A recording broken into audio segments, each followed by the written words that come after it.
this scene inside your head as the bruises turn to yellow. The swelling goes down, and if you're ever around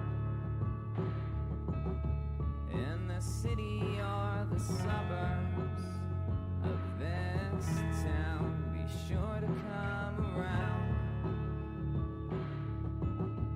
I'll be wallowing in sorrow, wearing a frown like Piero the clown.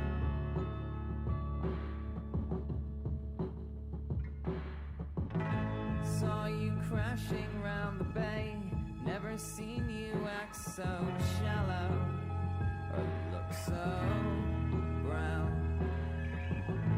Remember all the things you'd say, how your promises rang hollow as you threw me to the ground. And if you're ever around in the back streets or the alleys of this town, be sure to come around. I'll be wallowing in pity, wearing a frown like Piero the clown.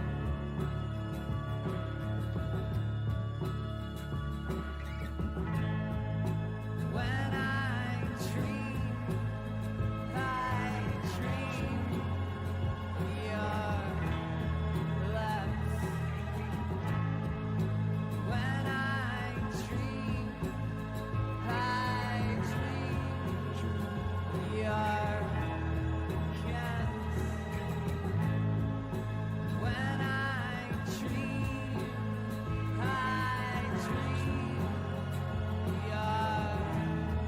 fast.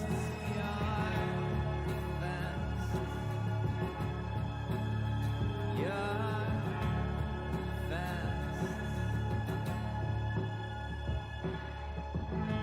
Leave me bleeding on the bed. See you right back here tomorrow for the next round. Keep this scene inside your head as the bruises turn to yellow. The swelling goes down, and if you're ever around in the city or the suburbs of this town, be sure to come around. I'll be wallowing in sorrow, wearing a frown like Piero the clown. Like Piero the clown. Like Piero the clown. Like Piero the clown. Like Piero the clown.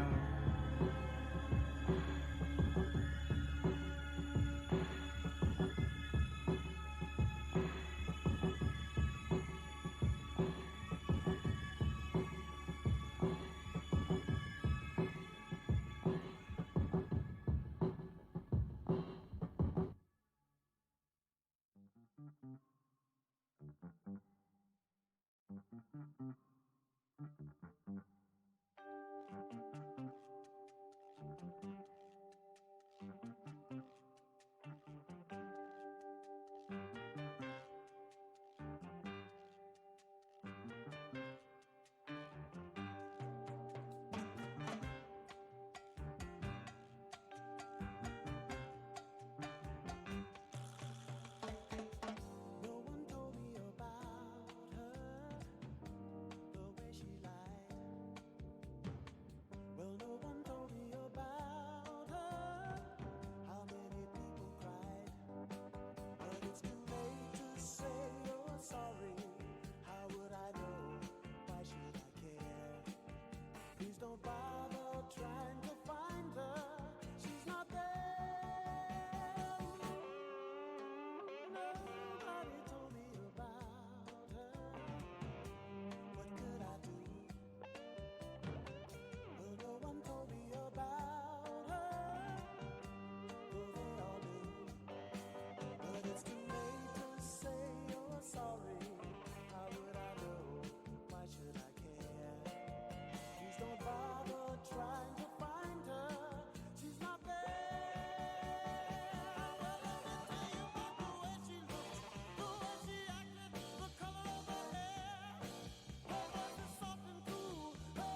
Hello.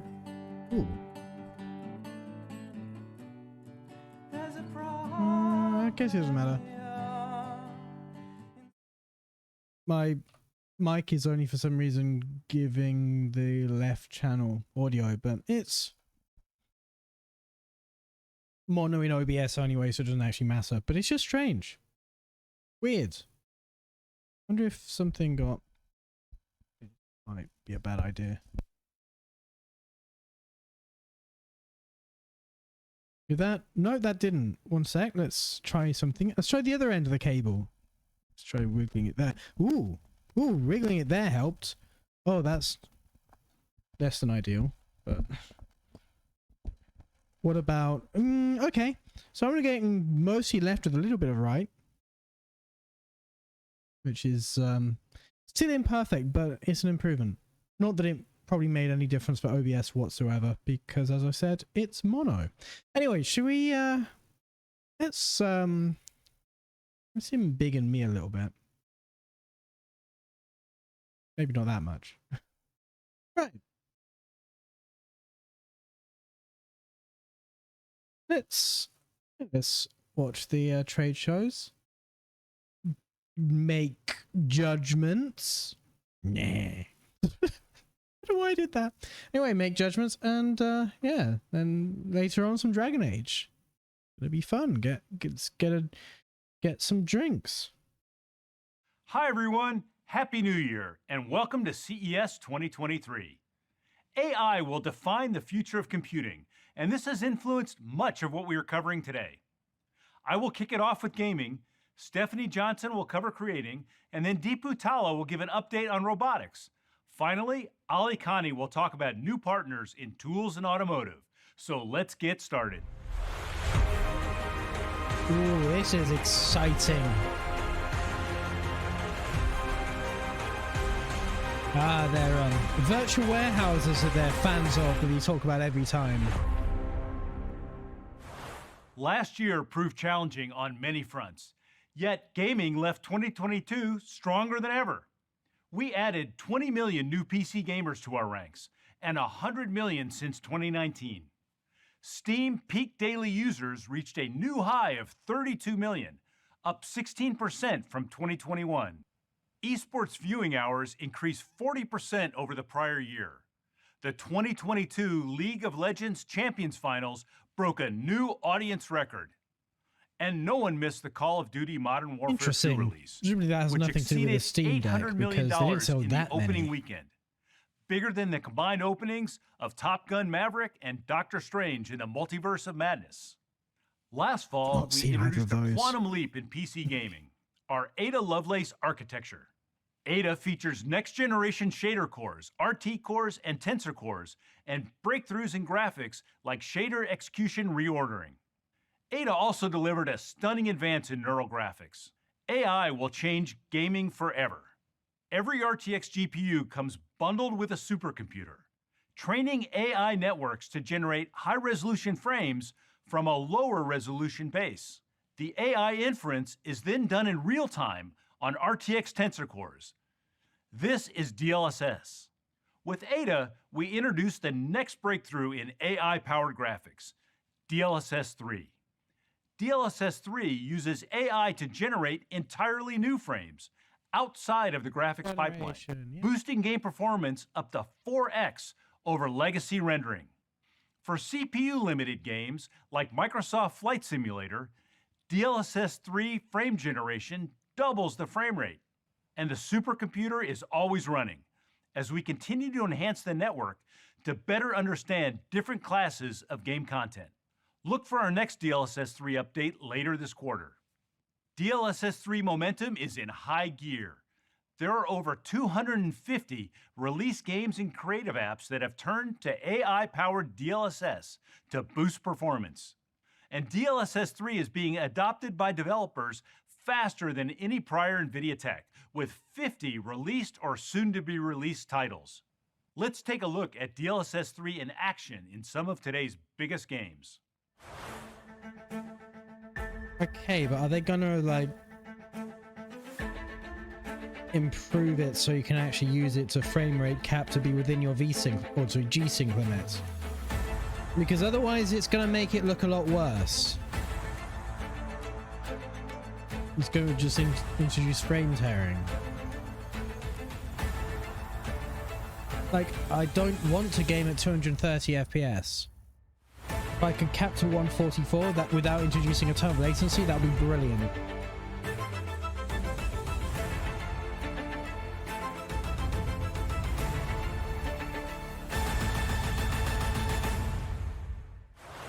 And there is more to come.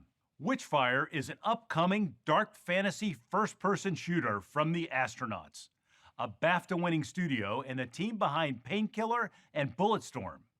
I'm excited to announce that Witchfire will feature the AI performance boost of DLSS 3 when it launches in early 2023. Let's take a look at exclusive new gameplay of Witchfire.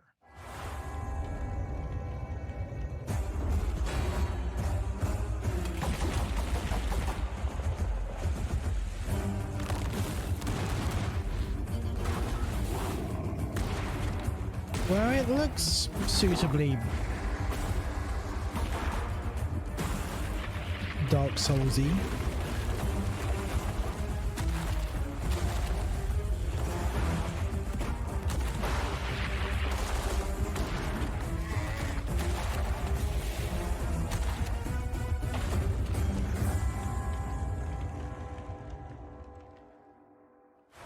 The Day Before is an open-world MMO survival game set in a deadly post-pandemic America, overrun by flesh-hungry infected.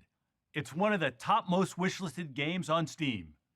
Today we are announcing The Day Before will launch March 1st, featuring ray tracing and DLSS 3. Here's an exclusive look at The Day Before with RTX on. Wow, an MMO zombie game. Those are rare.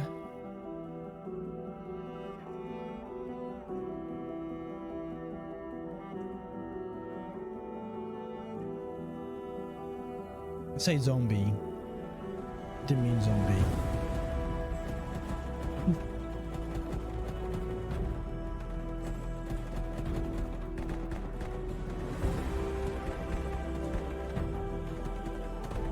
Although you never know.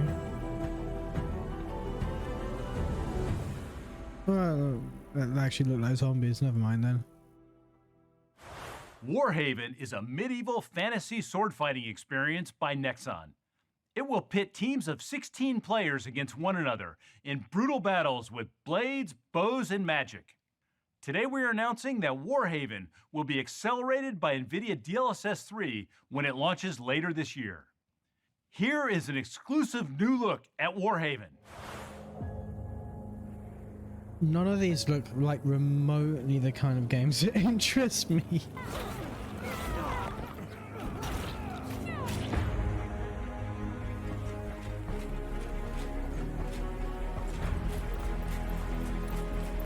I mean, I'm quite happy with 93 frames per second. It's comfortably within my G-Sync limits. Well, range, I guess, window.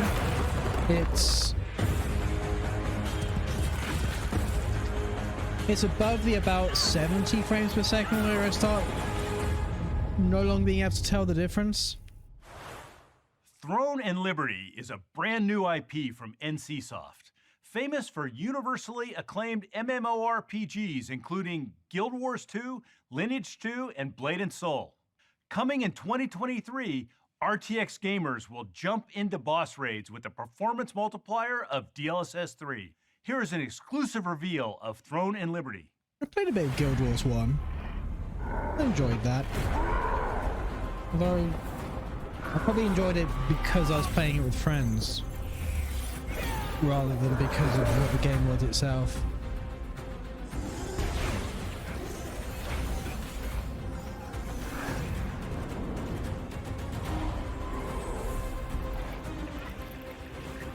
I should get back into Star Wars The Old Republic though. That's an MMO I genuinely did enjoy a lot.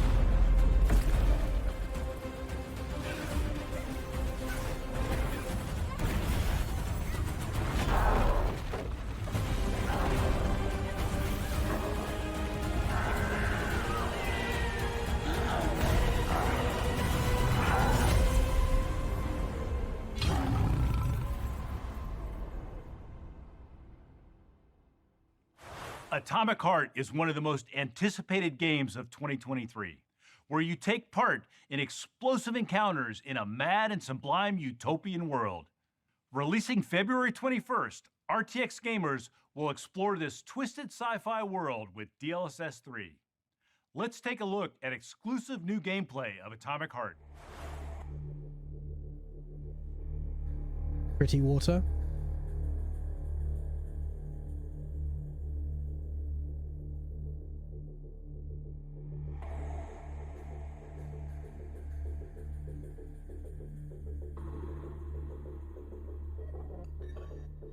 Robots.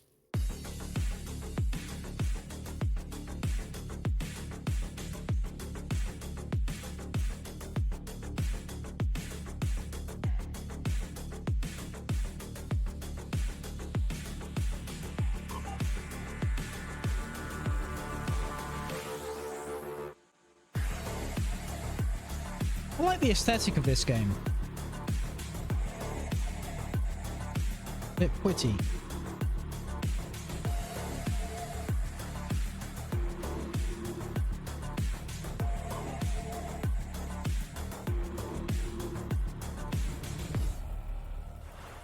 We built GeForce Now to make high-performance gaming accessible to billions of gamers. It is now serving. You've done that by not making a graphics card so fucking expensive, right? Service.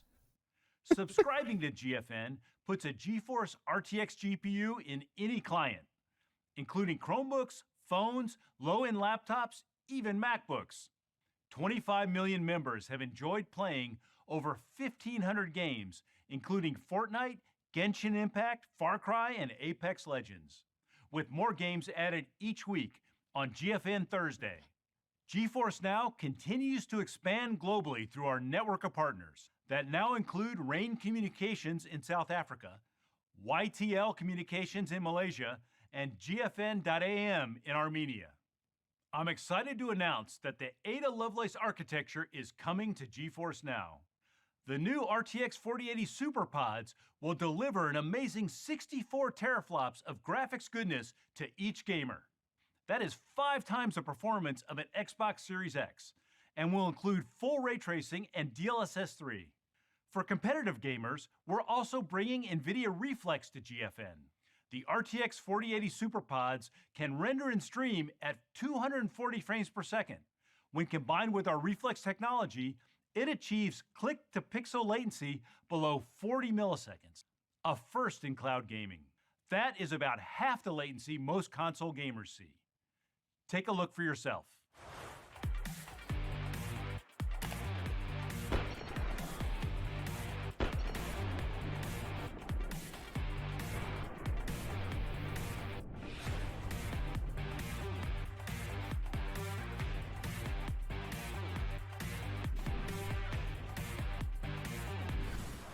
The RTX 4080 will be available in our new Ultimate membership, which is replacing our highest tier, the RTX 3080 membership. Only Ultimate members will have exclusive access to our highest performance GPUs and can stream at up to 4K and 240 frames per second. RTX 4080 availability will start in select data centers in late January, with added coverage across North America and Western Europe throughout Q1. All RTX 3080 members will receive the Ultimate upgrade and be among the first to become Ultimate members. And more exciting, the price to existing 3080 members will remain the same, just $19.99 a month. The GeForce RTX 4090 and RTX 4080. I think that's the only value I see in cloud gaming ever in performance and power. It's the fact that the RTX 40 series extended our leadership in graphics constantly, ray tracing, but you always DLSS, get the automatic upgrades to the next tier. Competitive gaming. You don't Today, have to I'm excited to announce buy our next the 40. GPU in the family, the GeForce RTX 4070 Ti. The RTX 4070 Ti delivers up to 3 times the performance of our previous flagship GPU, the 3090 Ti. It will max out. Wait, let's have a look at this graph. Let's have a look at this graph. Compared to 3090. Alright, so far, 3 times faster is in one game specifically. So it's just a bit faster in F1. It's about 1.5 faster in Warhammer. 1.5 times in Spider-Man. 1.5 times in Plague Tale. Almost twice as fast in Ports with RTX. And twice as fast in Microsoft Flight Sim. So I'm twice as fast. He said you get a 2x increase in Flight Sim with DLSS 3 because it's overcoming CPU limits. So if I were to guess, this is DLSS 3 enabled, which the 3090 Ti doesn't have.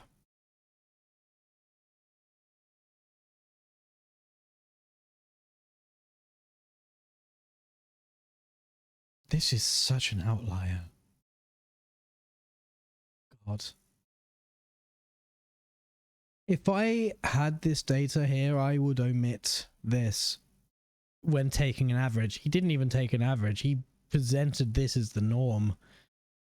Something is clearly going on with the Cyberpunk update that doesn't... Unless Ada Lovelace is that much faster at ray tracing than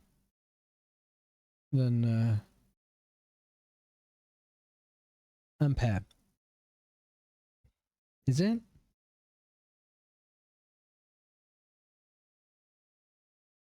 I don't know, it might be. No, I don't think it was that much faster than Ampere at ray tracing. I think this is a DLSS thing, but yeah, this is the rest of this is actually about what I would expect. Thinking about it, GTX 970 was a little bit faster, mostly very similar to a 780 Ti.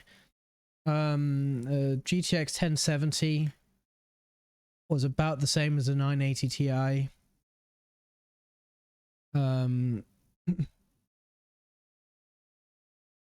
A 3070 was about the same as a 2080 Ti. So a 4070 should be about the same as a... In this case it's weird because the 3080, 3080 Ti, 3090 and 3090 Ti were all basically the same thing. They really milked that chip. But, you know, maybe 10% difference from base 3080 to 3090 Ti. It wasn't that much difference, but...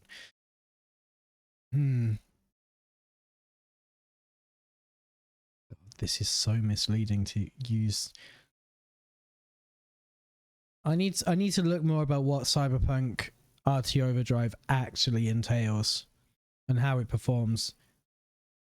Because again, if this is getting 15 FPS and it goes up to 45, then that alone may say a lot about this performance, but I don't. Yeah, this is the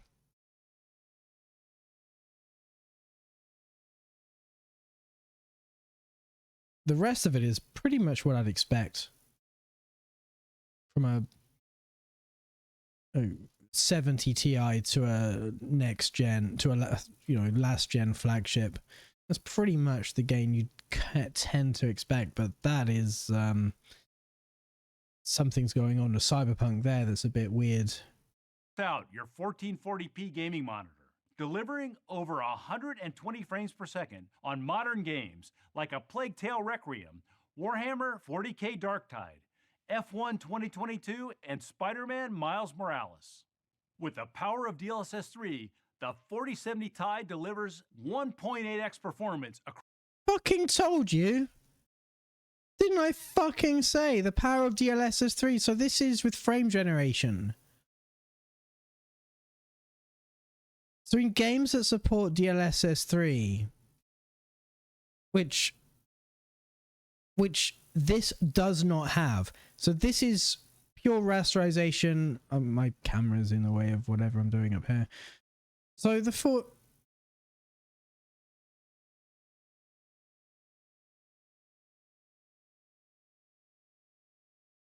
my mouse is not in the same place for you as it is for me. That's so weird. So when I'm moving my mouse here, I'm actually over here. So here I'm under the 3090 Ti, but I'm not actually showing you that at all because I'm off the screen for you. It's fascinating. So I'm getting distracted by OBS quirks now. I can move my camera back. So actually, that's got implications, because if this, I just said that this is about the level of performance gain that I would expect of a 70 Ti class compared to the previous gen flagship. But if this is using frame generation, which the previous flagship doesn't have, then in normal gaming that doesn't have DLSS 3, this may be a considerable step down from last generation. Right? Maybe? Certainly compared to the 3090 Ti, which, okay, the 3090 Ti is a fucking beast. But you generally expect the next generation 70 card to perform similarly.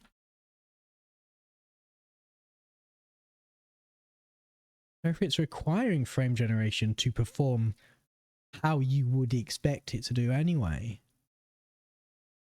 this could potentially be a really bad card this generation. DLSS 3, the 4070 Ti delivers 1.8x performance across a range of titles, while consuming almost half the power. The RTX 4070 Ti is packed with 40 teraflops of Ada shader cores, 93 Ooh, for $800 as well.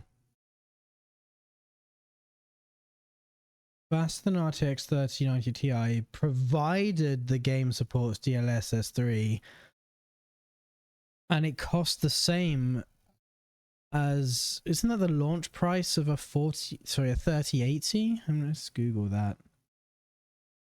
RTX 3080 launch MSRP $699. So actually it's $100 more. The RTX 3080 12 gig was $799, which was actually a little bit faster than the 3080. It didn't just have more memory, it had more unlocked cores as well. More CUDA cores. This is from upper mid-range card. This is fucking expensive.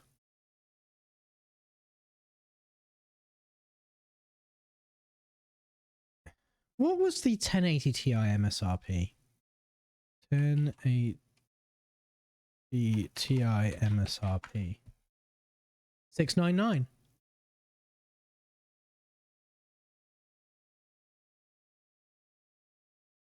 The 1080 Ti, which was the fastest card on the planet for that generation,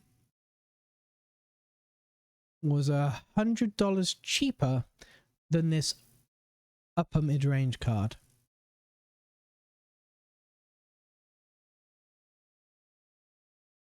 Just for some context. Just for some context about what you're getting here. The amount that you're paying for it. Teraflops of third generation RT cores and 641 teraflops of fourth generation tensor cores. It features dual AV1 encoders to double the performance of video export. The RTX 4070 Ti will be available on January 5th with a starting price of $799. The RTX 40 series is the ultimate GPU for serious gamers and creators. The RTX 30 series continues to be the best GPU for mainstream gamers, starting at just $329. Gamers and creators, mainstream gamers, starting. Can we just also look at this?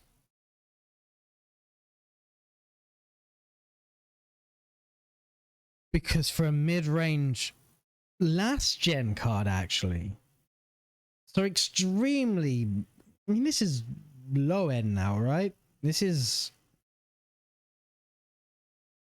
$329 for low end, because that's what happens if you're going to release this as the top end and keep the last gen stuff as the rest of your product stack. Then this is like, as they've ordered it, like top, high, upper mid, mids, lower mid, bottom, right? That's kind of how they've ordered the product stack. So to start it at $329, that's fucking expensive. Like, your barrier to entry is huge.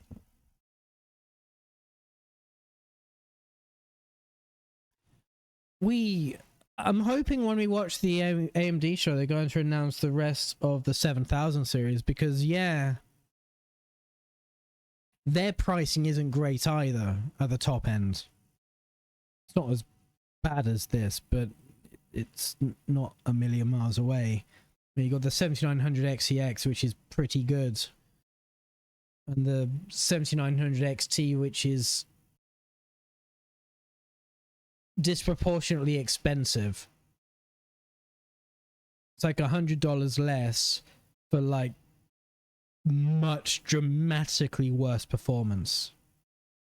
But I'm hoping that in this bit they can wipe the floor, certainly in terms of pricing, because this isn't sustainable. This isn't. Who the fuck's gonna get into PC gaming if it costs you like an Xbox Series S just to get a shit tier graphics card?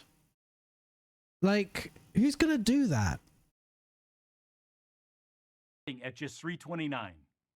Gamers and creators are turning to RTX laptops to drive the most demanding games and apps. The need for performance and portability has fueled RTX laptop growth well beyond the overall PC market. And now over 1/3 of GeForce users are creating. And there's more to come, with 60% of the GeForce laptop installed base not yet upgraded to RTX. Power and thermal constraints are the ultimate challenges in delivering high performance in thin, highly portable laptops. With the Ada architecture, we set out to transform. My laptop has a GTX 1650 in it. I'm not gonna buy a whole new laptop. Reduction in power at the same performance. Put another way, for the sake of a graphics card, our current flagship GPUs, not unless I really have with to. 1/3 the power. Today we are announcing the GeForce RTX 40 series laptops. They are 3 times more power efficient and bring the Ada architecture, DLSS 3, and new Max-Q technologies to the next generation of laptops. Across gaming and creating, RTX 40 series laptops deliver up to 4 times the performance in the most demanding apps, blowing away. Oh look! Oh look! Here's that Cyberpunk. More than 4 times. My mouse. I'm tempted to just stop.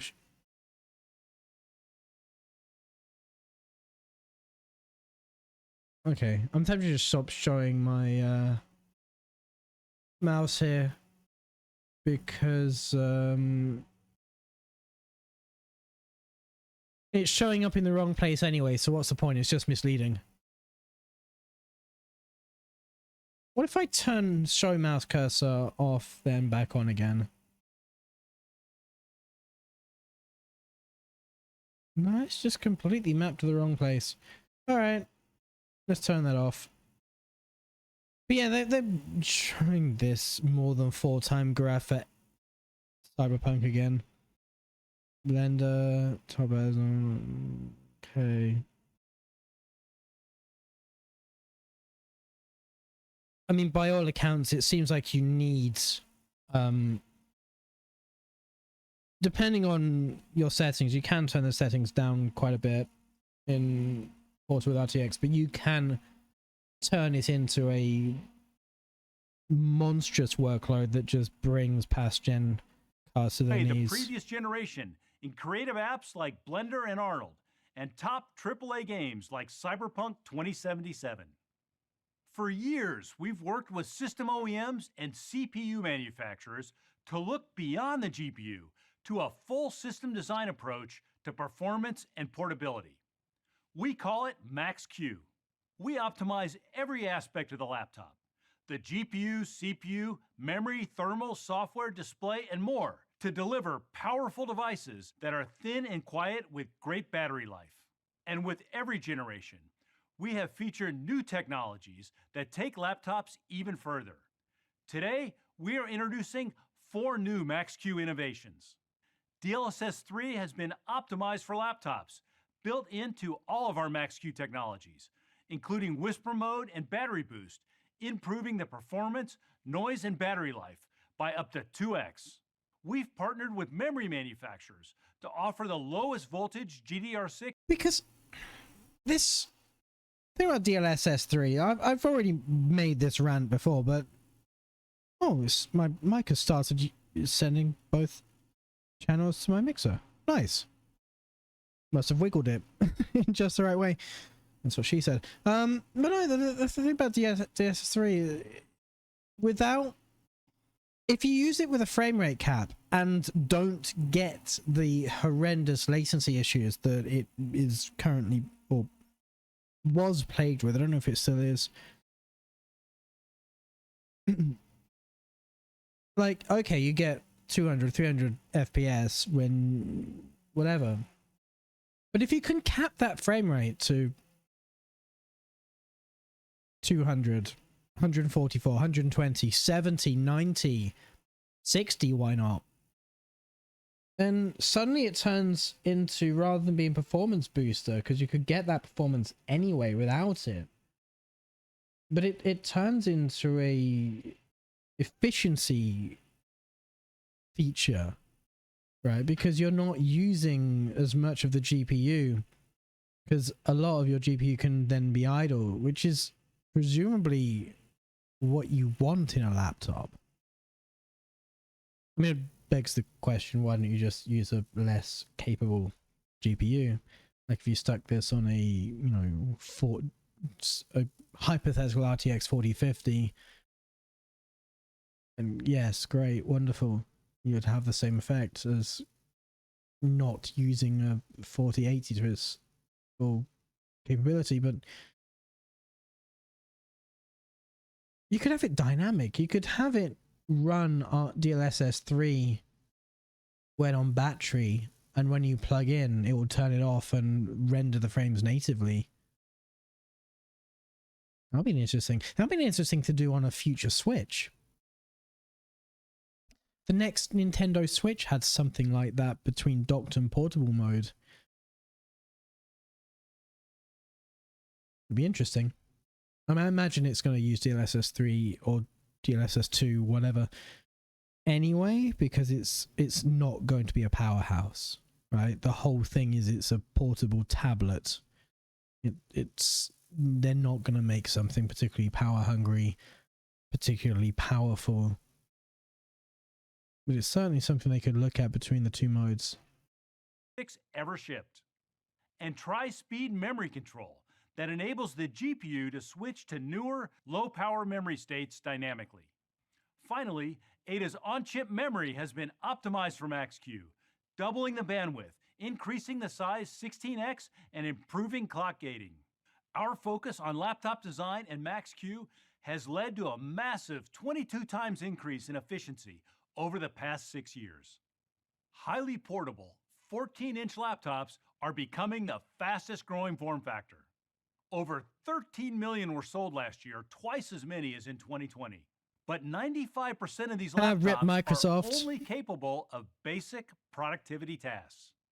Thanks to the RTX 40 series, 14-inch laptops are transformed and able to take on tasks never before possible, like ultra-fast 3D rendering in Blender or cutting-edge AI tools in popular apps like Adobe Photoshop or Premiere graphics, Pro. Like discrete graphics chips in fucking massive laptops. Up to twice as fast as a PlayStation 5, but 1/6 the size. You can play the latest AAA games like Cyberpunk 2077 with ray tracing and DLSS. Connect them to an external monitor, and your 14-inch ultra portable becomes a desktop-class gaming rig or creator studio. Today, we are introducing the new RTX 4070, 4060, and 4050 laptops. Faster than our last generation flagship laptops at 1/3 the GPU power. If anything tells you that the entire product stack of the Ada Lovelace series is available and waiting to go out the second the warehouses full of overproduced Ampere cards are emptied, this is it.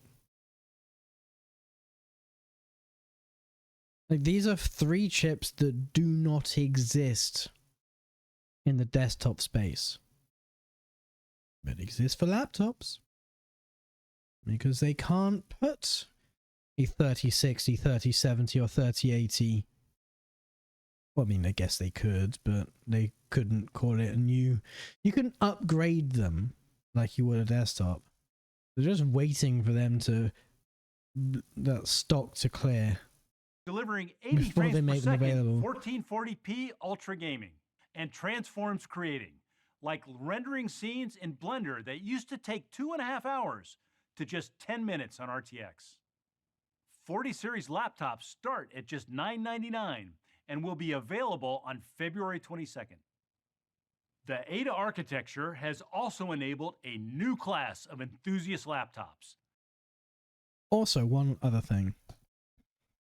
Those RTX 4070 laptops start $200 more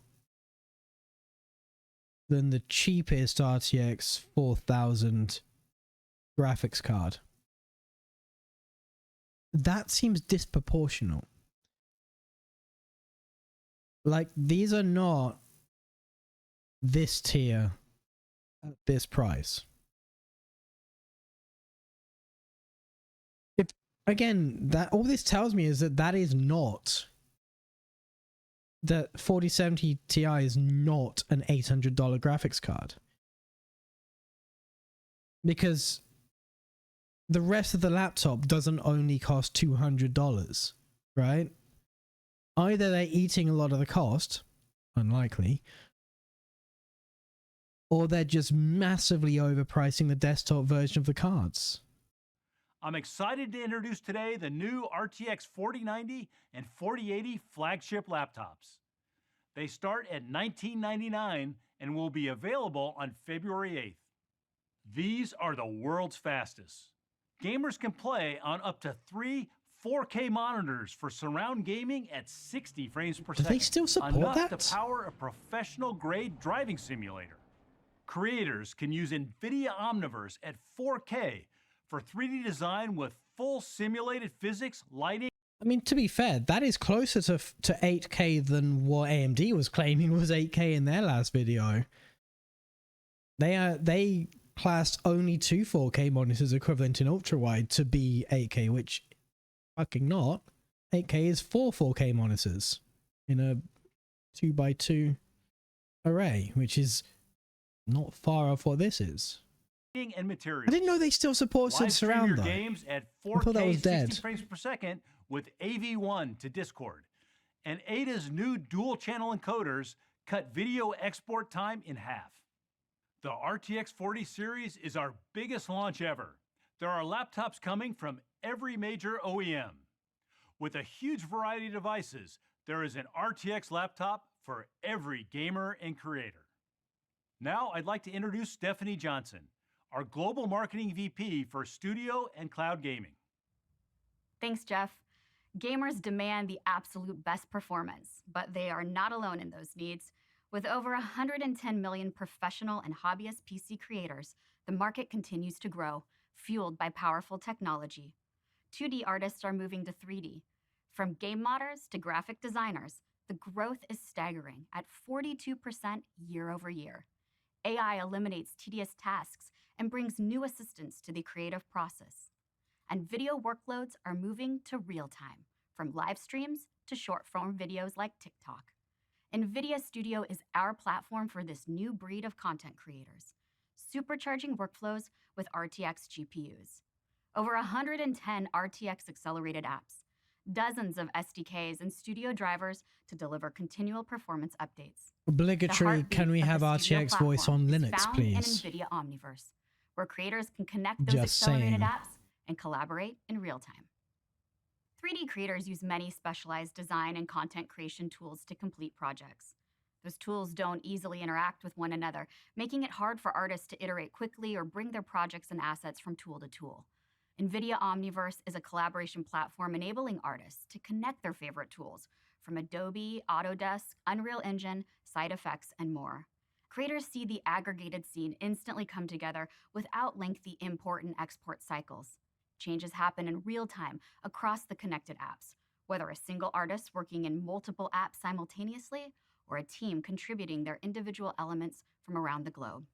Omniverse is based on Universal Scene Description, which provides a common language between popular 3D design tools.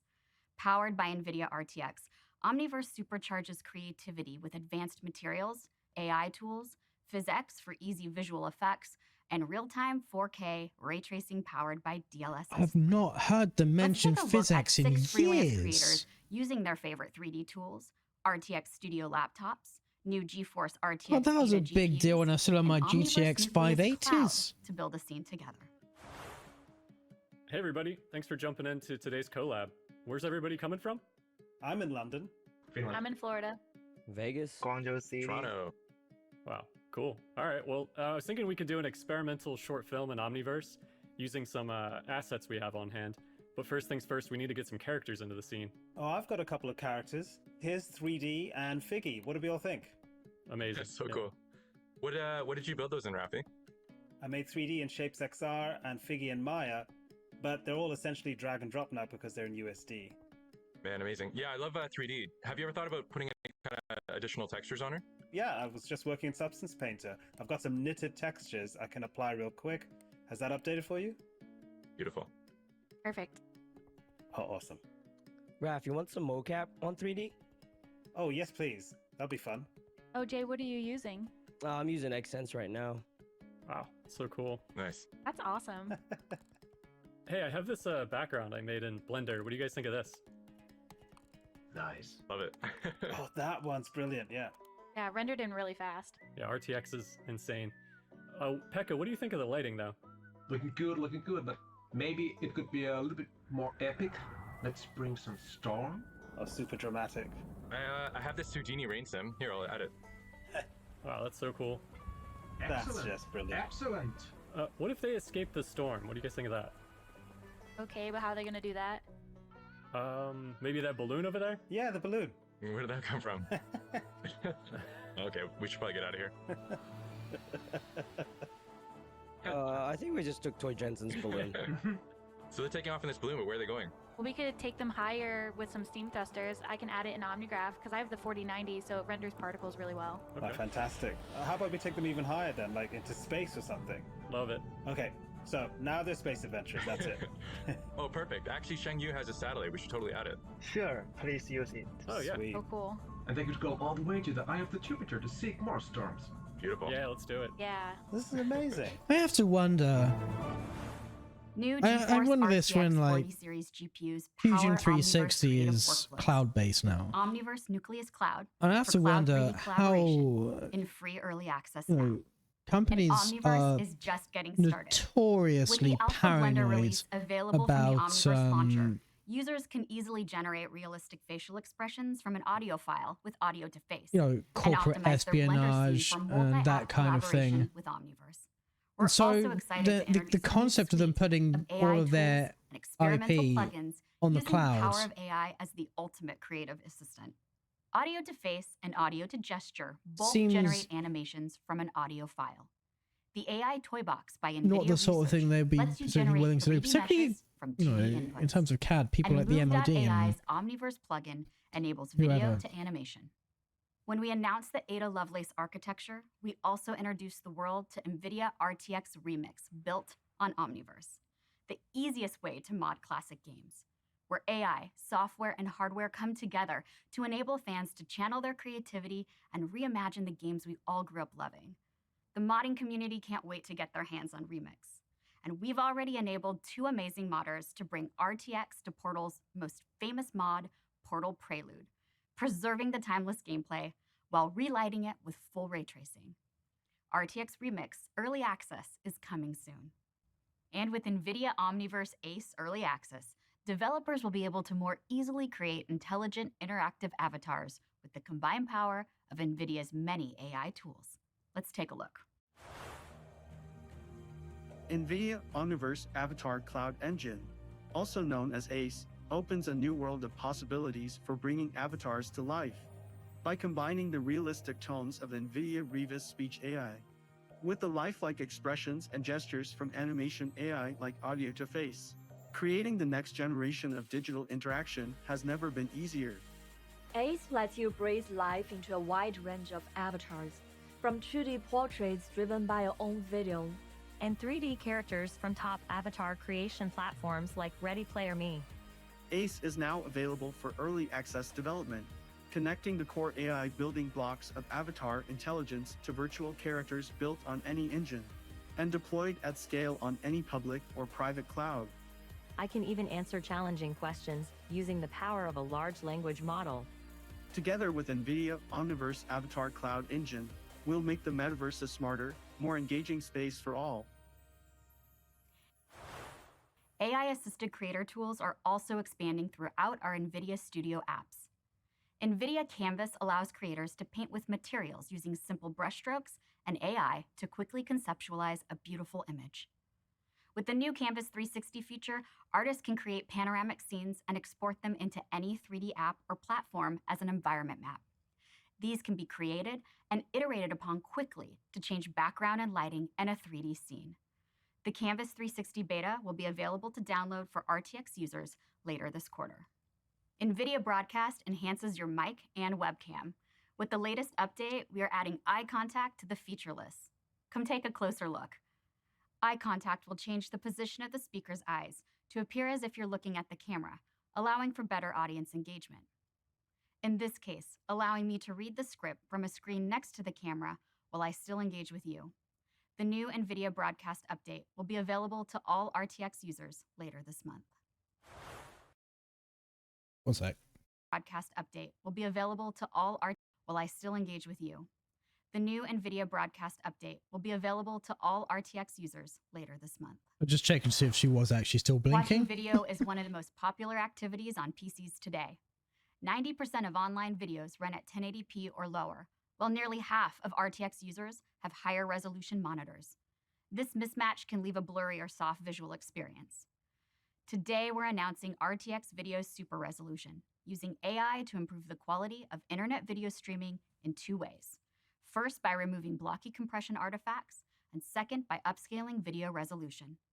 This AI-accelerated combination improves video sharpness and clarity on high-resolution displays. RTX Video Super Resolution will enhance video streaming using RTX to upscale games. This February. An RTX Granted, 30 and 40 series GPUs. I know they're using like let me hand it back to motion vectors and stuff like Thanks, that. Stephanie. I did Gaming wonder why it wasn't coming to things like, It is the social fabric watching of generations Netflix of gamers. Creating has or grown beyond YouTube photos or and videos this. to virtual worlds rendered with 3D cinematic graphics and true-to-life Even physics. it doesn't even have to be real time. You can look at frame by frame and do it. Today we covered several topics. RTX momentum continues to build. Like you can have a short buffer on YouTube. You can take as long as you like because it's up there. And one of our greatest inventions, DLSS 3, has become our fastest adopted. Nvidia Studio, with Omniverse at its heart, powers RTX Remix and our new avatar platform, ACE. The 40 series performance and power efficiency is enabling a new class of laptops, including 14-inch gaming and creating powerhouses. And the new 4070 Ti for desktop brings the Ada architecture down to $799. Finally, the RTX 4080 is coming to GFN. Millions more gamers will have access to the Ada architecture with our Ultimate membership. Now, here's Deepu Talla to share with you our latest innovations in robotics. Thanks, Jeff. Shortage of labor and effects of the pandemic have accelerated the deployment of robots in various industries, such as manufacturing, retail, agriculture, logistics and warehouses, delivery, and healthcare. We have been working on a robotics platform named Nvidia Isaac for over 5 years, building on top of Nvidia AI and Nvidia Omniverse. Broadly speaking, the robotics challenge can be broken down into two categories. The first category is the continuous development and operation of the robot or fleet of robots. The second category is the runtime on the physical robot. Whilst building the runtime of a physical robot is very complex, the first category of DevOps of robots is many more times the effort and investment. We have been methodically adding tools to simplify this. The biggest part of it is simulation, and much of this presentation will focus on Isaac Sim and how innovators in the robotics industry are successfully using Isaac Sim to accelerate their development. Physically accurate robotic simulations require numerous 3D assets to build the proper environments to develop and test robots. But all too often, 3D assets are built for visualization and not physically accurate simulation. Isaac SimReady assets address this problem. Replicator is the tool for synthetic data generation. Augmenting real-world label data with auto-labeled synthetic data vastly improves AI model accuracy and reduces the time to create the AI model. Pre-trained models and the Tau toolkit provide a great starting point to rapidly train, adapt, and optimize AI models. Operating a fleet of hundreds, if not thousands, of robots requires accurate dynamic route planning. NVIDIA Co-op is used for layout planning and real-time route optimization. Finally, for the second category of runtime on physical robots, we are working with the ROS community to accelerate Isaac ROS. The robotics ecosystem is large and complex and spans across industries. As we expand the breadth and depth of the NVIDIA Isaac platform, adoption continues to grow. Over 1 million developers and more than 1,000 companies are leveraging one or many parts of the platform. You can see several of our ecosystem partners at CES this year. John Deere, Skydio, Agrist, Gluckskind, Septon, and Soul Robotics are a few of our partners who have also received innovation awards. Recently, we enabled Isaac Sim in the cloud, any cloud, your choice. This has made Isaac Sim more accessible, scalable, and collaborative. A developer is no longer limited by the capability of their PC or workstation. I think I like that he said any cloud, your choice. Because that means it's not running on their data center, it's running on your data center. So you have a global business, which a lot of these would be. You can have collaborative working on your VPN rather than have to trust, well, your slice of AWS or whatever. So yeah, I think that's a better solution than what like Autodesk are doing. They can access all the features of Isaac Sim with a single click to the cloud from a browser. The ability to simulate tens, hundreds, if not thousands of robots in parallel is one of the unequivocal benefits of simulation. I like Engineers the can concept spawn of a multiple personal cloud. instances of a virtual robot in the cloud. And, you know, In addition to as addressing personal the being scalability here, the challenge, business is own. soon, Isaac Sim will also address simulation of multiple robots in a single instance. Developing robots is a multidisciplinary endeavor. Mechanical engineers, electrical engineers, computer scientists, and AI engineers come together to build a robot. With Isaac Sim in the cloud, these teams can be located across the globe and still collaborate efficiently. Simulation is playing an important role throughout the life cycle of a robotics project. Our partners are using Isaac Sim to create a digital twin. Isaac Sim is quickly becoming the must-have robotics development tool for all the benefits we talked about.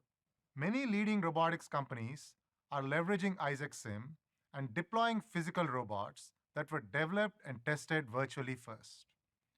Teleexistence has deployed beverage restocking robots across 300 convenience stores in Japan. Deutsche Bahn is training AI models to handle very important but unexpected corner cases that happen rarely in the real world. Sarcos I'd is developing imagine pick-and-place stuff robots for being on solar the farm tracks installation. is not actually Ready that Robotics rare. is teaching programming of industrial robots with Isaac Sim. Festo uses Isaac Cortex, a tool in Isaac Sim to simplify programming for cobot skills and transfer from sim to real. Flexive is using Replicator for synthetic data generation to train AI models. Universal Robotics is using Isaac Sim for workforce development to train end operators from the cloud. Fraunhofer is developing advanced AMRs using the physically accurate and full fidelity visualization features of Isaac Sim. Today, we are announcing the next release of Isaac Sim. The new features include improved camera and LiDAR support to more accurately model real-world performance, a new conveyor building tool, a new utility to add people to the simulation environment, a collection of new sim-ready warehouse assets, and a host of new popular robots that come pre-integrated. For ROS developers, this release upgrades support for ROS 2 Humble and Windows. For robotics researchers, we're introducing a new tool called Orbit, which provides operating environments for manipulator robots. We've also improved Isaac Gym for reinforcement learning and updated Cortex for collaborative robot programming. There are many more new features, and the list is rather long, but suffice it to say, there's something for everyone in the new Isaac Sim. We are committed to advancing robotics and arguably investing more than anyone else in the world. We are well on the way to having 1,000 to million times more virtual robots for every physical robot deployed. Nvidia Isaac platform for robotics continues to grow rapidly in its capabilities and as a result in adoption. We're looking forward to updating you with more groundbreaking things in the near future. Now, here's Ali to talk about autonomous vehicles. Thanks, Deepu. Developing self-driving cars is one of the most complex AI challenges of our time. It requires two computers, an AI factory in the data center that is used for software development and testing, and there's an AI computer in the car. The bigger computer is the AI data factory in the cloud. You don't say. OEMs need to process massive amounts of data collected from their fleet. No, I thought the whole data center. In fact, no, I thought the one in the car would be bigger than the data center. Using NVIDIA's DriveSim, you can then test and validate this self-driving software in the digital twin of these cars on millions of scenarios every day. All this software runs on NVIDIA DGX and OVX servers in the cloud. Now in the vehicle computer, NVIDIA Drive provides a suite of full-stack self-driving and cockpit application software. This includes the operating system, middleware, parking, self-driving, and various in-vehicle cockpit applications. NVIDIA is unique in that we're the only company helping the industry end-to-end, from the complete AI data factory in the cloud to the full software stack running in the car. The traditional vehicle architecture is very distributed, with nearly 100 different computers in a car. There are computers for your power seats and windows, your cockpit displays, driver monitoring system, as well as your parking and self-driving applications. The NVIDIA Drive platform is designed to simplify and centralize the architecture for software-defined vehicles, enabling a leap in performance and capability while reducing energy consumption and cost. We recently announced our Drive Sweet, that means you can use a vulnerability in your media center to disable your brakes. Built with the safety and security required to allow multiple vehicle applications to run in parallel. With Thor, OEMs can redesign their vehicles to have an architecturally compatible, high-performance I'm joking, you could do that anyway. sensor suite across You don't need their this. fleet.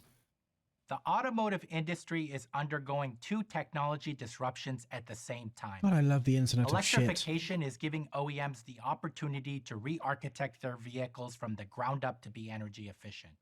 Plus, advancements in autonomous driving and advanced AI cockpit require a major investment in AI software development and data factory operations. These two disruptions are just starting. Today, it represents just about 10% of cars, or 10 million a year. In the next decade, this opportunity should grow nearly 10 times. Essentially, all cars will be electric and support self-driving. There are two contrasting strategies and business models in automotive. Traditionally, auto OEMs have been in the business of selling vehicles. With this type of mindset, they build vehicles that are focused on being at their best for their production date. These OEMs specify basic computers and sensor sets for their entry cars, average computers for their mid-segment cars, and high-end computers with a rich sensor set in their premium cars. Key metrics tracked for these OEMs are number of cars sold a year and gross profit for a car on the year it was sold. We're now seeing the automotive industry go through a transformation towards fleet operation.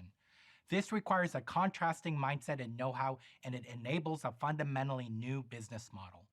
These OEMs will focus on the installed base of cars they have on the road and how they can best improve the features and functions over the life of these cars.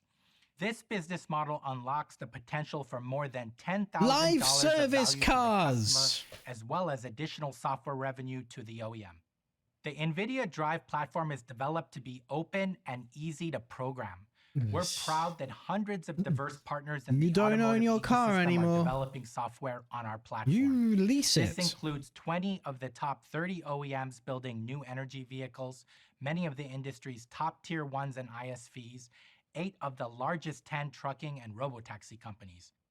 Today, I'm excited to announce our partnership with Foxconn, the world's largest technology manufacturer and service provider.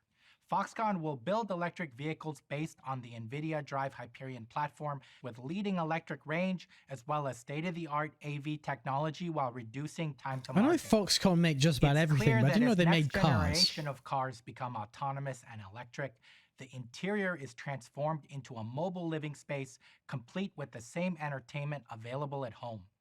We already talked about GeForce Now and how NVIDIA's revolutionary streaming service is transforming how you can play games. Today we're announcing that GFN is coming to the screens in your car. Powered by gaming supercomputers in the cloud, GeForce Now connects to the world's biggest digital game stores. Of course it does. Users can stream across any device, including internet-enabled cars. No special equipment required. Because I want to sit in my stream and play the biggest games while car you charge, and play video games. Wait to pick up a family member, or entertain kids in the backseat.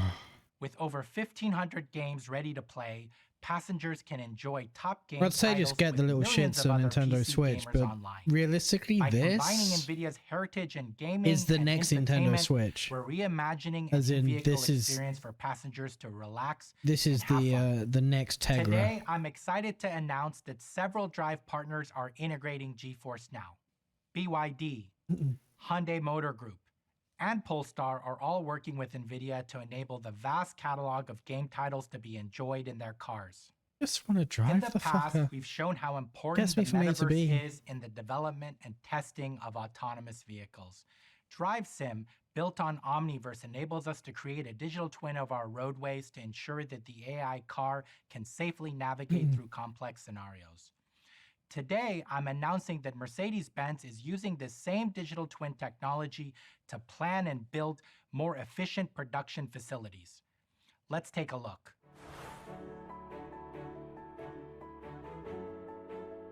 NVIDIA Omniverse is a scalable, end-to-end platform enabling all industries, to build and operate digital twins for scientific research, infrastructure, product design, architecture, and more. Now, Mercedes-Benz is using Omniverse to optimize new production and assembly facilities. Building a car requires thousands of parts and workers, all moving in harmony. Using digital twins created in Omniverse, an assembly line for a new model can be reconfigured in simulation without interrupting current production. Production planners can synchronize plants around the world, enabling over-the-air software updates to manufacturing equipment, streamlining operations while improving quality and efficiency. Mercedes-Benz is preparing to manufacture its new EV platform at its plant in Rastatt, Germany. Operations experts are simulating new production processes in Omniverse, which can be used alongside existing vehicle production. This virtual workflow also allows the automaker to quickly react to supply chain disruptions, reconfiguring the assembly line as needed. Using Nvidia AI and Omniverse, Mercedes-Benz is building intelligent, sustainable factories that improve efficiency, reduce waste, and continually enhance vehicle quality. The applications for Omniverse in the automotive market are staggering. The same simulation technology that is accelerating AV development and used in manufacturing is also revolutionizing the way the interior of the vehicle is designed, tested, and even sold. Using Nvidia DriveSim, automakers can design their vehicles and retail experiences entirely in the virtual world, streamlining a traditionally lengthy process. Designers and engineers anywhere in the world can use the DriveSim platform to work side by side developing the cockpit experience and test potential physical design concepts before the vehicle goes to production. How do these look? Here's option 1, 2, and 3. I like the third one, but it partially occludes the speed panel. Needs to be fixed. Got it. Will do. DriveSim can also be used to validate that the vehicle design meets local safety standards. Hey, the occupant monitoring camera? Let's adjust it so we can better detect distracted driving. Sure. That's perfect. This experience is fully immersive, enabling engineers and product managers to I integrate don't the know how driving I feel about experience that. in virtual reality. Okay. Because on the let's one start hand, drive. yeah, On the highway, I don't want daytime with fuckers to clear be weather. gazing and staring at their phone while they're driving. Please activate Drive Chauffeur. Please change the confidence output to the center screen. All right. How does that look? I actually like it there. Looks great. Stop driving. Let's What try out is a different that? It's thing. just Let's change it from day to a night. LiDAR picture thing. of the How's this? the roads? The night mode UI looks great. I think that's it. Thanks, team. The ability to test features and various configurations Is in it like a simulation sat nav, but in ultimately real helps time? avoid costly mistakes. It doesn't show any And more DriveSim information than isn't he's just on for the developers. road in front of Potential you. car buyers can also benefit from the simulation platform, configuring and I guess experiencing unless the it shows car your blind from the spot. comfort of their homes. Did it show your Check out blind the spot? music clear.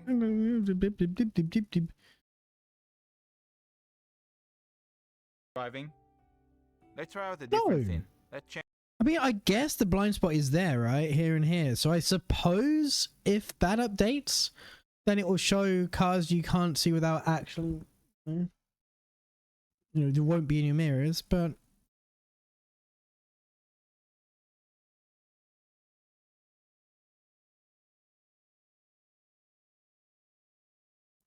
Does it?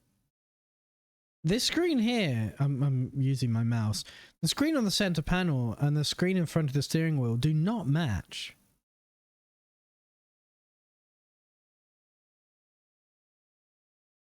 I can see the sat nav just below it and just to the right in the center panel.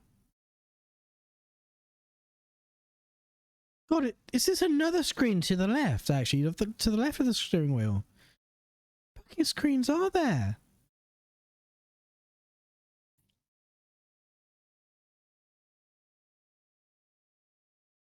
And more to the point, if you're going to have 1, 2, 3, 4, 5 screens, why not just make it one big one that has different panels show up on it?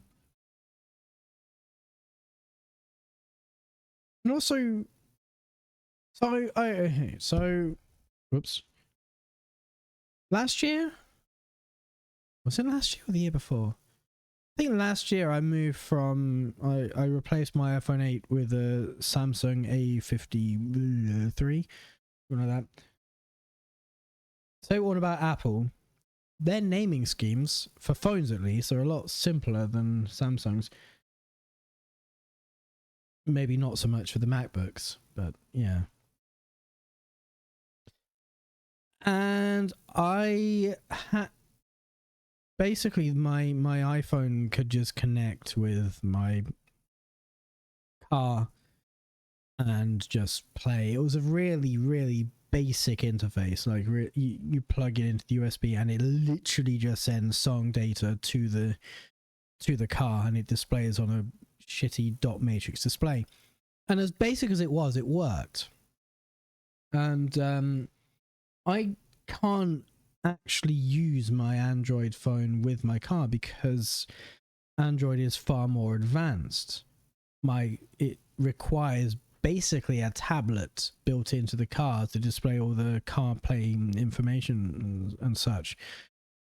So I need a car from at least, God, what was it, 2017, 2014? It was more recent than my car is anyway, to do it. And yeah, it's probably better. It's probably better overall. But I'm not buying a new car just for that. I'm going to keep this car for all. So, I mean, and Google, the other thing is, say I did buy a new car for that, I don't trust Google to keep that same system for the length of the car, like for the lifetime of the car. They haven't even kept the same payment system for the duration of my phone. Like, I don't trust Google to keep anything. They are notorious for making things, buying things, and then fucking killing them. Just look at Stadia. They have an actual graveyard of products that they have, and services that they have abandoned. So, is this? I'm pointing to the center panel with the AI podcast by Nvidia showing on it. Is that going to stick around? What happens to all these displays when your technology no longer is supported? And if it's all supported by the car itself, are all these servers going to stay online indefinitely? I have a TomTom sat nav. I stopped using it because getting updates for it was a pain. It was much longer to track and find the satellites than it was to just use my phone. And ultimately, the phone was just a better experience, whether it be Google Maps or Apple Maps. Both were better. I've not even tried to update it since moving to Linux. It's probably not possible.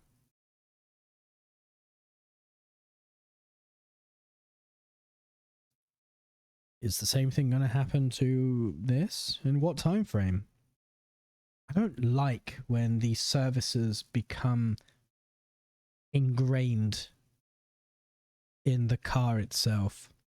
I want my car to be a mechanical device, vehicle, machine that takes people from one place to another, and everything else, entertainment, video games, music, I want that all to be separate.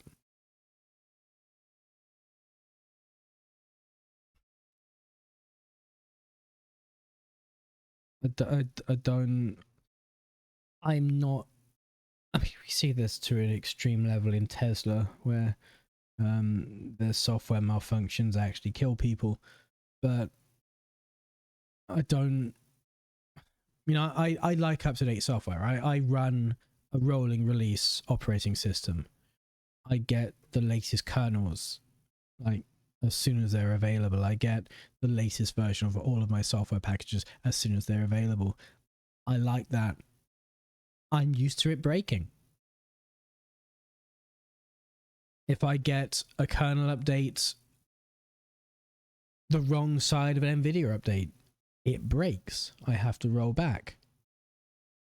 I accept that when I go to a rolling release model. If I didn't, I would use something that's not a rolling release. I would use something on a 6-monthly cadence or something like that, or a long-term support.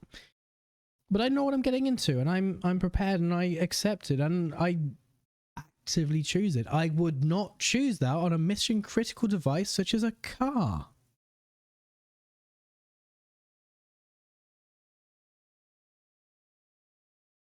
I wouldn't feel comfortable having such a software model on something I'm literally trusting with my life and the lives of people around me. Anyway, moving on. Change it from day to night. Sure thing. How's this? The night mode UI looks great. I think that's it. Thanks, team. The ability to test features in various configurations in simulation ultimately helps avoid costly mistakes. And DriveSim isn't just for developers. And yeah, the Potential drive car sim buyers can helps. also benefit from the simulation Doing all platform. this in the simulation, Configuring not on and the experiencing roads, the car from the comfort of their is a home. testing stage Check that out the is music good. player. That's pretty cool. Welcome to the Nvidia AI podcast. Oh, and those backseat screens, the kids are gonna love those. Yeah. From concept to customer experience, DriveSim is easing pain points and opening up new possibilities for intelligent vehicles. So these two are just hearing each other's audio, right? Thank you for on these two joining us screens. today. They've got From the headphones? cloud They to might have the car, headphones. Nvidia is developing AI and metaverse technologies for the transportation industry, enabling safer vehicles and more. So the one thing actually I do like about the back seat screens is I always found I don't get especially travel sick. I've never been really motion sick, but what I have found if I'm sitting in the back of a car and I'm reading, looking down there, I'm reading, or I'm sitting with a Game Boy Advance, DS, whatever. I guess a Switch these days it would be. This is what makes me feel sick. I'm looking down, my head's in this position, I'm sort of rocking back and forwards with the motion of the car, and this is making me feel ill. If I'm looking up, got the window here, got the, road, trees, whatever moving around me, lights, I'm fine, really happy. I think having media in front of me rather than down here would be a massive benefit for not feeling sick. I might actually put a Kindle app or something. Obviously, now I wouldn't. Now I'd be the person driving. But way back then, as a child going on long, 6-hour journey to Cornwall on holiday. Like, I think it would be good to have the entertainment and also, put a Kindle app on something and be able to read while staring straight ahead. I think that'd be really good.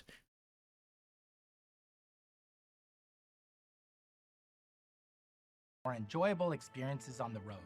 Today, we have also shown you the latest examples of how AI is transforming gaming, creative design, and robotics. Have a great CES. Wait, what guitar was that? Today we have design and robotics. You the latest examples of how AI is transforming gaming, creative design. Strat. It looks like a Strat. It looks like, but okay. Design and robotics. Have a great CES. Interesting looking pickups.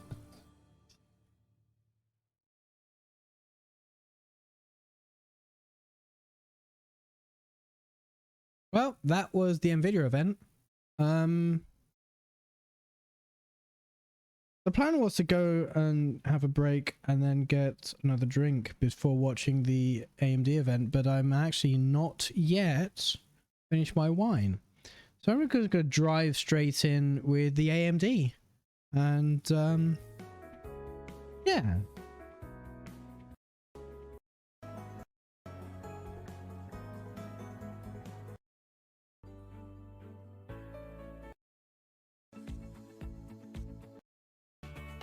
God, this is a longer starting soon. Look at the here we go.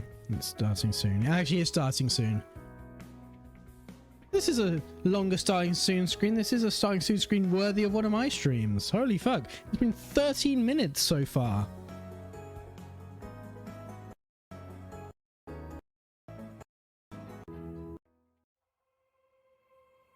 To pay Our world needs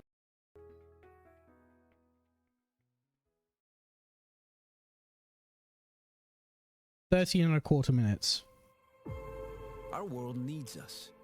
It needs all of us to pay attention, to plug in, to commit, to tap into the powerful network of minds, ideas, and possibilities that are gathered right here. Because the stakes are immediately Nvidia's captions were better. Climate change, access to healthcare. These are the critical issues technology has the power to solve. The kind of tech that is already emerging around us, impacting every industry, every city, and every home. But these aren't just exciting new technologies we're talking about. These are solutions, powerful innovations, and most of all, hope. We're hopeful because the moments we spend right here might be some of the most important moments of the year. This is a chain reaction that begins now and affects everything, from the sustainability of this world to the exploration of others. Yes, the tech we'll see at CES will impress and astound us. It will also motivate us to innovate our way to a healthier, more sustainable world. But this kind of transformation requires our full attention, everything we've got. So be ready, be engaged, be inspired, be in it.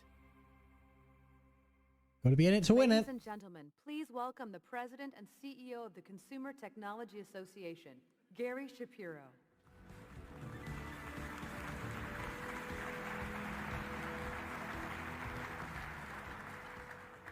Welcome to CES 2023. Is this really 1080p? I am so happy to see you here today. And I'm also pleased to welcome back to the CES keynote stage one of the tech world's most visionary leaders. God, this is so AMD compressed. It's unbelievable. Dr. Lisa Su.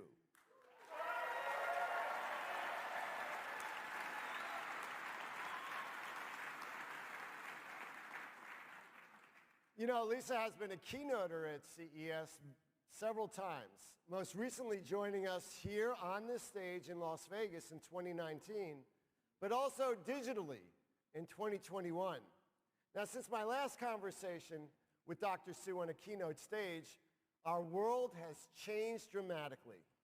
Back in early 2021, first responders and frontline workers were just getting the first vaccine doses, developed, of course, with the help of high performance and adaptive computing.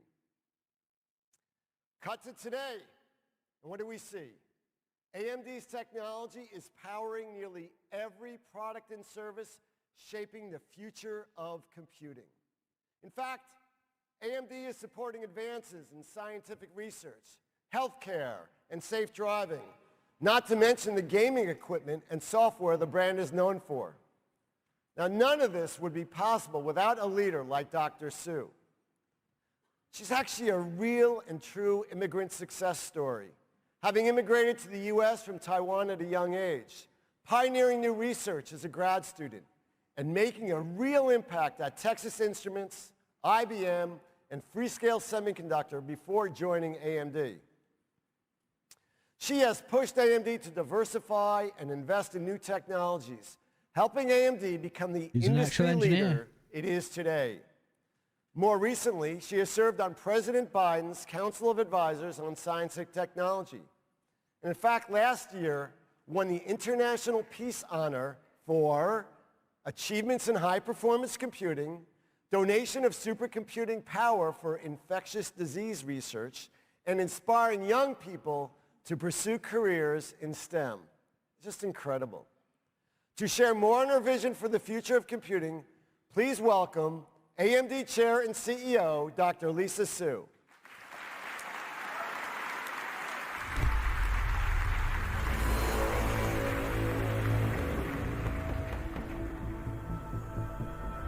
Gotta remind the STEM shit.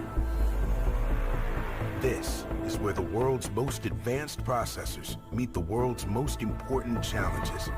This is where, together, we advance. Oh, these captions. Together, they're not terrible, they're so slow. Instead of wishing on them.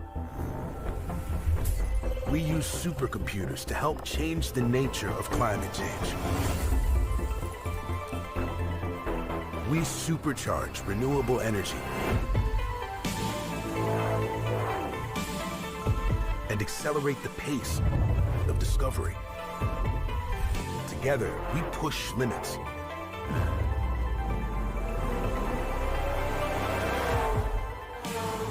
To shatter records with some of the world's fastest processing speeds. To work smarter, bridge oceans, and save more than the day.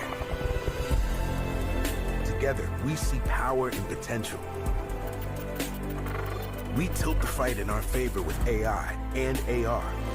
We lose ourselves in new worlds and create them pixel by pixel. Together, we turn the hardest problems into the greatest possibilities.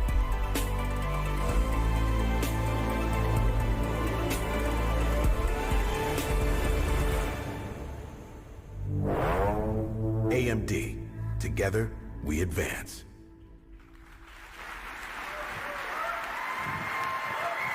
And I am going to pause here because I do need to go get a drink, take a quick break, and yeah, I'll be back very soon. So see you very shortly. Let's put some music on. I'm going to wonder what the volume is because I've got to be messing around. I turned the volumes up a lot for that because that was an extremely quiet. I have a feeling this entire stream was very quiet, at least compared to the Nvidia one. Anyway, don't BRB. I'm going to stop waffling and I'll see you in a couple of minutes. Let me expose it, make it good as death.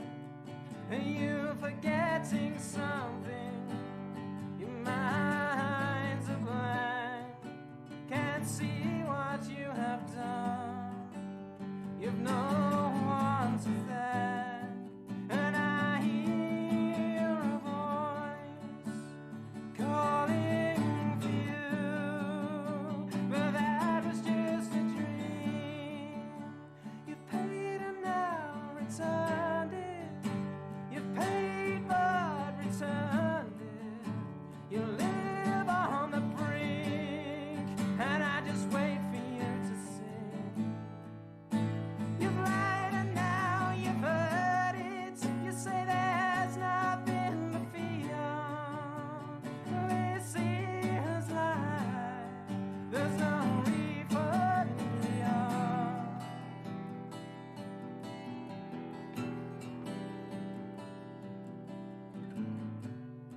You can't sleep at night, you're far too cold, alone in your room, yet I don't know what you've been sold.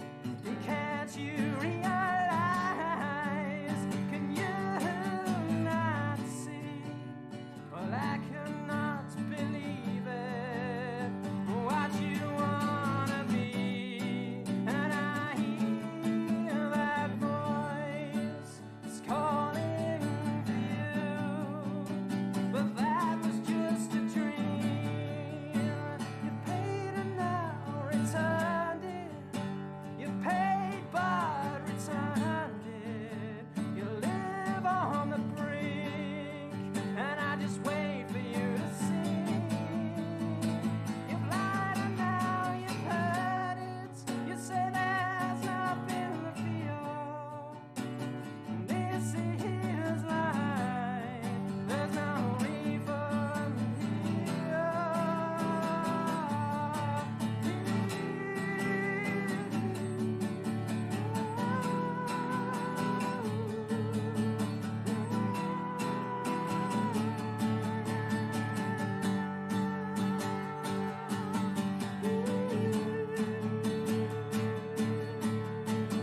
from what I've heard about him, that song may not be as fictional as you would hope. The man seems like a genuine asshole.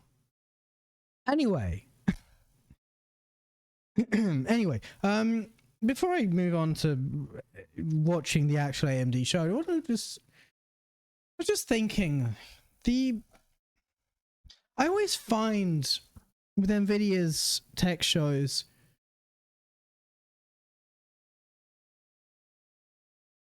I find them quite interesting because, so first of all, they've kept their approach compared to AMD is actually quite interesting because Nvidia have kept the same style of presentation that they did in lockdown. You know, socially distanced, here's a presentation, here's a person talking, here's the screen, and it's a very competent presentation.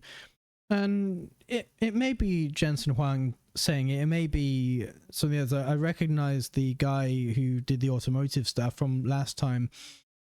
Jeff, what's his name? I've seen him do some things before as well. Whereas AMD kept the same presentation style that they would do in person, but they kept those for lockdown. They just didn't have an audience. So again, it'll be a stage with Lisa Su. God, what's his name? Oh. Brain is gone. I'm sure we'll see him later today, but the guy who's infamous for lying. Like the guy who he was bragging about how AMD wouldn't have supply issues with the 6000 series, and then he himself was able to actually get his hands on one. And then he was the one on screen who actually boasted about how the 6000 series would be capable of 8K gaming last time. He's kind of got a bit of a name for himself now for being a PR nightmare, actually, as things would happen. He was the kind of person, honestly, if I were Lisa Su, he may be very good at whatever his job is, as long as it's not that. I would delete his Twitter account and keep him off the stage if it were me as his boss, but I'm not. So we'll keep letting him shoot AMD in the foot every time. But whatever his name is, where was I even going with this? I generally can't remember. I got distracted. But yeah, anyways, they're on the stage, and now they have the same presentation that they did have, except now they actually have people sitting in the audience.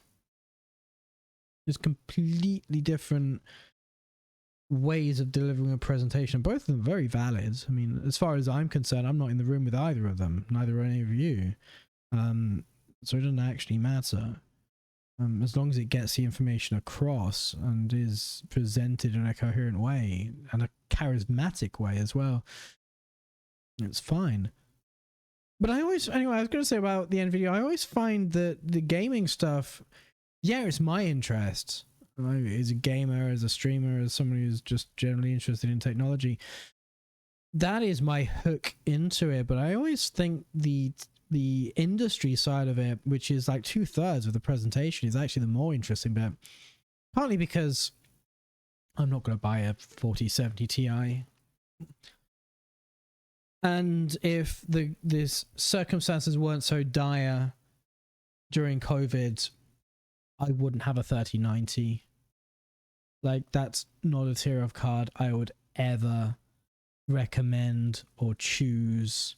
It was a necessity. It's what the landscape looked like at the time. And actually, given how things have escalated with inflation and cost of living and all that shit, I genuinely couldn't afford a 3090 now if I were in that position.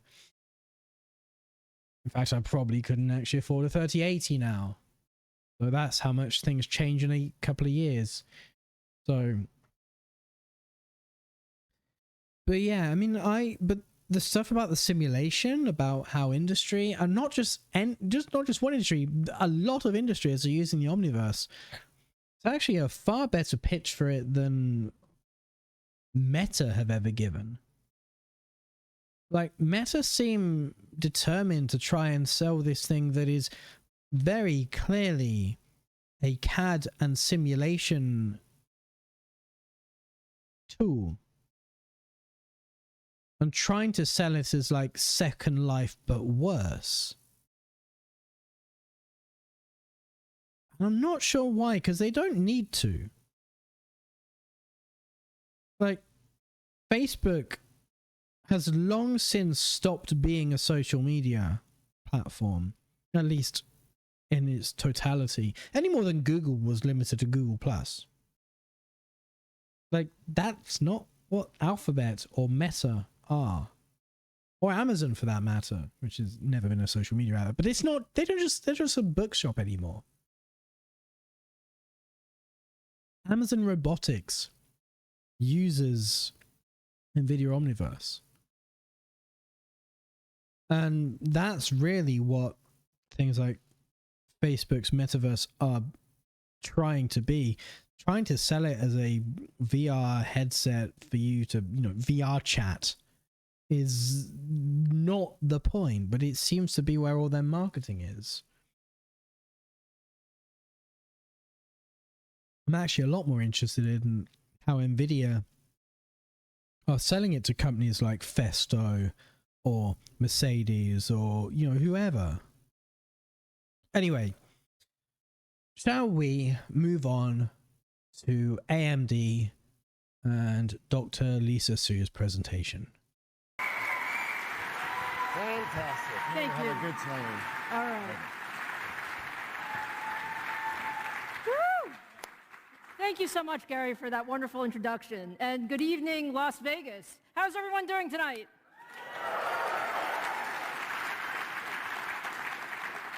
It's so wonderful to be here. Really want to welcome everyone who's also watching on the Worldcast. And I would say that it's so wonderful to be back here in person this year.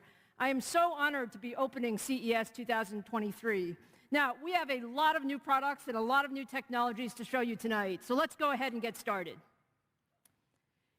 This is truly an incredible time to be in the semiconductor industry. If you think about what the last few years have been, there have been many challenges, but there's also been this incredible surge in demand that stressed all aspects of our supply chain. But one thing is true. The pandemic made it clear that semiconductors are absolutely essential to everything that we do. You could Virtually say that. Every product, every service, every experience in our lives is powered by semiconductors. Whether you're talking about cloud services or how we work, game, and connect, chips have become a critical enabler of everything in our modern life. And with the growth of AI across all of these applications, the technology is becoming even smarter and more sophisticated every single day. Now, at AMD, we're all about pushing the envelope in high performance and adaptive computing, and using technology to create solutions to the world's most important challenges. Tonight, I want to give you just a peek into all of the ways technology is transforming how we do things.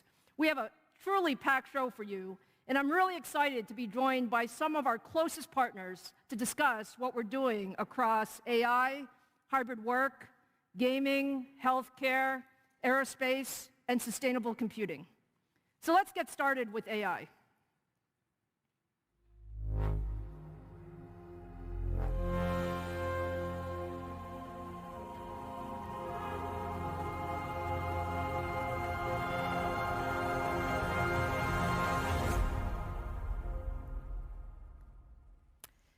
AI is truly the most important megatrend for the future of tech.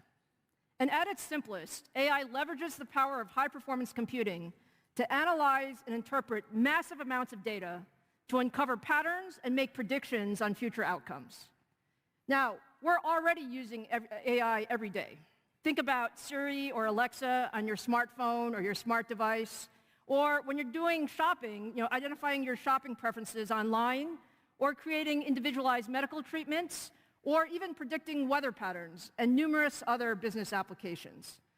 The full potential of AI, though, can only be realized when it is available across a range of devices, from intelligent endpoints to the edge to the cloud.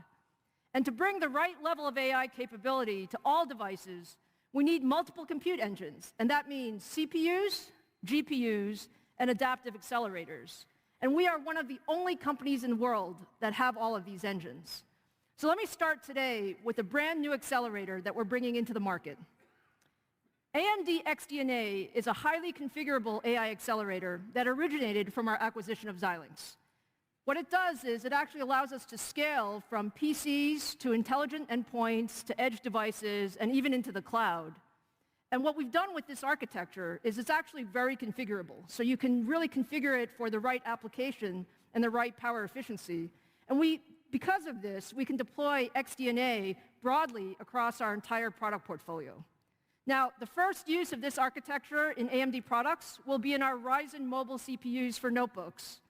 So today, I'm very proud to announce the all-new Ryzen 7040 series.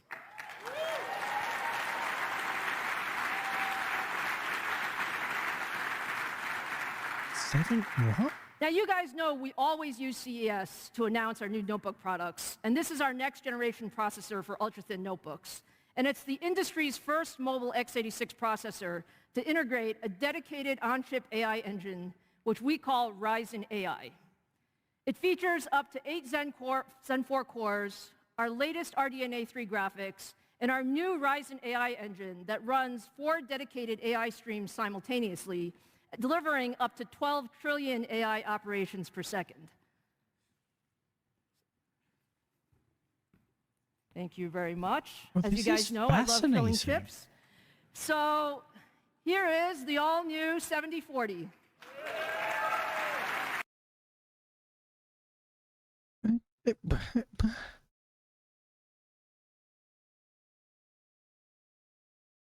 That's a fascinating and kind of baffling way around to do it. Hey Anne, how are you doing? Welcome on in. Hi everyone. So that how was your stream? How are you all? They're kind of doing the same thing as Nvidia. Got my ass kicked in Sea of Thieves, but it was a fun sale. I'm glad it was fun at least. So they're putting the AI cores on the CPU. Which, okay, that probably makes sense given that that's where they sell the most to industry. It's the Epic CPU, so I guess it makes sense. And the end result is the same as Nvidia's, because Nvidia have the AI cores, the tensor cores on the GPU. But in a laptop? Putting the AI cores on the world's fastest ultra-thin laptop. And I guess at some point it's going to be across their entire product stack, but it seems such a weird place to start. Here is the all-new 7040.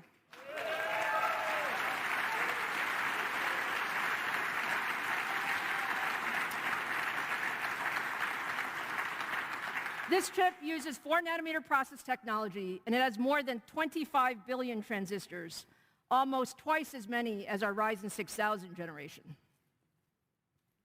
There you go. Take good care of it, please. So let's take a look at some of the performance. You can see that the Ryzen 7040 is significantly faster than both our x86 competition as well as Apple.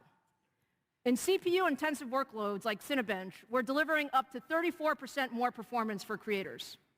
In AI, we outperform the Apple M2 by 20%, while our x86 competition doesn't have an on-chip dedicated AI engine. And then when you look at gaming, we're more than 20% faster. So let's take a look at some of that performance in action. What we're showing here is a time-lapse video of the popular for SoCs in cars and navigation. Yeah, that would make sense, and I get that. But she's talking about thin and light laptops, which, yes, I know Nvidia just talked about Ada Lovelace GPUs being in their thin and light laptops, which have the tensor cores, they have the AI capability. But that makes sense because that's an intrinsic part of the GPU that goes into all of their product stack. It's not like they have honed in on thin and light laptops for this feature. Same SoC for laptop carries the cars, makes it... Yeah, I'm guessing it will do eventually. Like, yeah, this is going to be in cars. And I'm pretty sure Tesla use AMD APUs. Because they weren't mentioned by Nvidia earlier, whereas companies like Foxconn and Mercedes were. So yeah, I'm very much expecting this to turn up in Teslas. But it seems such a... I mean, I guess the Apple M1 has it. I think they're using both, but switch to AMD for more power, but higher power draw as a result. Yeah, I've never really been paying attention to what they do. I just know that there was that issue that Tesla had with their CPU coolers, where effectively their water cooling loops were heating the Ryzen chips they were using and causing them to overheat, rather than cooling them, which was a hilarious issue for them to have. But yeah, that story is how I knew they were using Ryzen at all, to be honest. And again, as I said, they were conspicuously absent from the Nvidia show that we watched about half an hour ago. Blender rendering application. On the right is our top-of-stack Ryzen 7040 CPU with Apple... The other thing, like I know that AI is a huge thing in industry. Like I know that's a thing, and the tensor cores appeared first on the Volta chip that wasn't really a consumer GPU at all, for a reason. But I think Nvidia's and also Intel actually have been quite canny in their marketing of things like DLSS and XeSS as consumer reasons to care and consumer reasons to have this on every chip, and then all the other uses for AI have sort of flowed out from that, from everyone having this, on their GPU now. It's interesting that AMD, remember they just had this dig actually about Intel not having AI at all, which is true if and only if you're looking at CPUs. But Intel make GPUs now, and actually their integrated graphics presumably also support XeSS. So that's not entirely true, is it? Actually, the Intel laptop should have supported XeSS and similar AI capabilities through the integrated graphics rather than through the CPU. So I know it's different methods of achieving the same result, but it seems an odd way of going about it. Which again only makes sense when you consider where AMD is big in the data center and importantly where they're not. Apple's best in the middle and Intel's highest end ultra-thin chip on the left. I'm going to let the demo go for just a little bit. Just a little bit.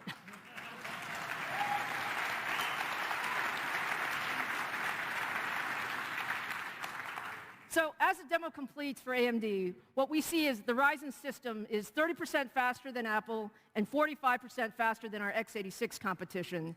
And this just shows you the tremendous overall performance.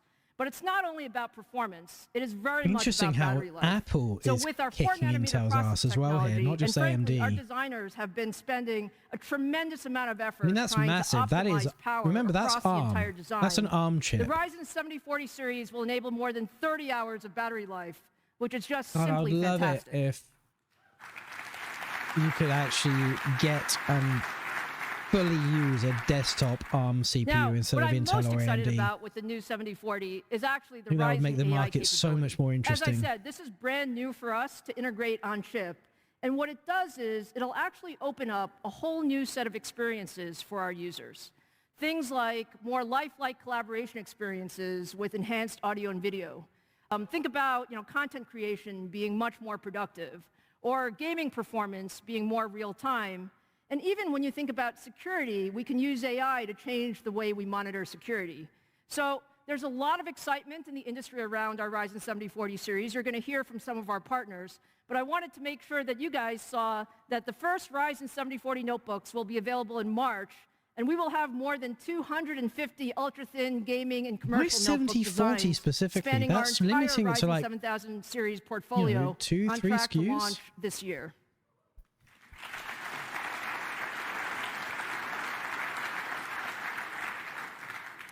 Okay, but as you guys know, it's not just about hardware. To truly unlock the full potential of our silicon, we need to have very deep partnerships with our software and our system partners. And so that brings me to our first guest. GPUs. Microsoft represents our deepest and broadest partnerships. Maybe it's because I upgrade the GPU far more often than the CPU, so I'm more likely to see this stuff if I get it on the GPU. Edge and cloud. So let me welcome Microsoft EVP and Chief Product Officer, Panos Panay.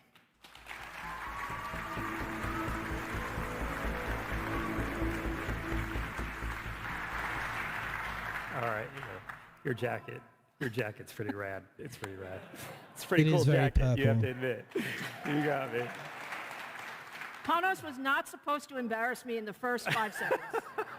I have to say, it's great to be here, Lisa. I'm Oh so my God, excited. you're Like, right, we're his in person. boots. I mean, last time we did this, it was digital. I was distracted by the jacket. He's right. In front of a crowd. This is really cool. It is a pretty good crowd, though, tonight. What do you think? It's pretty cool. Yeah, it's a great crowd. Good energy.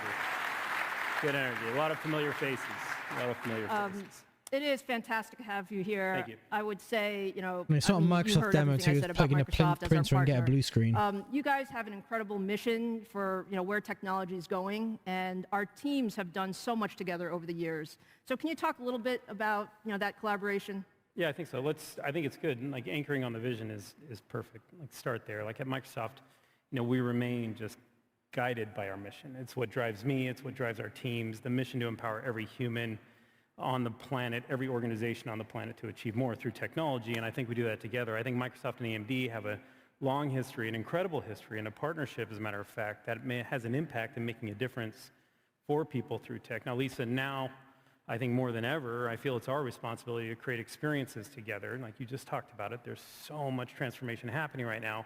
These experiences need to empower and amplify what people can do with tech, and I can certainly say we're really on that path already. If you think about Xbox Series X and S. I'm sure we have some fans in here, ultimately powered by AMD's SoCs. Xbox fans? These are products we designed together, all the way to the innovation and experiences created across the silicon, Windows 11, including the Pluton security that you've so amazingly brought to market, and we're proud of that.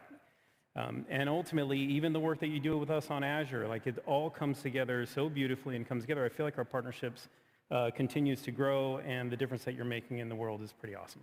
Well, I really appreciate that, Panos.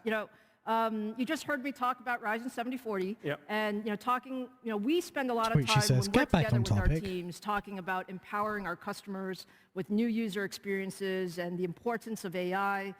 We've really had our teams working on this, really big sprint with bringing Ryzen 7040 to the market. So can you talk a little bit about that and what people can expect? Yeah, absolutely. I would love to. Let me just start by saying, and you hit it, and AI is the defining technology of our time. It's like nothing I've ever seen before. It's transforming industries. It's improving our daily lives in many ways. Some of it you see, some of it you don't see.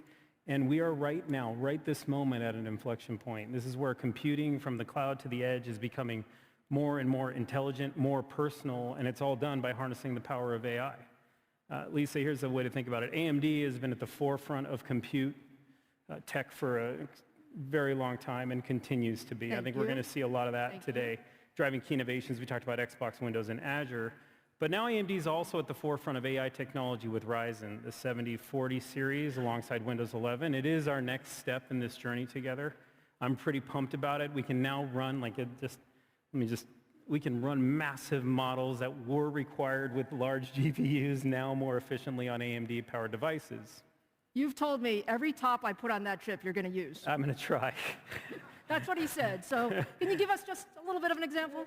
Yeah, sure. Okay, so look, when you take Ryzen AI, here's the easiest way. It was kind of in your slides, but if you take Windows Studio effects, these are pretty powerful. Now we're living in a time, these effects enable us really to be seen, to be heard, to participate with one another, really unlocking that human connection we all crave. It's super important to be able to connect with one another. I mean, just a year ago, we were leveraging our PC screens in such a big way, and we continue to be. And now you bring in portrait blur, you bring in eye contact, you bring in automatic framing, you bring in noise what was suppression. just There's so many in different things that the AI brings to the Nvidia forefront. CES You can't show. see, but you can feel it. This is so important. So when you're connecting with somebody else, you either have that direct eye contact, that background blur without disappearing into it, which is so important, or the framing that you can see here on Sheila where it auto frames. These experiences, though, they demand trillions of operations per second, to your point, and where you're pushing it. Here's what's awesome. They can now run on AMD's AI engine, not taxing the CPU or GPU while only consuming a few hundred milliwatts. What does that mean? What does that mean? Like, get out of that jargon. It means you get this incredible AI power. You sacrifice no battery life. You sacrifice no performance, essentially no performance. In essence, letting you run the powerful natural language models. And what does it translate to? It means I can connect with human beings without anything getting in my way and doing whatever else I want to do on the PC at the same time. Well, it is absolutely the wave of the future. It's what we believe in. I know that it's what we've spent a lot of time on. Now, we're very excited about Ryzen AI and bringing some of the Windows Studio effects to the market. But Panos, just one more question, because we're here at CES, and so is this going to be on Ryzen 8000 across the board then? Our teams spend a lot of time on the future. You spend a lot of time on the future. It seemed glaringly absent from the desktop the question parts. You're not supposed to ask me. No. This is.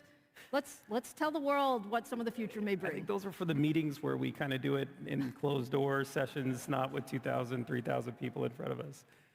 There might be a few more online too. Yeah, it feels different. All right, let me offer this. Here's a thought.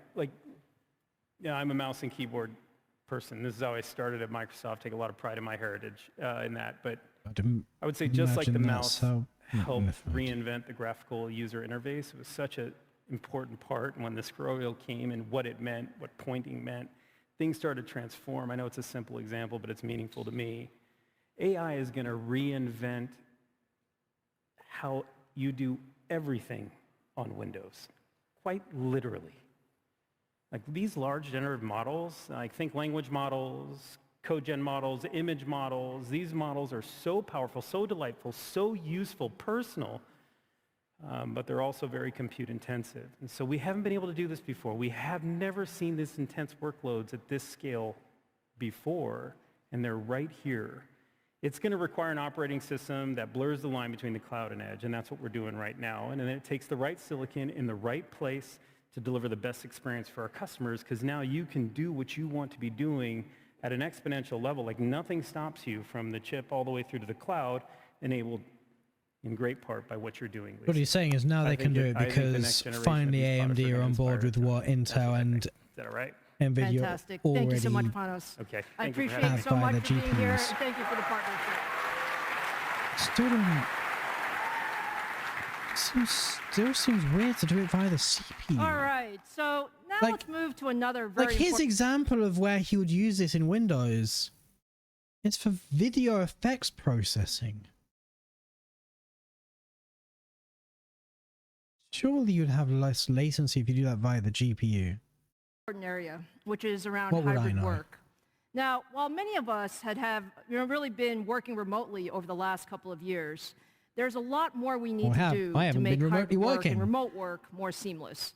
Now, according to a recent survey, more than 80% of employees say that they like the flexibility of working from home and it makes them happier. With no basis but more in than fact. half of those employees also say that their connectivity issues are actually limiting their career. And only 25% of people believe their organizations are really prepared for hybrid work.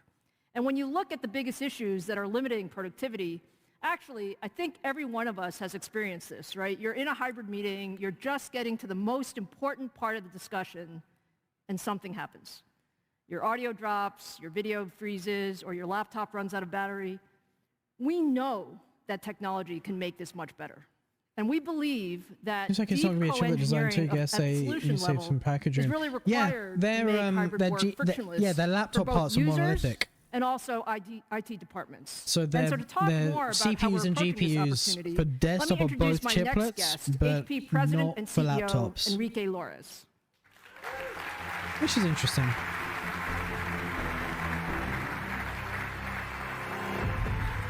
Enrique, thank you so much for joining us on this very important topic. You know, HP has been a wonderful partner with AMD. We've done so much together.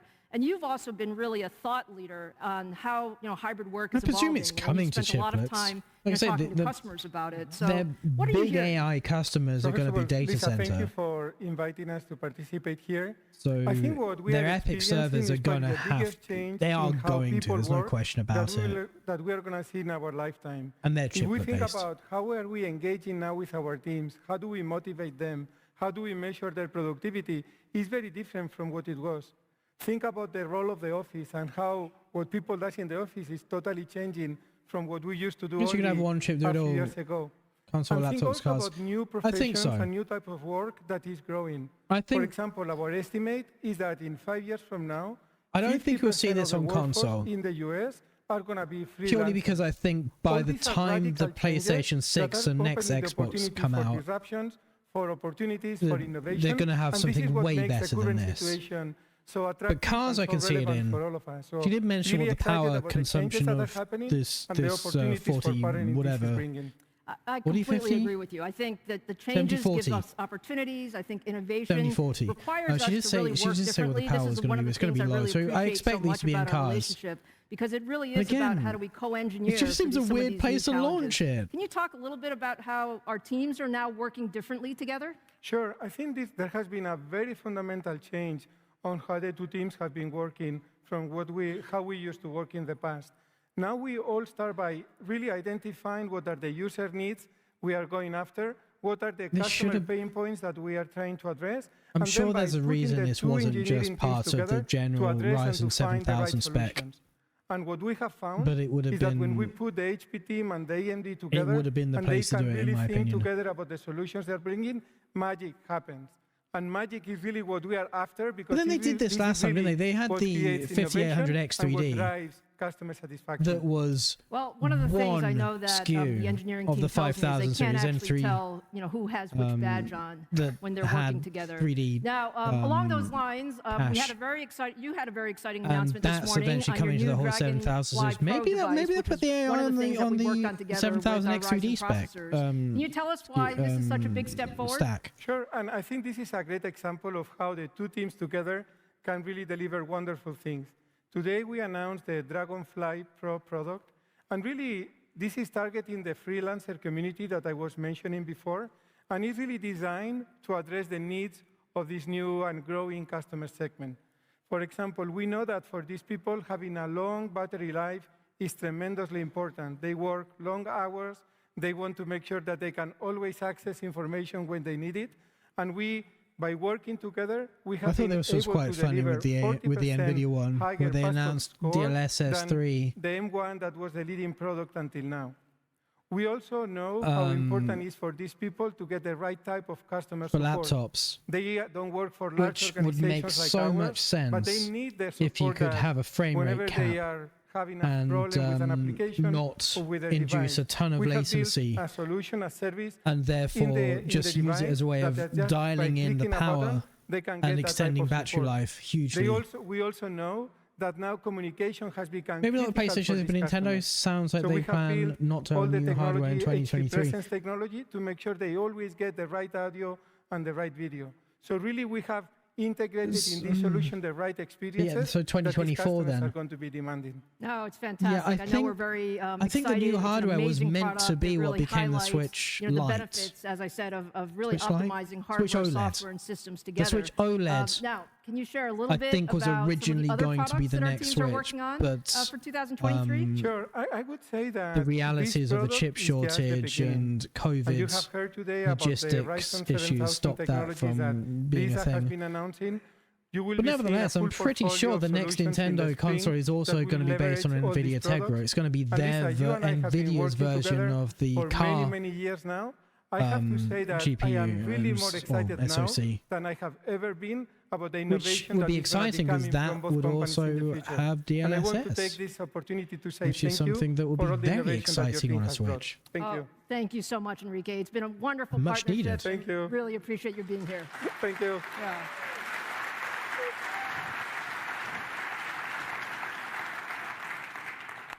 All right, now let's move to the world of gaming. I Do we have worry, any though, gamers in the because- house? I'm going to pause because I want to talk about this before I get distracted by the gaming. But I don't know what to think about Nintendo though, because they've never really been one to do like the Switch 2. Like they always try to do something different. Like even from the Wii to the Wii U, they moved from, you know, the purely waggle mechanics to the tablet base, and they kept some of the motion controls, but it was not the same. And then to the Switch, I guess it was kind of similar to the Wii U in concept, but in practice it wasn't. So I think what people want, what people literally want, is a more powerful Switch with probably a more ergonomic shape. Basically a Steam Deck. But Nintendo have never been one to do that. Like, even from the DS to the 3DS, there was 3D. I don't know. I think what people want is for Nintendo to do a fundamentally not Nintendo move. But at the same time, it has to be reasonably similar because Nintendo have basically taken their entire mobile gaming division and merged it with the home desktop division. Like, contrary to what Nintendo initially said, the Switch is now the new DS, as well as the new Wii U. Which makes sense, but which means that the next console is realistically got to be both, because don't forget, they make the majority of their money from the handheld market. Like the DS and the 3DS essentially kept the company going through the Wii U period. But so I don't know. I don't want to make bets on what Nintendo is going to do, because what Nintendo tends to do is batshit. But yeah, we'll see. I hope it's just a better Switch. What I want. But again,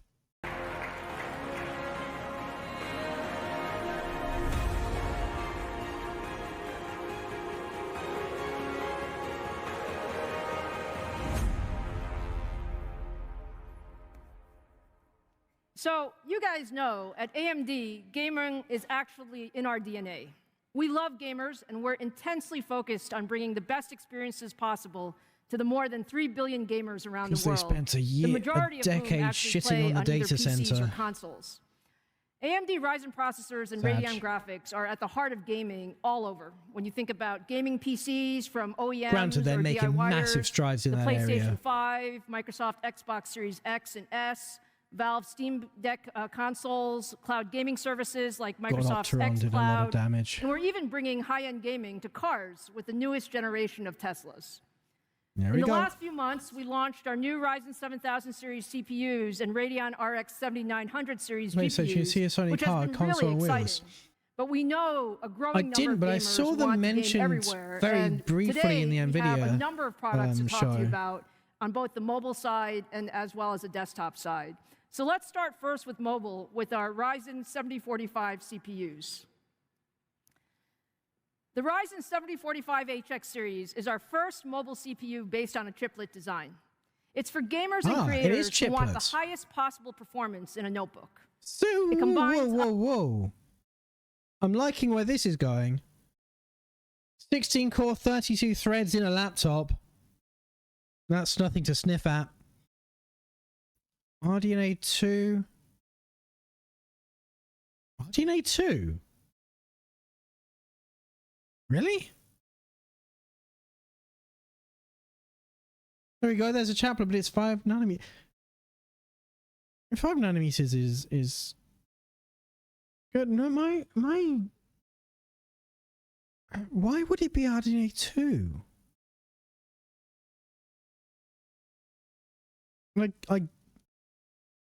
Although, imagine a Steam Deck running one of these. I mean, granted, 55 watts, so it wouldn't be. But imagine the fucking battery on. Although, if you were to, I mean, the Steam Deck's quite thin, right? Like, most of the thickness is the ergonomics, it's the controllers. If you make the back as thick as the handle and fill that with a fucking battery. Look at the breakdown. It's older tech that makes some of the GPU space and just slaps on 8 more cores. It makes sense. But you would presume RDNA 3 cut back. So same performance, lower power, right?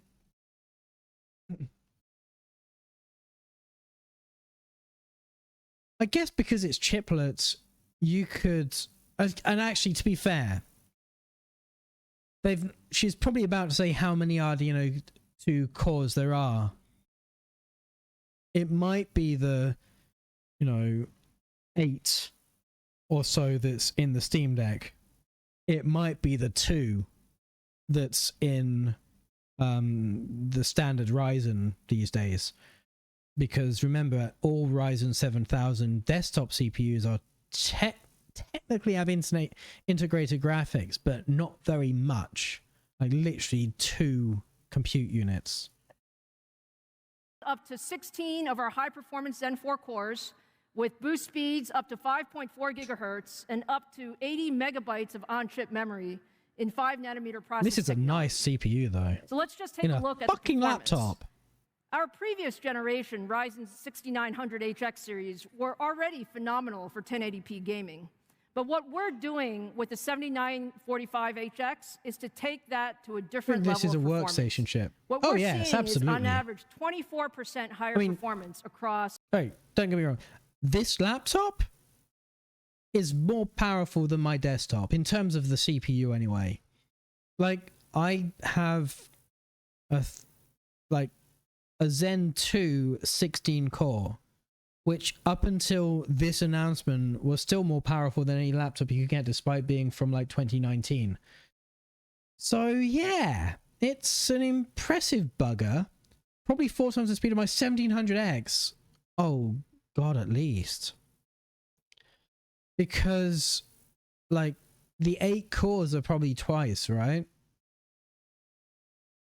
Based on just generational increases from 1st gen to 7th to, well, not 7th gen. How many have we had? This is Zen 1 to Zen 4. And then doubling the number of cores beyond that. And don't forget, the other Achilles heel of Zen up until Zen 3 was the CCX design, where you had the 4 CCX cores with the Infinity Fabric to the next 4 CCX cores. So even if you had to grab data from cache associated with the other CCX that wasn't jumping from one chiplet to the other, you still incurred a pretty monstrous latency penalty, which was the entire reason, the only reason actually, apart from clock speed, I guess, that 1st gen Ryzen didn't perform that well in gaming compared with Intel, despite actually being quite beastly as far as actual raw compute performance went. And even like Zen 2, the 3000 series, was in like workstation tasks better than what Intel had. It was faster, the IPC was better, the multi-core performance was better. In gaming, it still performed worse because of the latency when jumping from one set of 4 cores to the other.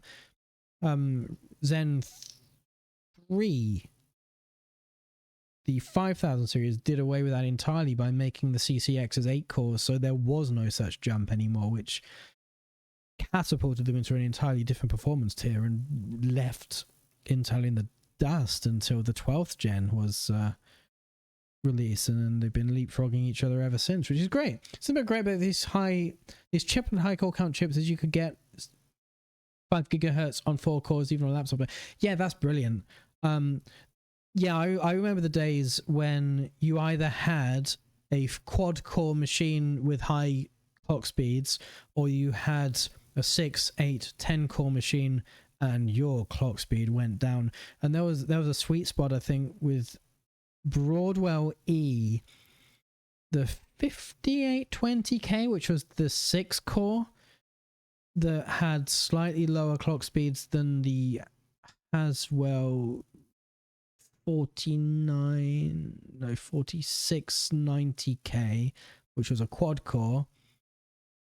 And I think that was about the time the 6 core started to do slightly better than the quad core, despite the frequency penalty. But now, yeah, you're right. You can have single core boosts to, I think she said something like 5.4 gigahertz. And even, yeah, you can have that across a group and have the other CCX drop way down, which is awesome. I personally, I find with my 3950X, if I'm doing an all-core workload, like say rendering a video or something on the CPU, I will get about 3.8 gigahertz. And if I have a single core workload, it boosts to 4.4, about 4.4. So I get that on a couple of cores, which is, it's not what they advertised on the box, which is a pain, but it's a decent delta, and getting that on the laptop would be brilliant. A range of popular games. And when you look at content creation and productivity applications, when we compare against our competition, those 16 Zen 4 cores are delivering significantly more performance, more than 50% faster across a wide range of applications that will enable creators to accomplish so much more with this notebook. Now, the 7945X enables a different category of mobile laptops for gaming and content creation, but we're also bringing new mobile gaming GPUs to the market today. The RDNA 3 that we launched in the desktop, we're now launching our first products in laptops with our new Radeon RX 7000 mobile GPUs. And what we're doing here, the first chip in the series, the RX 7000 series for gaming and creator laptops, is the new Radeon 7600M XT. 32 compute units. I'm just going to check. Isn't that what was on the PS5? PS5 compute units. Let's have a look. GPU 36. Right, 10.3 teraflops, 36 RDNA 2 compute units on the PS5. So this is going to be decently. How much faster is RDNA 3 versus RDNA 2? It's a bit. So this is probably better than a PS5. Especially if paired with that fucking 16 core beast. And what we have here is 32 RDNA 3 compute units, 8 gigabytes of GDDR6 memory, and a configurable power that allows us to adjust for the best balance of performance and battery life across a wide range of system designs. So let's take a look at some of the performance here. What we see for these guys in 1080p, the 7600M actually delivers next level performance in its class, with 26% faster frame rates on average compared to the competition. Now, you're going to see these guys in the market very, very soon. So we'll have Ryzen 7945 and Radeon 7600M XT laptops starting in February. And you'll see even more gaming notebooks coming later this year, including some new AMD Advantage notebooks. So dependent on the manufacturer. So to talk more more about And how we even the bring some of SKU, these like products I've to seen, life, our next partner is one that seen has like adopted AMD very broadly across their 2080s portfolio, perform and that worse than is 2070s Lenovo. because So of the let me power welcome balance was Lenovo just different EVP and President from one Matt laptop to the Zielinski next. to the stage.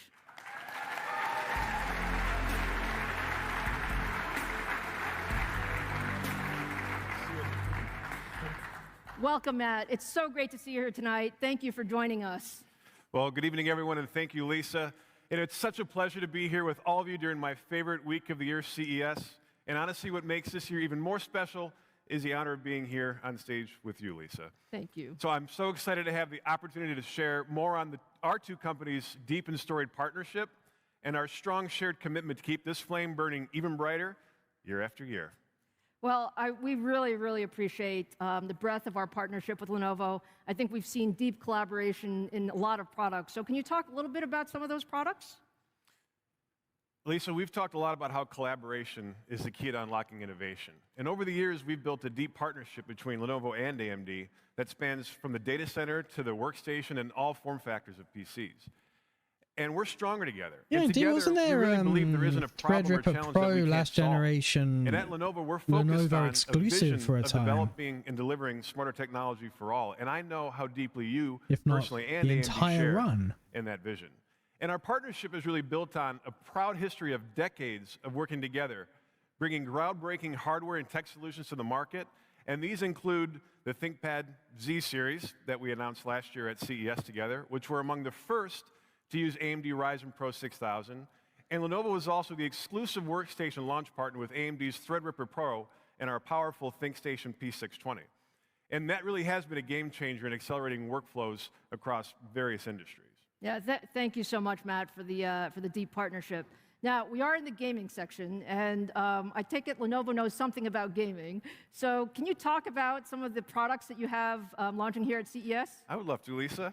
And in fact, look, since 2017, we've launched Ryzen and our most powerful Lenovo Legion PCs.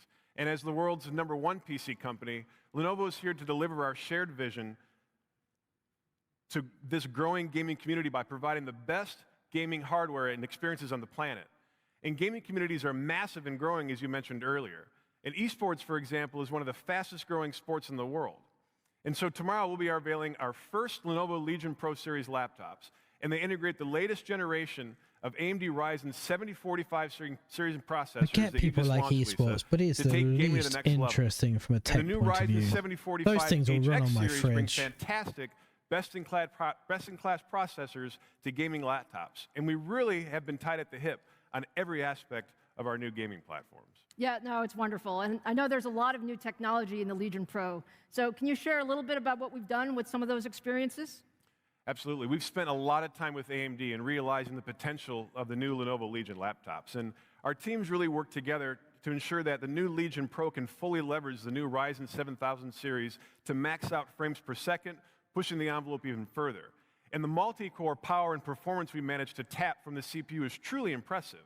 And this is going to be the most powerful AMD Ryzen gaming laptop we've ever released, and I can't wait for gamers to experience these new incredible platforms. And Lisa, we also agree that AI is one of the keys to unlocking improved and unmatched gaming experiences. And AI really elevates gaming with benefits including improving network bandwidth, lowering your device's power consumption, and increasing frames per second, and even more than that. And the new Ryzen 7000 series have been a big part of really making all of this happen. And we have AI engineered into our systems that can work alongside AMD Ryzen processors to dynamically tune the CPU for up to a target 5% boost in performance. And in doing so, we really pushed gaming performance far beyond what was thought to be possible. I thought he was so close to accidentally announcing FSR 4 or FSR 3 involving AI at that point, an actual direct competitor XeSS and DLSS. But no, he didn't. He fell short of that. AI being used for power tuning. It makes sense, but it's not where the, I mean, makes sense, but it's not where the exciting stuff is. Well, I think we both agree that Legion Pro is fantastic. And you know, the other thing is we also realize that this is really just the beginning. So can you talk a little bit more Making about FSR some of the future and what dependent we should rather than expect from GPU Lenovo would and be AMD? a bizarre Absolutely. move, Well, though. as you know, this is just the beginning. And But in if all, that's Lenovo's going where to have their AI 50 processing different is, laptops desktops and would have workstations to powered be. by AMD in 2023. That's a big number. So stay tuned because, as we like to say, we're just getting started. I love it. I love it. Thank you, All right. Matt. Thanks, Lisa. Thank you. Thank you.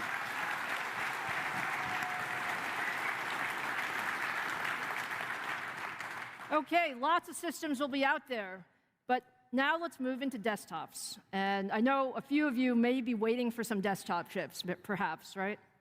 Yes? No? Maybe? So one of the biggest recent innovations in gaming PCs has been our introduction of 3D V-cache memory technology in our Ryzen 5800 X3D like how more CPUs load you last can put year. in CSS What we did is we space. used 3D packaging to stack Yeah, memory but I just on think top that of CPUs AMD to deliver are the odd substantially ones more out. They're the performance in only gaming. ones who do not When have Ryzen AI 7, processing for 5800 upscaling X3D on their launched, gaming it launched as the GPUs. world's fastest gaming processor. And tonight, I'm very excited to announce put it that on we the are now CPUs, bringing it's just kind of 3D funny. V-cache technology I to our get it. Ryzen 7000 processors. I completely get it. Like, the point of those AI processors is not gamers. That's just where their cross-section and our cross-section most overlap, right? But Nvidia dominates high-performance compute. They just do. They've been eating Intel's lunch for the last 10 years or so. Like, Intel used to absolutely dominate that market until Nvidia came in and said, you know what? These processors are probably better suited to CPU than GPU than CPU. We are increasing... Shit. That's more full than I thought it was. We're increasing our ability to do that, and we're making CPUs based on ARM. Fucking 80-core CPUs with a GPU attached and selling them to the data center, and Intel's like, what? And they, under Brian Krzanich, they just sort of floundered. And they're responding to that now. They're thinking, well, actually, if we want to keep our job in the data center, we want to stay relevant, we're going to have to make GPUs and do all this compute stuff. And they're building the AI stuff onto it, which is what XeSS uses. They're building it part of Arc. People think, oh, well, Arc isn't very good at the moment. It doesn't perform that well, and it's expensive to make, and their drivers are fucking shite. And all that criticism is correct.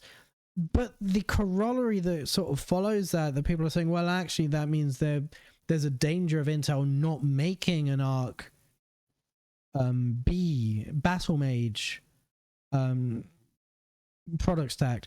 It's just wrong, because frankly, it doesn't matter how shit these are for gaming. They want to get into the data center space, and GPU compute is how you do it. Because they already have the Xeon processors. They need to get into the bit that Nvidia have sort of taken advantage of. And AMD are sort of, they're chasing Intel. They've got all these epic chips that are fucking amazing. They're brilliant. Expensive. But they are, again, they're triplet design, making single CPU, 64 core, 128 thread beasts, is working. It's going really well, and AI is where it's all going. So it makes sense that, given that Radeon basically doesn't exist in the profession. I mean, I know they make Radeon Pro, but if you do any kind of compute whatsoever, you need CUDA. Like, end of, you need CUDA. And so far, that means you're realistically using an AMD thing. An NVIDIA GPU for professional use. You just are. So it makes sense for them to put it on the CPU from that point of view.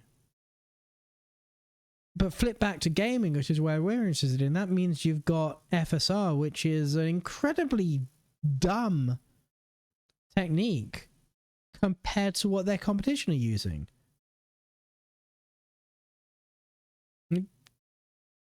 It's so weird if FSR 3 ends up being dependent on your Ryzen CPU.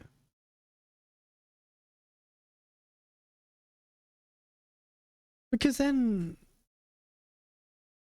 they can't sell GPUs to content creators, I guess, at least get some more CPUs sold. I'm thinking AWS more than content creators. I'm thinking the Amazons and the Googles of the world and the Metas.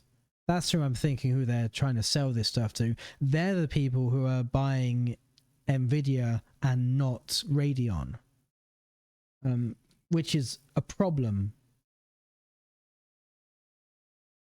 It's kind of discouraging if that means they don't have anything in the future compete against top-end Nvidia GPUs. It's so weird because I think they will. Because, I mean, they're rasterized. As far as rasterization goes, the 7900X TX, I mean, it's better than a 4080. It's not as good as a 4090, but the 4090 is so far and beyond the the 4080. It's like, I mean, $1,600, and as well, like it's not. It's like complaining that Ford don't have anything to compete with a Bugatti Chiron or a Lamborghini. And it's like, yeah, they don't. But I wouldn't be buying it anyway, so why do I care? So, but it is from a technological viewpoint, all this is useful. I mean, I keep saying the most interesting thing for me about DLSS, and DLSS 3 in particular, frame generation, is not on the 4090.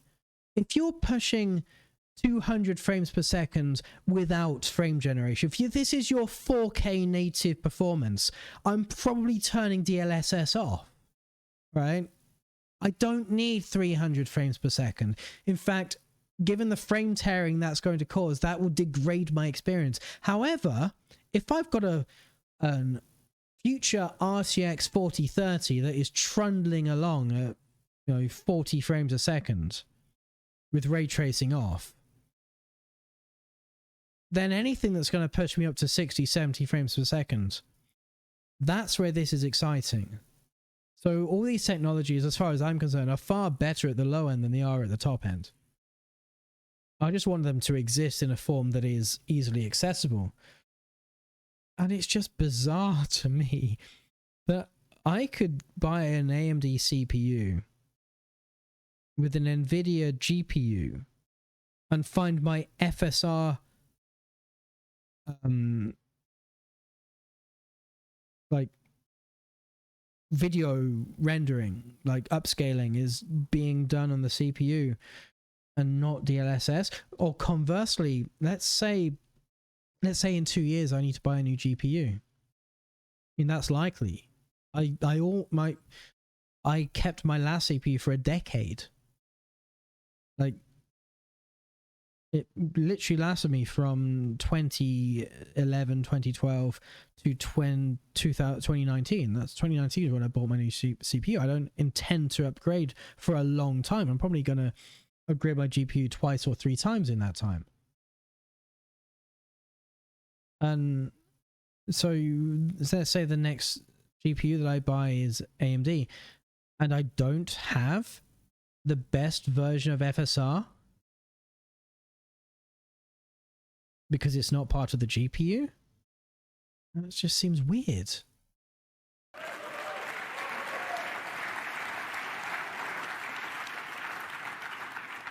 The Ryzen 7 7800X3D is 8 cores, 16 threads, up to 5 gigahertz frequency, and 104 megabytes of cache, which more than doubles the cache compared to the Ryzen. Oh, really weird thing.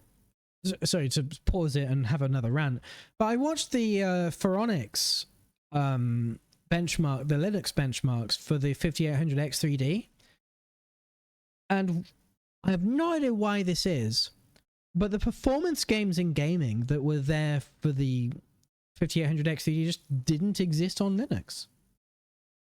Like, it performed basically the same as the normal 5800X, and I have no idea why. Don't know what it is about Linux that means apparently the the extra cache just didn't benefit. But they then went on to do lots of workstation benchmarks and showed lots of reasons why you would use it and lots of things that did use it, which is the absolute opposite story to on Windows, where basically the TLDR was that in workstation tasks it made no difference whatsoever, and in gaming it was fucking monumental. So that's interesting. No idea why. Not my area. I just thought it was fascinating. 7700X non-X3D version. And these larger caches are important, especially in gaming. Now let's take a look at some of this performance. The 7800X3D delivers on average 15% more performance than the 5800X3D across popular games. Is that okay?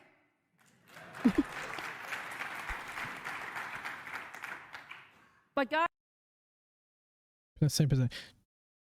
Just to go back, because you weren't here when we watched the Nvidia one. I don't know if you've seen the Nvidia one, but Nvidia made this claim for the 4070 Ti, which is the old 4080 12 gig that was announced and then unannounced. They basically said that that card was 3 times as fast as the 1390 Ti. Then I looked at it, and basically everything was about 1.5 times as fast, except for Cyberpunk. Cyberpunk performed 3 times as fast as the 3090 Ti. Cyberpunk alone. It was the new RT version. I think it's fully path traced. I've not been paying that much attention to Cyberpunk because I've not actually played the game. But Cyberpunk alone was 3 times as fast, and those were all using DLSS 3. So with frame generation, most games were 1.5 times as fast as a 3090 Ti, except for Cyberpunk that was 3 times as fast. Now, without frame generation, the fully path traced Cyberpunk does not perform well on Ampere. So it could be the difference from going to, 15 FPS to 45 for all I know. But yeah, it was misleading because first of all, it was only in one game. It was not an average. You can't expect that across the board or at all. But secondly, it's actually really concerning because you expect the 4070 to perform like the last gen flagship. Like that's how things work. The 970 performs like the 7080 Ti. The 1070 performed like the 980 Ti. The 3070 performed like the 2080 Ti. That cadence always happens. So actually, if it's requiring frame generation in games that specifically support DLSS 3 to perform like a 3090 Ti, that's not reassuring. Bear in mind, I've not looked at benchmarks for it because I wanted to go into these presentations blind. So I'll probably watch Gamers Nexus video on the 4070 Ti later. But yeah, I'm concerned about the performance of the 4070 Ti based on apparently that Nvidia's benchmarks using DLSS 3, and they cherry picked a clear outlier for their performance characteristics.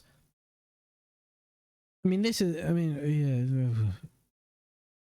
CPU, so these are kind of not really comparable.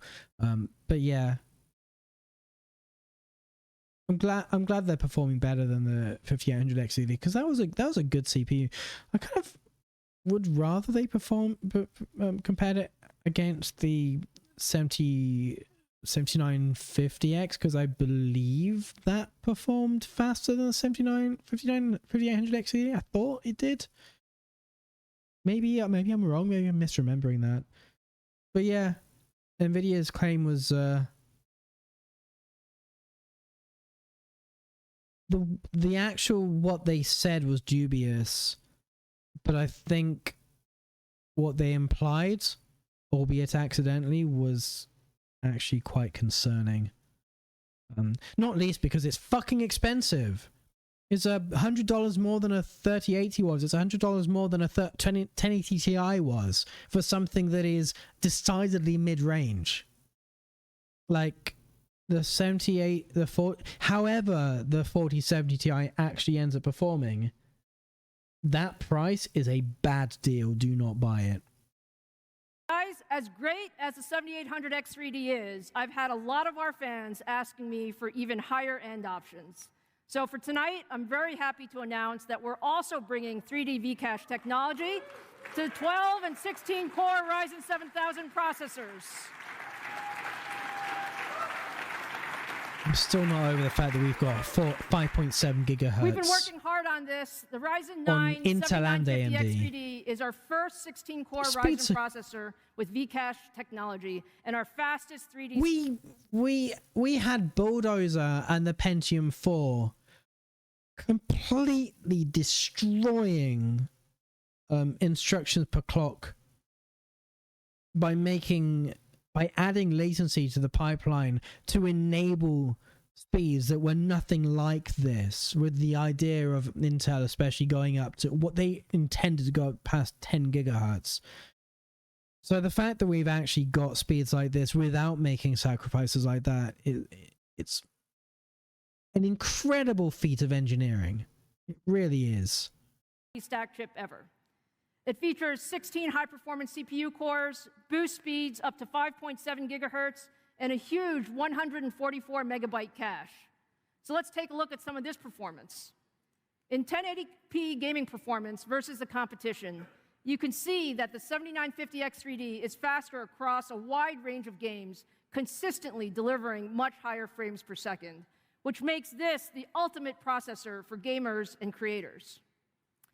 So when you think about processors, you also need great games. And what I'd like to show you now is one of the most anticipated new games of 2023. Still need to Star play Wars Jedi Survivor from our friends Order. at He said Fallen Respawn. Over. You know, this Jedi title Fallen has Order. actually been developed on Ryzen, and it's been optimized for Ryzen processors. So let's take a look at some gameplay footage.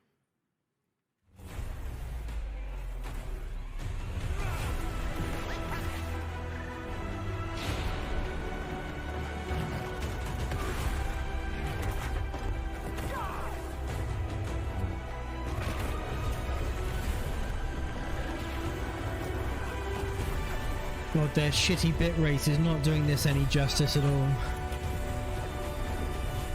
I wish this stream were in higher quality than it is.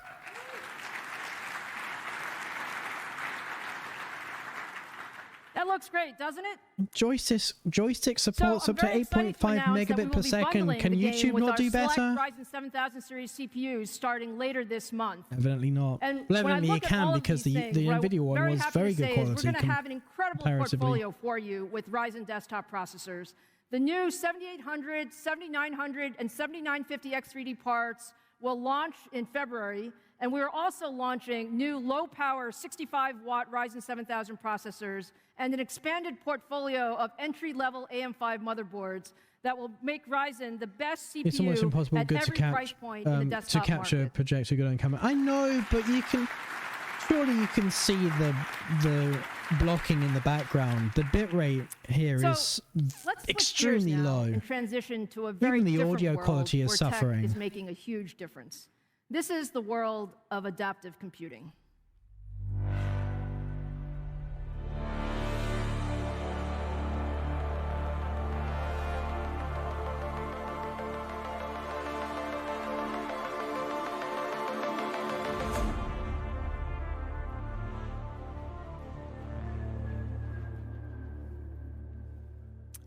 So last year, we acquired Xilinx, which gave us leadership in a whole new set of technologies and a whole new set of markets. Adaptive computing solutions are unique in that the hardware can be changed and optimized multiple times to perform whichever task you need.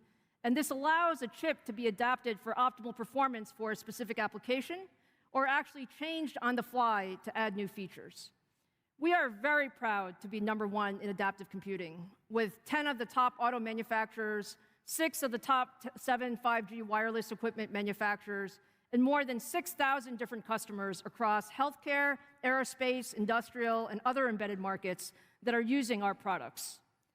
Let's start with healthcare. This is actually something that's very personal for me. I believe that technology should do good, and there's nothing more important than using technology to improve our healthcare. And this is being used in a number of areas. So to help us understand more about this, let's welcome a true expert in this field and one of our deepest healthcare partners, Bob DeSantis, EVP and Chief Product Officer at Intuitive Surgical.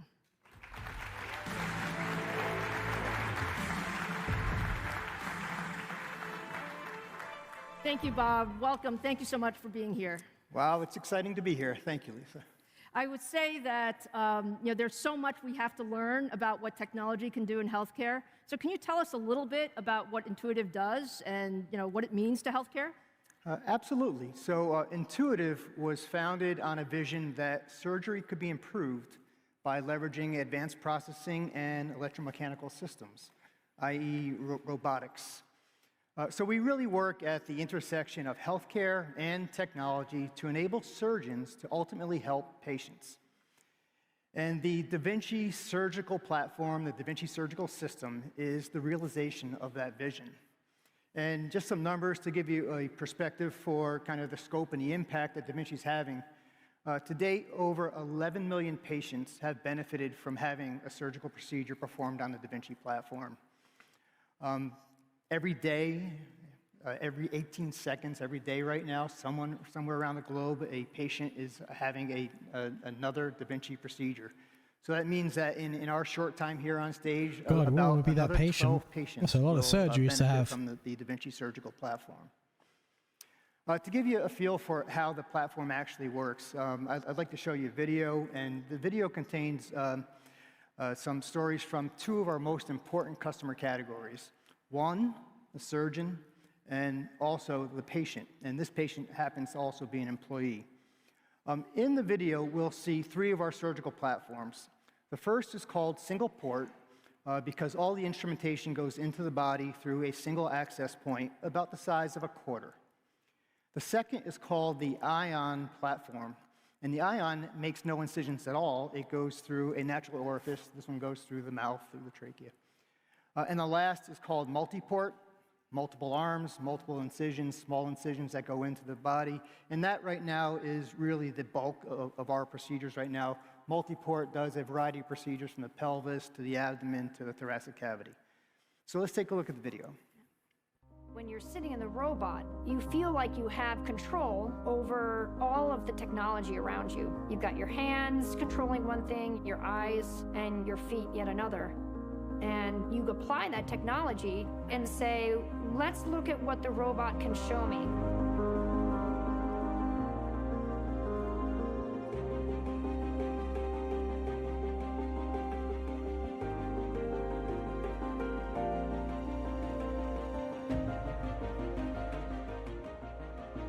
I'm a patient. I've had a Da Vinci surgery. My father was a patient. He had a Da Vinci surgery. In my everyday, I'm charged up about what we're doing, about building better products. We're thinking about different types of robots, different instruments to be able to do more jobs more efficiently or safer, ways to bring new vision technologies to the surgeons so that they can see yet more that the naked eye can't see, giving that surgeon more information to do their job better.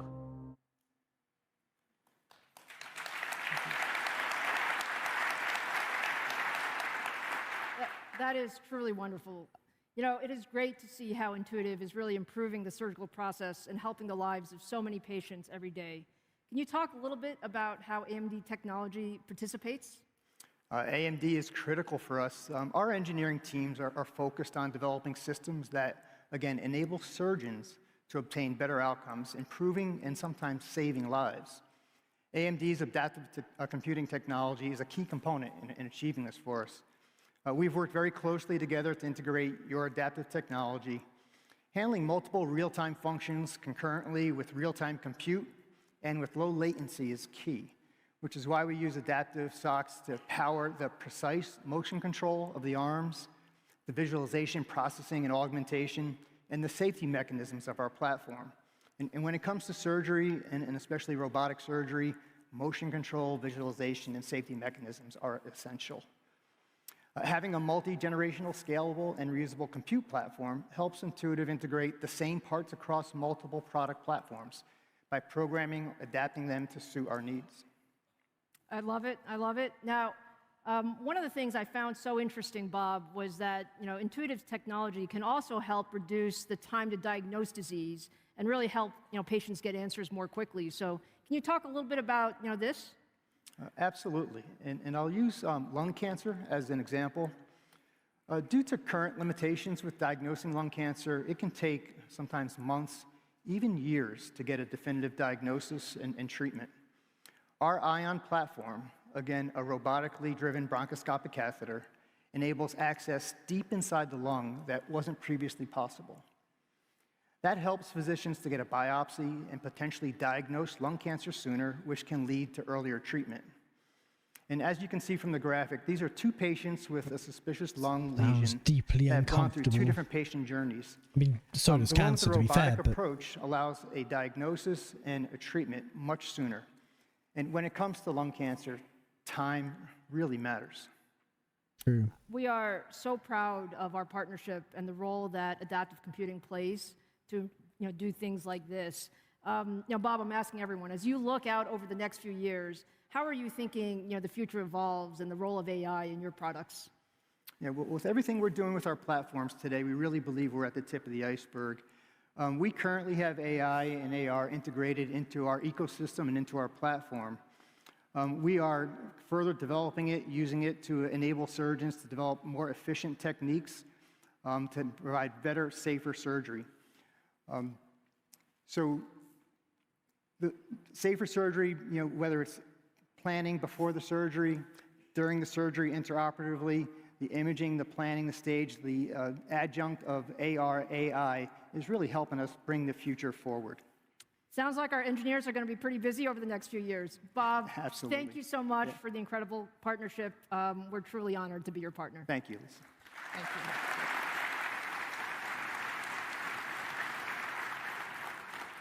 So medical imaging is another area where AMD technology is dramatic. I'm going to take this. I presume she's doing a segue. If I'm wrong, I mean, no harm done, really. I'm going to take this opportunity to have a quick pee break. Also, go get a drink because I finished my wine and my Pepsi Max Cherry. So yeah, I'm going to see you in a couple of minutes.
Steps are forbidden, but with knowledge of your sin, you throw your love to all the strangers and caution to the wind.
It's love over gold and mind over matter.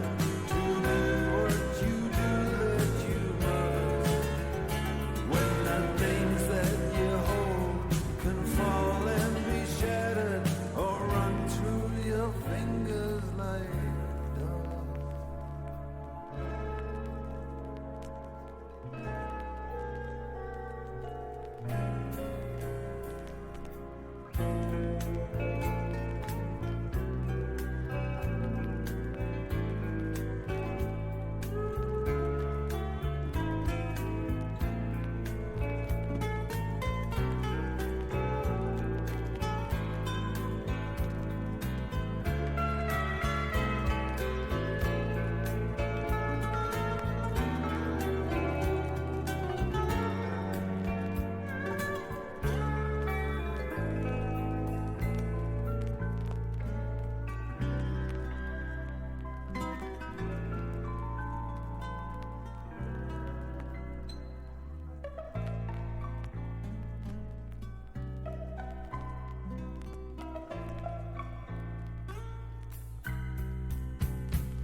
someone new. You know got so much to say.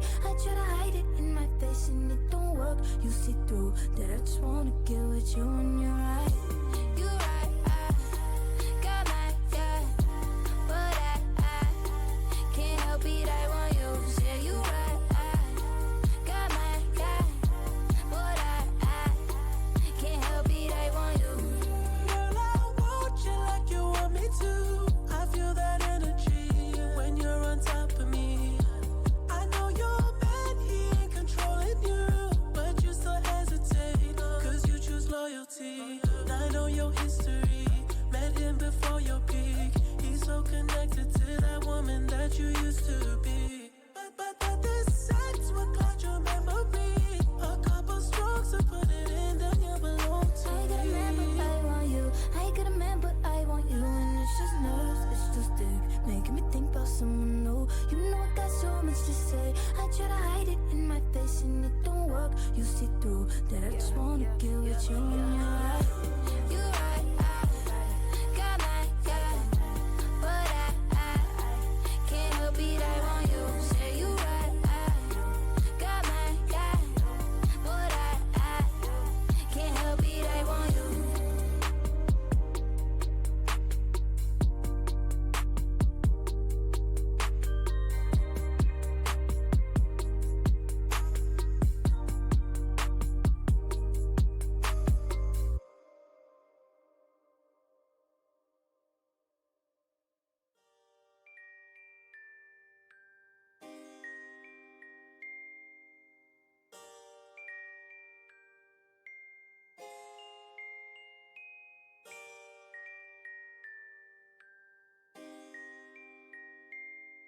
Hello again.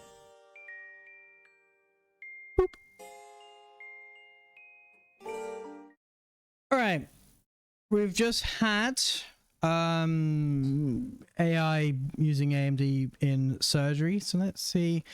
This is going medical imaging libraries for high-speed premium quality imaging available on Versal SoCs.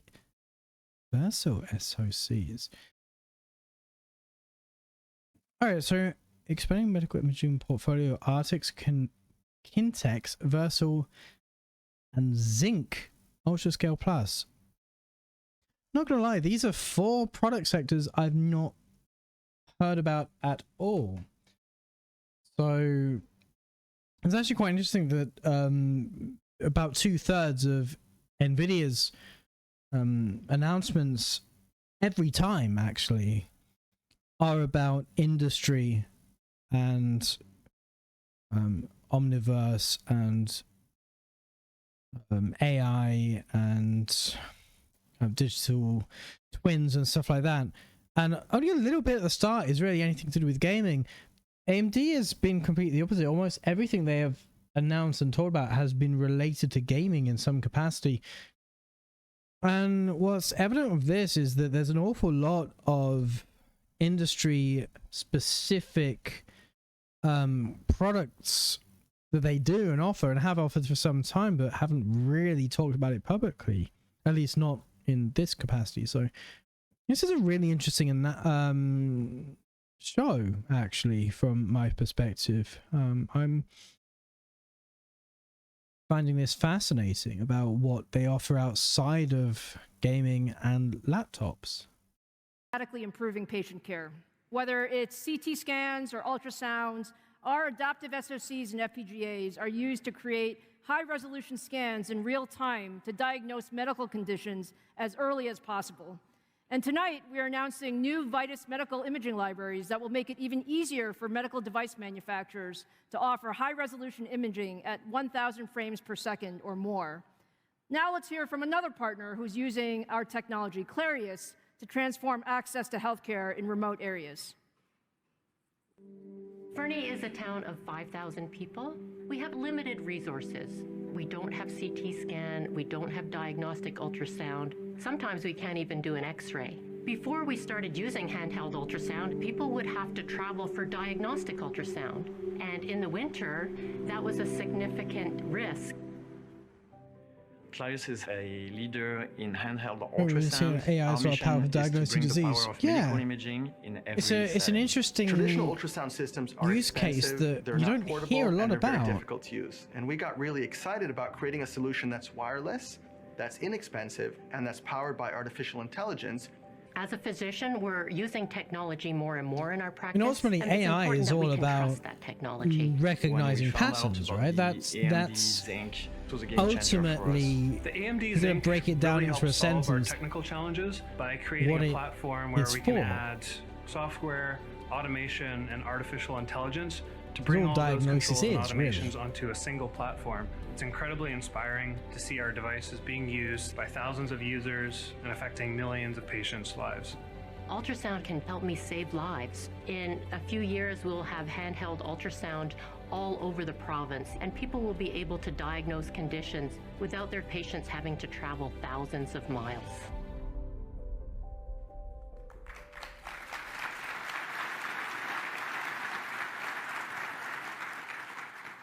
Those are great stories. And I'd like to talk about another one, which is also a very interesting area.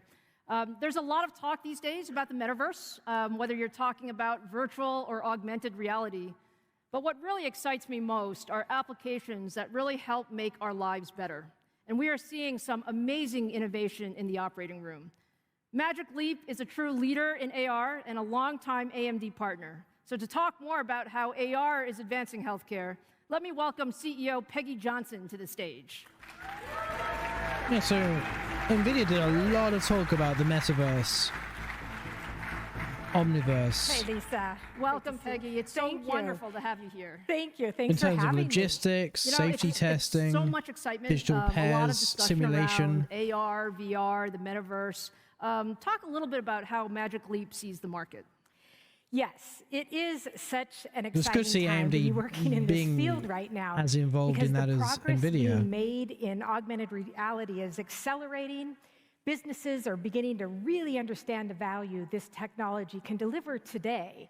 And let me start by saying that augmented reality and virtual reality are two very different technologies with very different capabilities and use cases.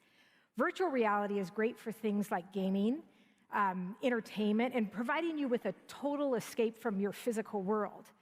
Augmented reality is the merging of your physical world with your digital world. And you still see your physical world as it is, but we merge digital content into your field of view. What was that Microsoft one they were talking about years like ago, that enabled but by Magic Leap 2, not had them that mention digital content mentioned it can for now ages. become a digital twin of a factory, or 3D visualizations of the data, or even a surgical plan where you can overlay The on the HoloLens or patient something, was that a the guide Microsoft for the one? surgeon to operate. So it can also connect you with a remote expert who can guide you through perhaps a complicated procedure and even annotate your physical space from afar, from anywhere in the world, really, I assume it died. using Magic Leap 2 or even a laptop. I mean, you would not be surprised if it didn't die, but is still an internal only project within Microsoft. Congratulations on the They launch would be of Magic Leap 2. insane to Can you tell us scrap a little bit more AR. about what makes Magic Leap 2 so special? Yeah, so a couple Mind of things. you, First Microsoft is Magic makes some Leap 2's batshit decisions optical sometimes. stack. That's the thing Sometimes. that enables this industry-leading image quality when you put the headset on. The text legibility is very, very clear. There's a large field of view to put that digital content in front of. And then we have a first-to-market feature called dynamic dimming. That is a capability which allows you to darken the area behind the digital content so it appears even more solid in brightly lit settings, like an operating room. It's really needed in there. And then to power these capabilities, we needed a high-performance processor. There's a lot going on here, and it needed to be capable of driving experiences and use cases that our customer needed. And because of AMD's leadership in Zen cores and Radeon graphics, we partnered with your team to define a custom processor for Magic Leap 2. And we also developed a custom computer vision and AI processing engine that's been a key component to how Magic Leap 2 maps and then understands that physical world.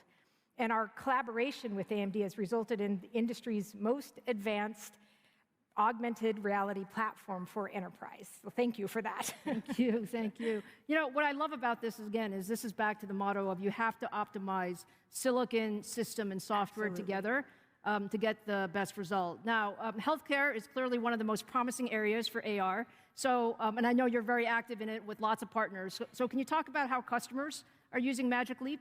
Yeah, and you're right. Today, healthcare probably has some of the most advanced AR use cases, and they actually generate two-day positive outcomes for patients and for doctors. So think of surgical planning and 3D visualizations of MRIs that can help a practitioner get a better understanding of the patient's anatomy before surgery and even guide them through an operation. And we've got a really great partner in CentiAR. They've developed this solution that connects physicians to live clinical data and the image of those on the Magic Leap 2 platform. And in certain procedures, physicians have to actually guide a catheter through the blood vessels of the heart. And they do that now while looking at a 2D screen in front of them. But with CentiAR, the physician is able to see this 3D map of the patient's heart in front of their eyes and the location of the catheter all in real time. So this is absolutely game-changing for the industry, and it's a use case that's really only possible with augmented reality. No, it's amazing technology, really. So what's next for Magic Leap 2? Okay, well, I'm excited to announce that we are now what's called 60601 certified, and that means we're approved to take into the operating room. The surgeon can wear it in, and we're currently the only AR device with this certification in place. In fact, the CentiAR solution is now under that standard review by the FDA, and we hope to see their software on our platform a little bit later this year in the market. It's fantastic, fantastic. It's clear that there's tremendous potential in healthcare. Now, I know you're also looking at a number of other use cases. What's next for this industry? So the industry, first, we really need to focus on growing the content ecosystem that sits on top of the platform like Magic Leap 2, and that will bring more and more utility to devices like this. And then we need to make it smaller. We want to have just glasses format at some point, but to do that, we need to offload a lot of the compute to cloud instances like those powered by EPYC CPUs. Pervasive AI will also play a big part by maximizing the value of the data that Magic Leap 2 can process so it can turn into actionable insights for the user. And it goes without saying that all of this will require very close collaboration with the industry. I think, Peggy, again, our engineers love working with your team because it really is about collaboration and doing something that you might have thought was impossible. So we're very proud to partner with you. Congratulations on Magic Leap 2, and we look forward to making this next era of computing a reality. Thank you, Lisa. Thanks for having me. Thank you.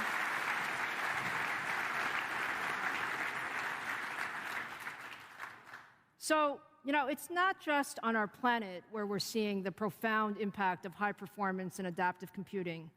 AMD has also been a trusted partner in aerospace for decades, and we continue to work with the industry that innovates beyond boundaries of our planet. AMD solutions have been part of many recent space missions, from Mars Curiosity and Perseverance to the recently launched Artemis moon mission. We've also been working with commercial partners in adaptive computing for space travel as well as for communications. To hear more about how AMD technology is helping to power the future of space exploration, I'm pleased to welcome a former NASA astronaut and Air Force colonel with more than 180 days in space. She was part of 2 space shuttle missions and led a 6-month expedition to the International Space Station, where she served as the lead robotics and science officer. Please welcome Dr. Katie Coleman to the stage.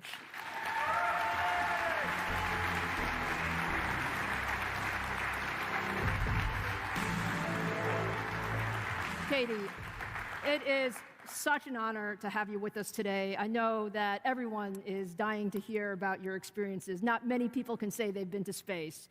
So as someone with more than 24 years of experience in space exploration, can you tell us a little bit about your missions?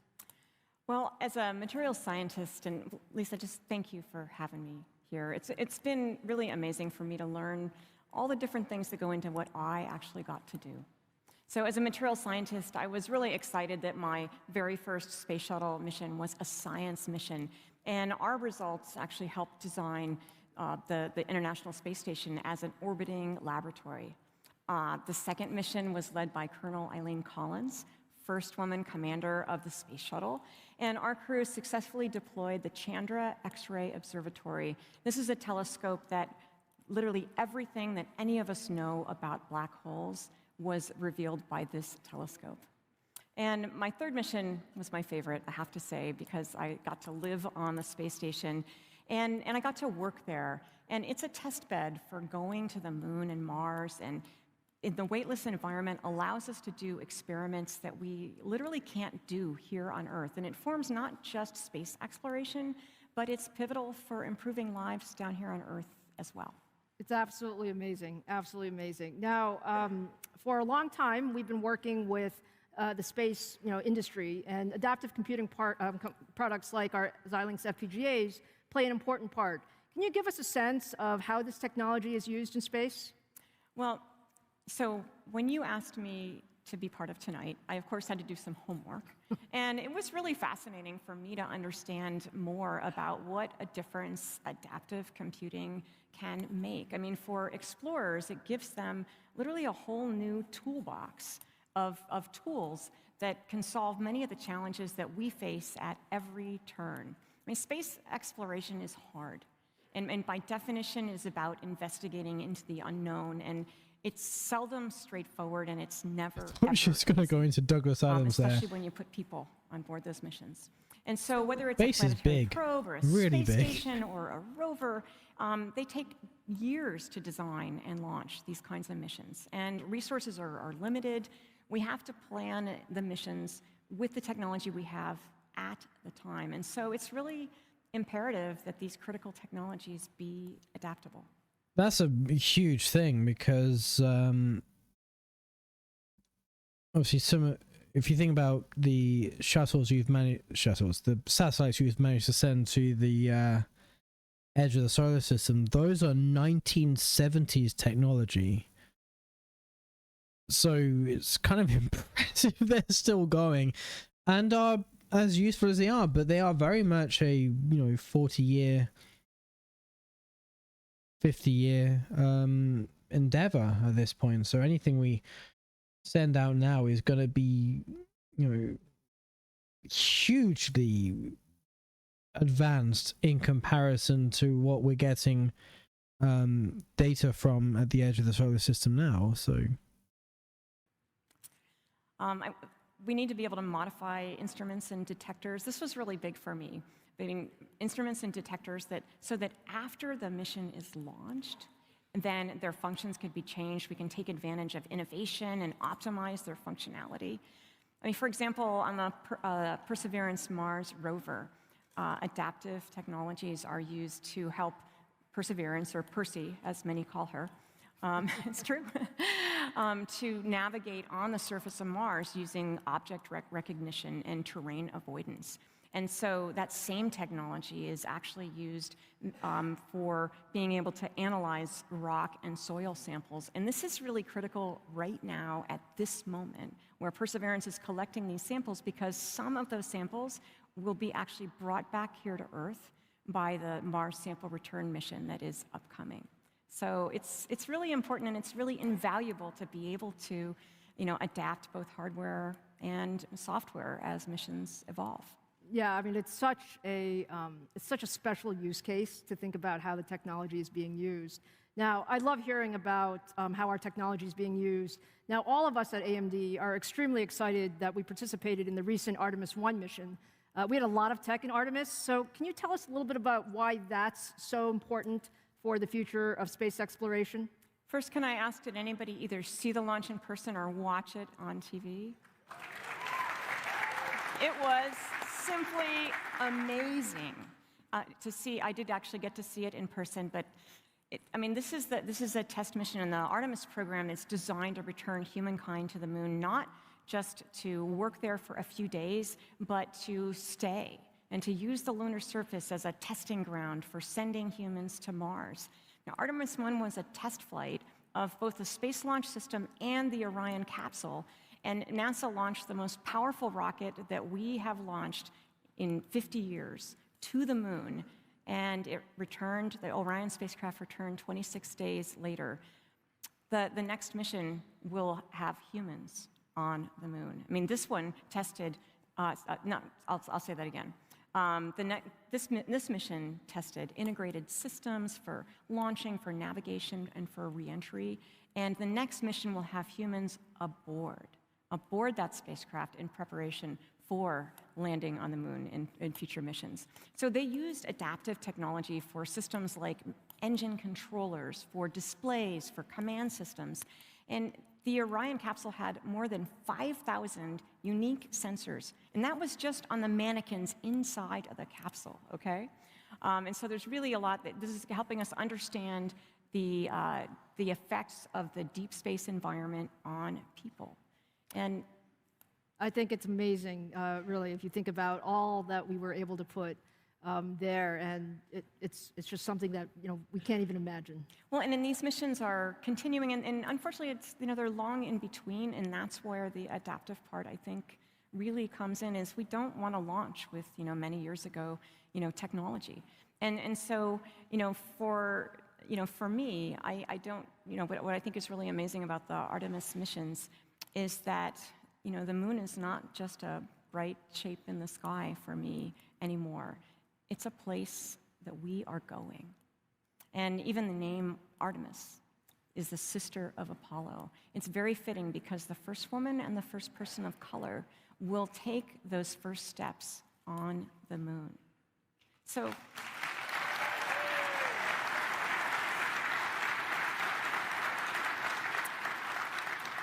I think Lisa and I both have our hands up.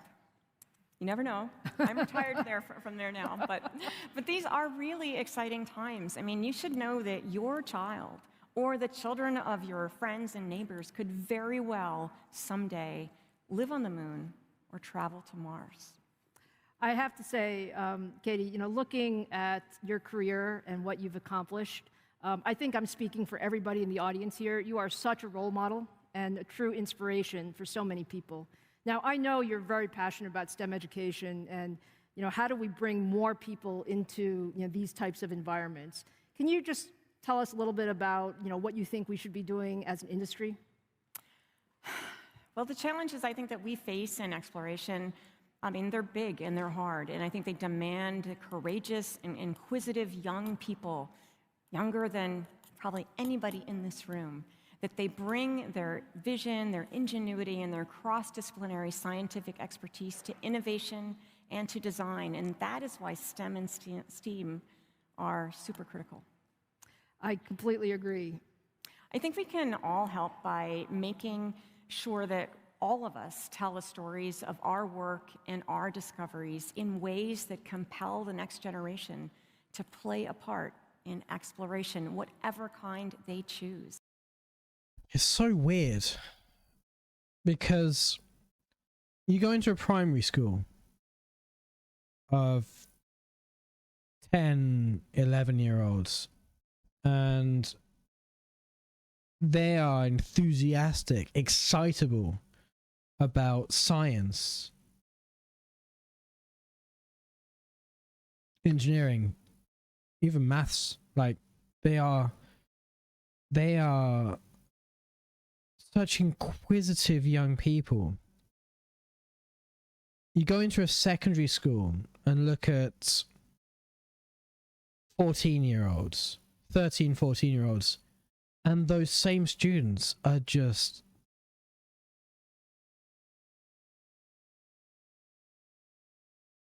and there is a gender breakdown at that point.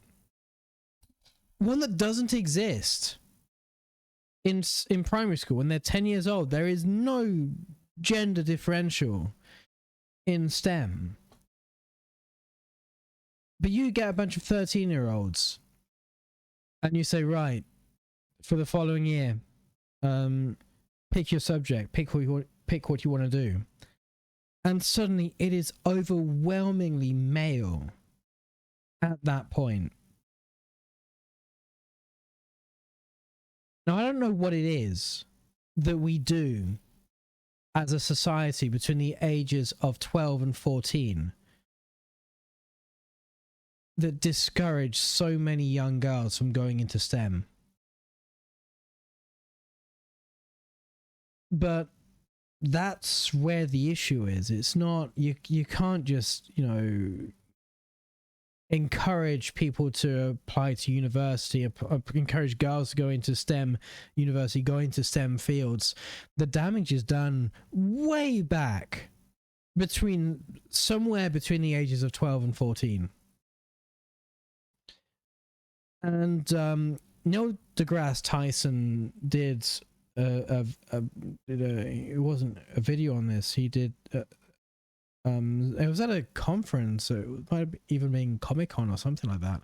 But someone asked him, a journalist asked him about how if there was some genetic difference that makes men more predisposed to go into STEM than women.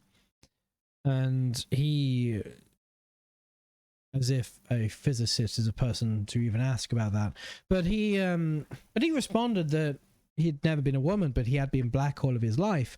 And he said that he, from a very young age at school, every time he had sort of said he wants to become a physicist, he wants to go and study physics, that's what he wants his career to be in physics research. And every single time he had someone saying, well, what about football? What about going into this? What about doing this? Don't do that. You do this. And it's like, well, he at every stage was like, no, this is what I want to do. And he looks back and see where the other, you know, where his rest of his cohort is, and they're not there. And he surmised that he had the absolute determination that physics was what he wanted to do, is what he wanted his life to be, and what he wanted to become. And every time someone was like, well, how about you do this instead? It was an opportunity for someone to say, you know what, I actually do quite like that. You know, I am best in my cohort at football. Maybe I am a fantastic at basketball. Maybe that's what I want to spend my time doing. And he says, he basically concluded that there is no point looking at what genetic discrepancies there may or may not be until such a point as the societal impacts, which definitely are there, are addressed. And yeah, I mean, I teach young engineers. It's what I do. And they are overwhelmingly male. From the ages of 14 plus, where the first time they get a chance to choose what they want to do in life, overwhelmingly girls choose other things than STEM. But like I said, you go into primary school and this discrepancy is just not there. And it's not academic ability. Like, the girls are not worse at it than the boys.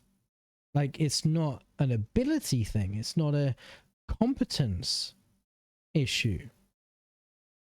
It's a choice issue.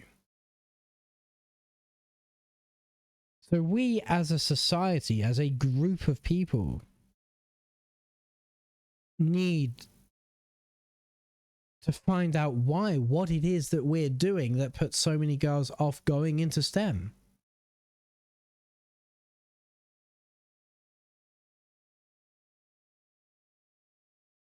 I remember years ago, a decade or possibly even 20 years ago, there was this big thing where Bill Gates went to Saudi Arabia, I think it was.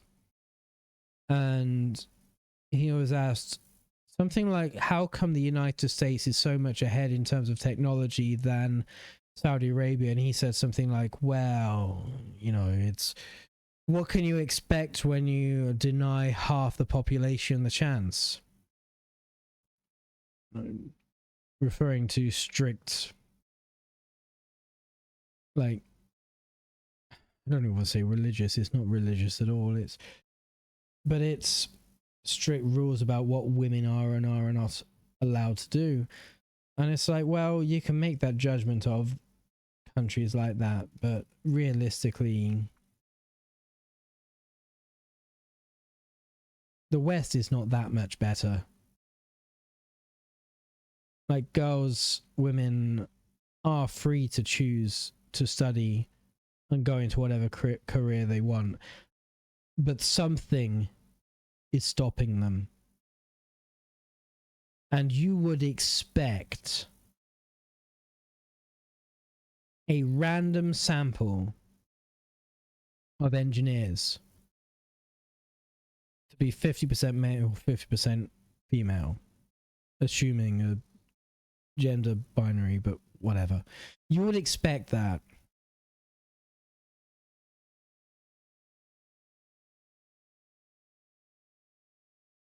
But I teach more non-binary students than I teach women. And we know how many non-binary people there are generally as a global population. So it's not very many. I think it's similar to girl gamers being singled out so much. Hormone-driven teen males make it a difficult environment. I think there's definitely an element of that. Whenever you have anything that has a lot of men and a small number of women, I don't want to say it's inevitable, because that sort of goes into the boys will be boys sort of thing. And it's not inevitable. You clamp down on that shit. You call that out. You make that socially unacceptable.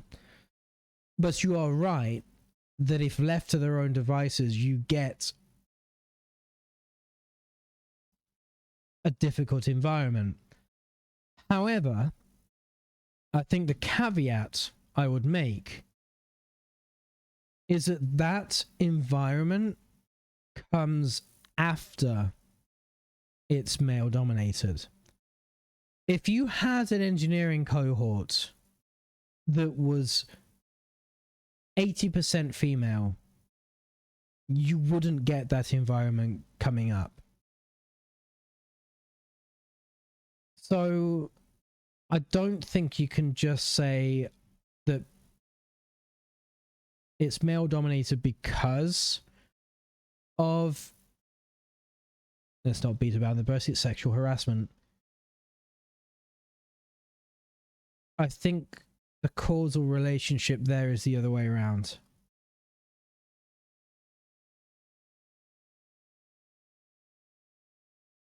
And yeah, that we've also, as a society, we've got to do more to combat that and make sure that is not a thing that happens and that is not accepted. But I don't think doing that in and of itself would encourage more women into STEM. I think that'll make it I think that'll do more to keep the women who are already in STEM. I think that'll do more to make it a more positive environment for them. But I don't think it will change how many people go into that, if that makes sense.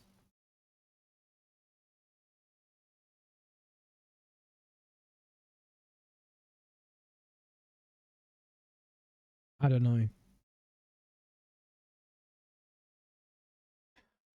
I guess on some level I don't teach 12 to 14-year-olds. So I don't have an idea of what is actually happening to that year group that's seeing such a change. But I think that's where the change is occurring. Yeah. I don't know what's happening because 12-year-olds don't have this gender breakdown. It just doesn't occur. It's not there. But at 14, it absolutely is.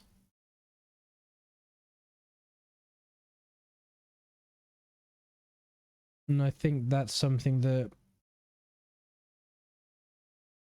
needs to be studied, needs to be looked at. And if something fundamentally is happening in what is in the UK Key Stage 3 education, that needs to be rectified.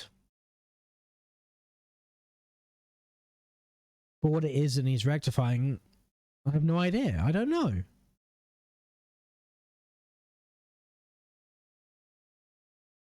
I don't know. I mean, your stories can ignite curiosity, which is fundamental to science and exploration. And just one spark can make a difference. I know it did for me. I mean, role models like both of them on stage are important.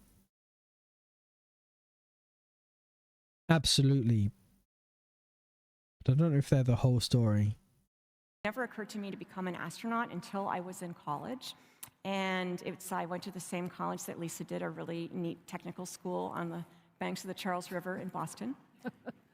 And Dr. Sally Ride, the first American woman astronaut, came and she talked at MIT, and I went to listen to her. And that's when the light bulb really went off for me, which was that she was a person that I could relate to, and she had applied for and qualified for this amazing job. And for me, it really was a revelation to realize that maybe I, too, could try to be qualified for that. And as professionals in STEM fields, I think that we both understand the nature and the number of the challenges that we face. I mean, and due to those, I mean, we really cannot leave behind any potential teammates, especially those who think differently than a lot of people on our team already. And I'm actually just certain, Lisa, that if women had walked on the moon 60 years ago, every one of us in this room would have a different horizon today. And that's one of the reasons that I'm so excited about Artemis and those goals becoming a reality. I mean, on these first missions, we may be sending just a few people to the moon, but we'll definitely be changing the world.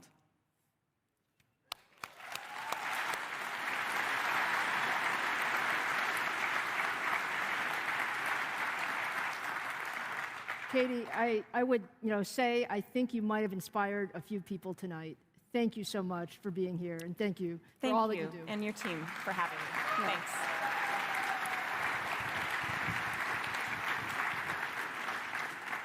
All right, so now for our final area of the night, let's turn to how we're bringing sustainable computing to the largest data centers in the world.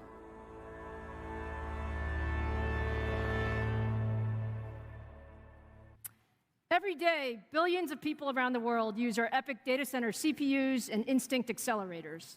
The leading cloud companies, including Amazon, Google, Microsoft, Meta, Oracle, and many more, have all deployed AMD technology in their data centers. And many of the largest enterprises in the world also use AMD technology, including financial services, healthcare, industrial, automotive, and even Formula One. In entertainment, many of you may have seen Avatar. Even Formula One, you are sponsoring AMG Petronas. Your badge is on their cars. Just saying, even Formula One. The Way of Water over the holidays, but what you... Oh, by the way, a lot of simulation goes into Formula One.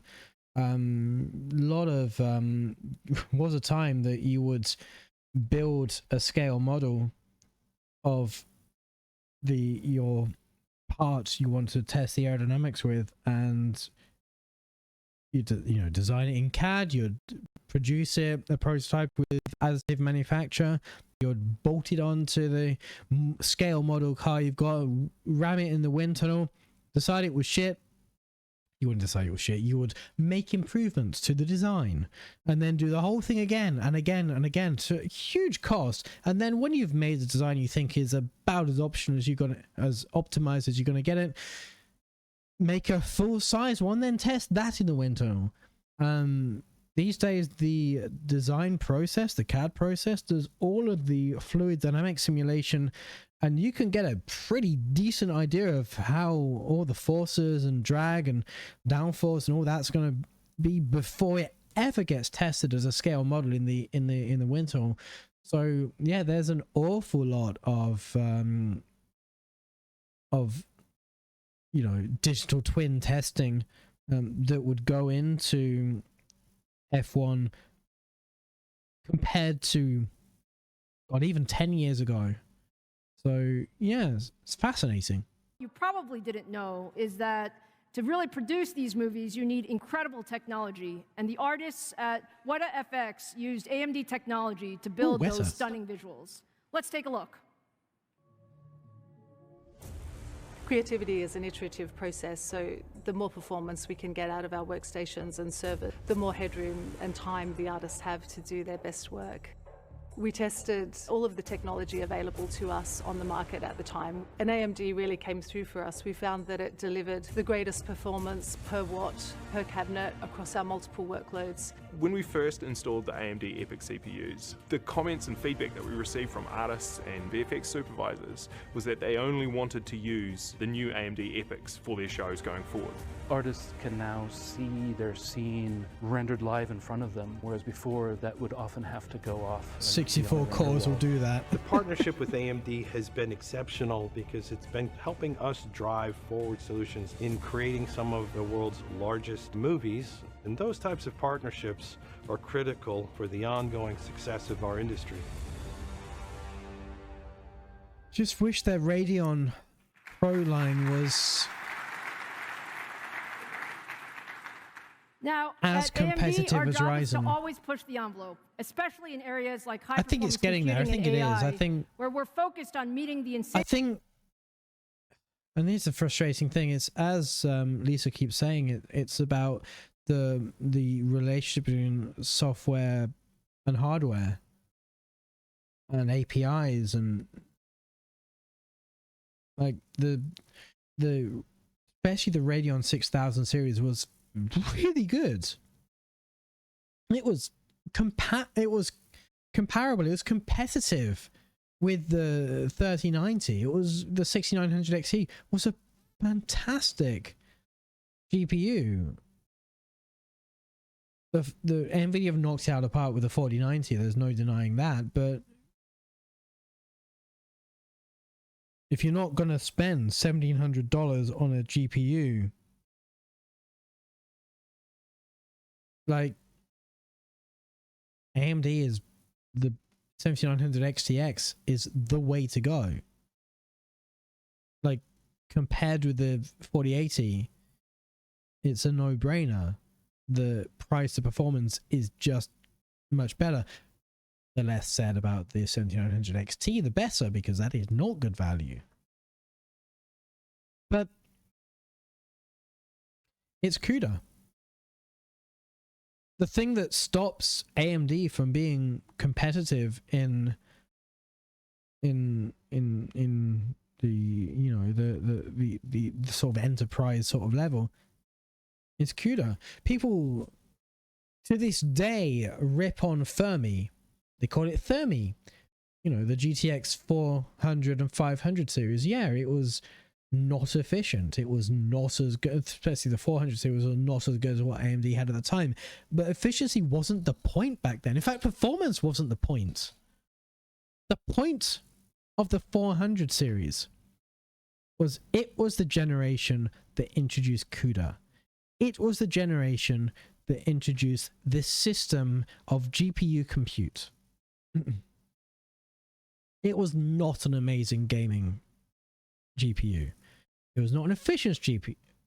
It was not an efficient GPU architecture. It was, in modern parlance, bad in pretty much every respect. However, what it did do, and the reason it used a lot of power, is because of its GPU compute. It got CUDA into the lion's share of desktops, gaming desktops, gaming laptops, normal laptops, data center laptops. That's not the phrase I wanted to come out of my mouth. Data center GPUs. The point is, this one unified system was on everything, which means suddenly you can program for GPU compute on anything. And AMD have been trying to catch up. They've been trying to leverage open standards like OpenCL and, you know, Vulkan and stuff more recently, but CUDA is just head and shoulders over what the open source community have at the moment, which is, I mean, ideology, I hate that. Ideologically, I wish everything were open source. And if it were, if everyone did use OpenCL, CDNA, I can't even remember what the Vulkan equivalent of OpenCL is. Don't even know, I'd have to Google it. But if everything did use that, then yeah, they would be at parity, but the sad fact is they're not. And if you do any kind of GPU compute, you basically have to use Nvidia. What I'm hoping is that with Intel joining the market, and Intel being the fucking massive, colossally huge company that it is, with a fuck ton of money to throw around, what I'm hoping is that Intel, suddenly in an underdog position, is going to leverage GPU vendor agnostic APIs and technologies that will erode the necessity for CUDA. I think having two competitors to Nvidia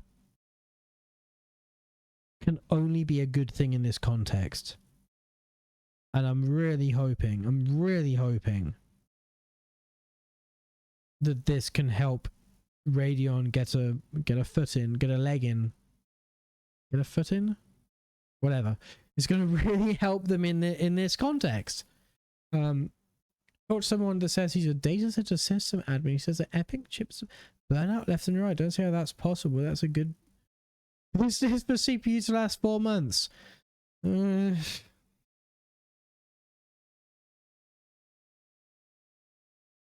don't understand why.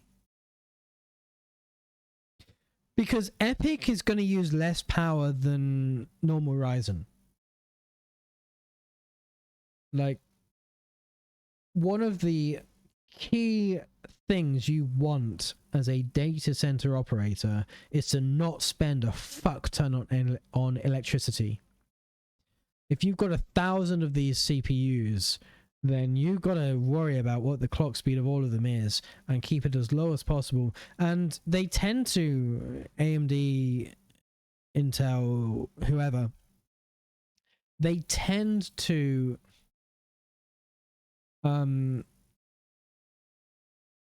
really bin their CPUs. Their best bin CPUs are what ends up in Epic and Xeon.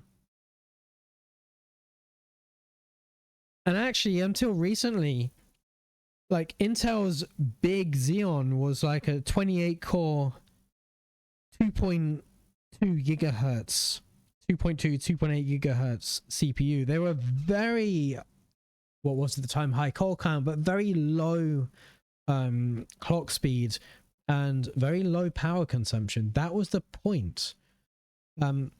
Now, with me, with my one single CPU, I want high performance. I want, I want my 16 cores. But if I'm playing Dragon Age, which is DirectX 9, and most of the load is done on one CPU core, I want that one CPU core to be clocked as highly as possible. And I don't really... Okay, I'm starting to give more of a fuck about electricity costs, but that's because of the current situation.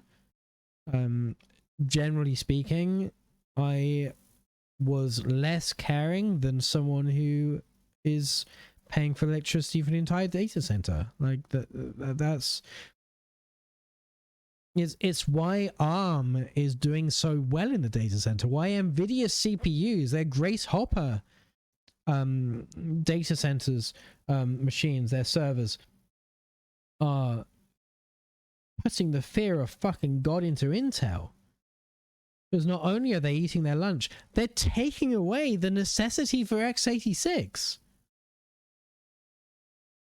I don't think AMD are too worried because they're using x86 and they're using ARM. I think they're quite happy to move one way or the other, whichever way the wind is blowing. But if more and more need is...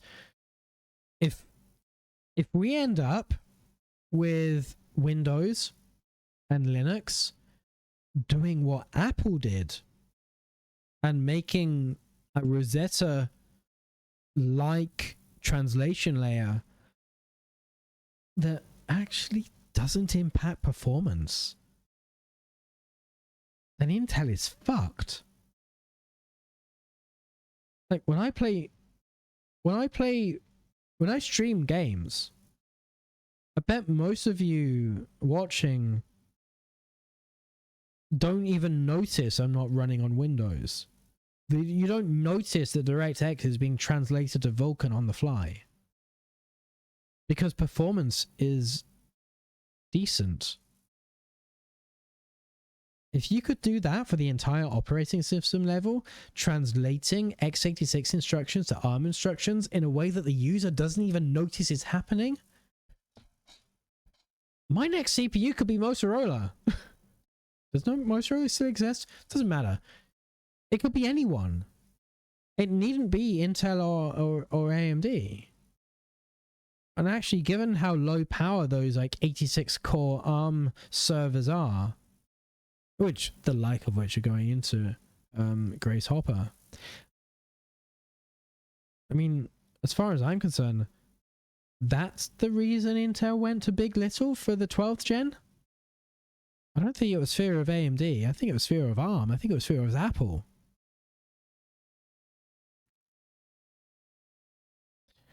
I'm skeptical of how unbiased he is since he shits on AMD for everything and anything. I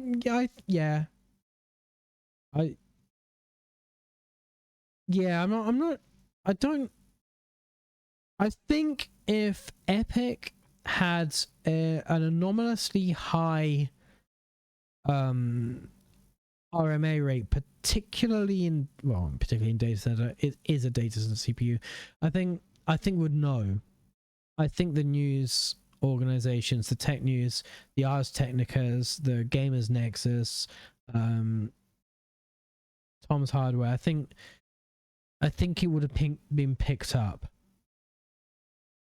And I think you've got to be aware, if you look at trends, if people are shitting on AMD for things they're not shitting on Intel and Nvidia for, I think criticism where it's due is fine. I mean, I'm pretty critical of Intel, AMD, and Nvidia for reasons that each make applicable. But I think if you shit on AMD for things that are general realities of the industry, for better or worse, or rather what I should say, if you don't shit on the other companies who do the same thing, I think that's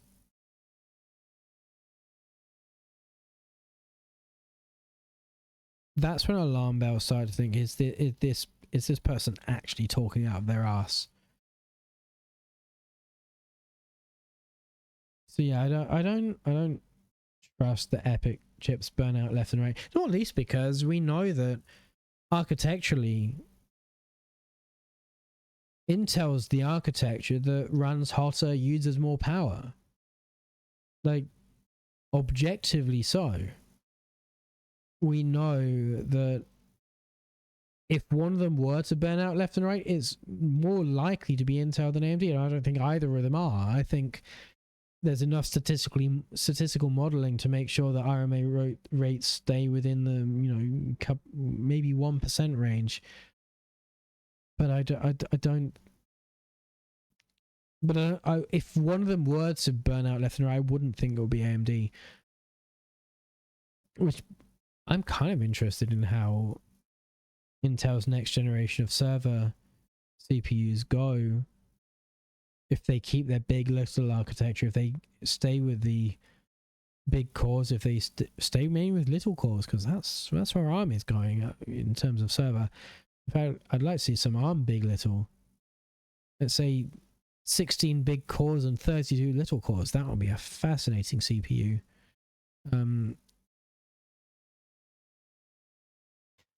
I had a look actually at Intel's show for CES because I wanted to do all three, Intel, AMD, and Intel, and Intel did like 5 1 or 2 minute videos on like laptops and shit. And I thought, this isn't really how I want to spend my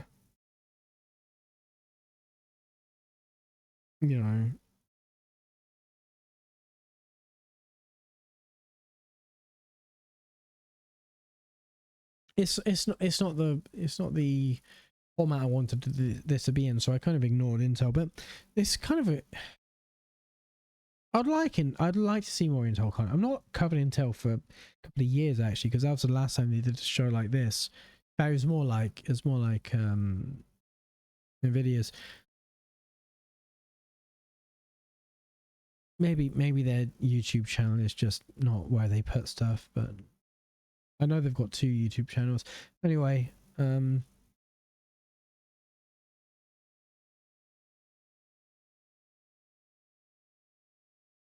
enough bitching about Intel not showing us content. Let's look at the content that AMD have provided.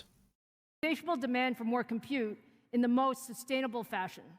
At the center of the modern data center is a high-performance CPU. Last November, we launched our 4th-gen EPYC processor, and it featured up to 96 Zen 4 cores and supports next-generation memory and I/O. 96. 4th-gen EPYC is That's truly more the than world's 64. best data center CPU, with more than 300 world records. It also delivers leadership energy efficiency that translates into the best total cost of ownership. And when you look at the performance, EPYC is up to 3 times faster in cloud, enterprise, and HPC applications, and up to 2.6 times faster. I want to hang on. Let me have a look. Let's say Arc Intel. Oh god, I spelled Arc wrong. It's 3 letters. How do I manage that? Arc. Oh shit, it's Arc with a K. Intel. Why is your CPU database got the same name as your GPU range but spelt differently? Xeon 8380.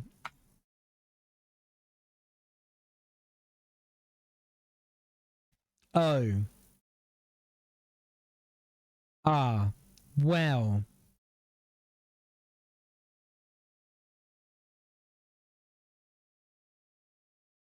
Think I found out why.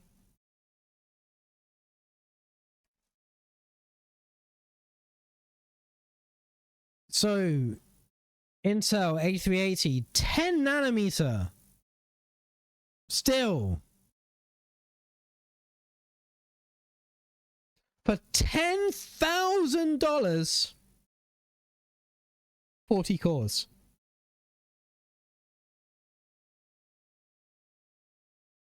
Let's have a look. 9654 EPYC.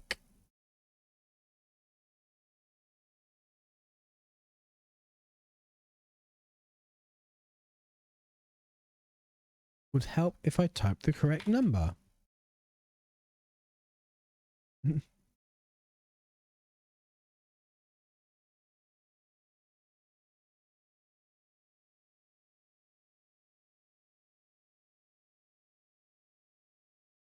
So they are comparing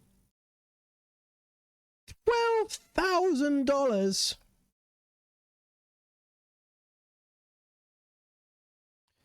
We've got some plus things going on. I don't know. They don't do that anymore, Intel, and I kind of miss the days when they did, because at least they were honest.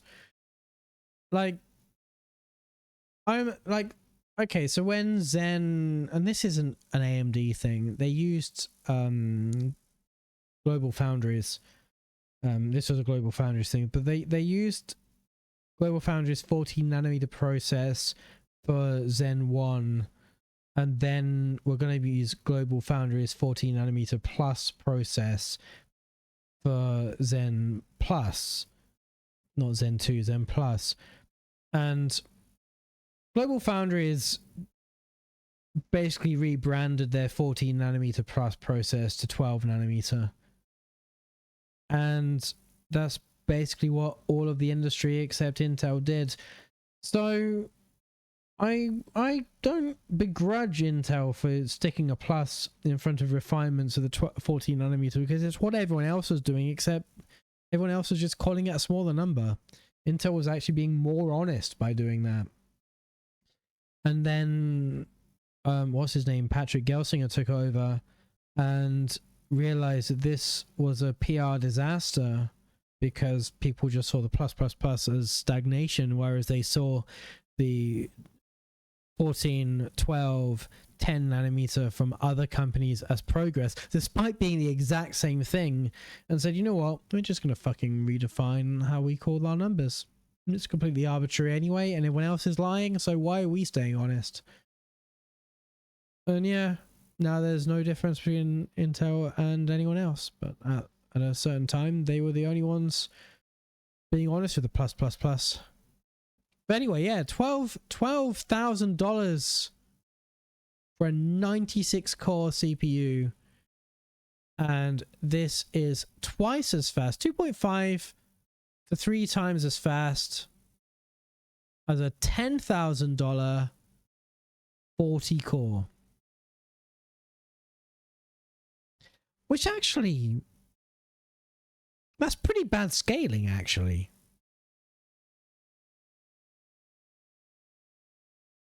It would have been nice if there was a standard, but if we're comparing 10 nanometers to 5 nanometers, that seems like a big difference to me. And that's the problem. There is not necessarily any difference. Like,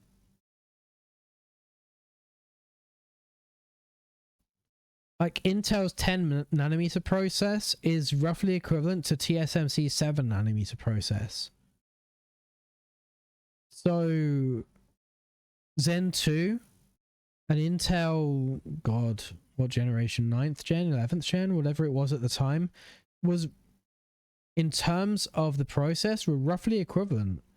But Intel's numbers was like 50% higher than AMD's number, purely because of the completely arbitrary and dishonest way that the companies were defining their nanometer scale.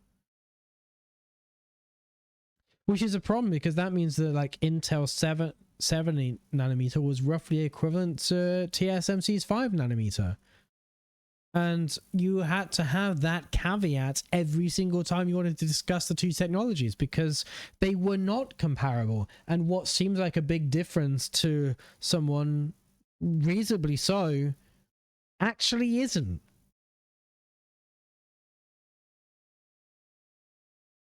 So, yeah. Similarly, I'm about to compare these. TDP 270 watts compared to TDP of 360 watts. For all I know, these two could use the same power. Both companies calculate TDP in a completely different way. In fact, if I were to use my judgment and guess, I might even suggest that the Intel with its 270 watts actually uses more power than AMD's 360 watts.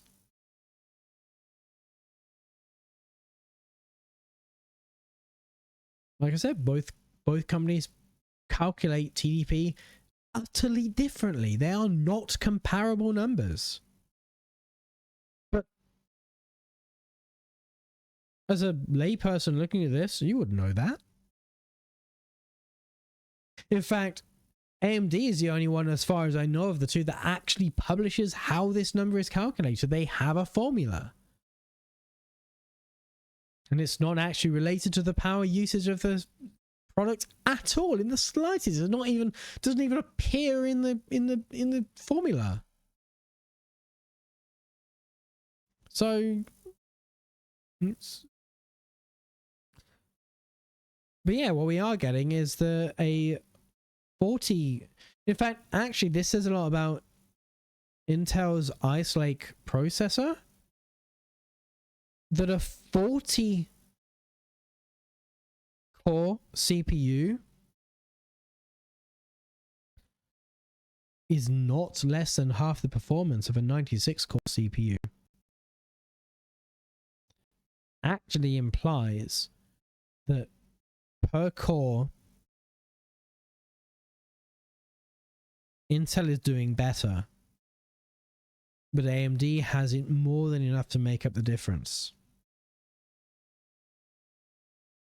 No, that could be through I closed the windows, but that could be because of like clock frequency, stuff like that.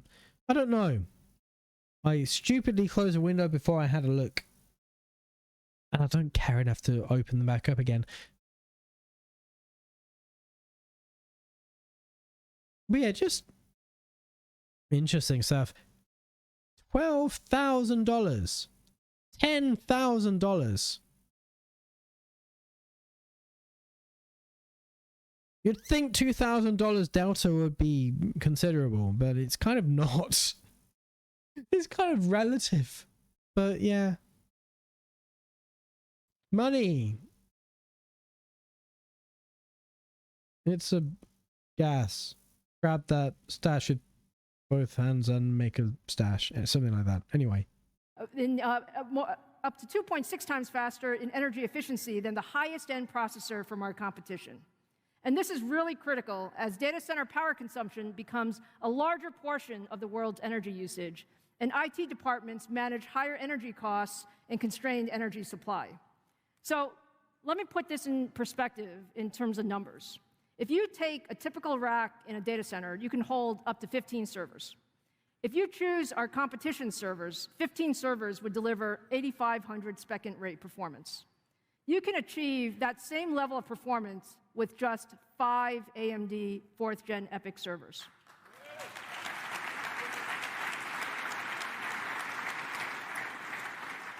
And what this means, if you own a data center, this is just a huge benefit in terms of CapEx and OpEx. And now, when you look at a broader perspective of what it means for sustainability at the industry scale, last year, we deployed about 15 million servers worldwide. If you consider the performance and energy efficiency advantages of our 4th Gen EPYC processors, that level, the impact is really profound.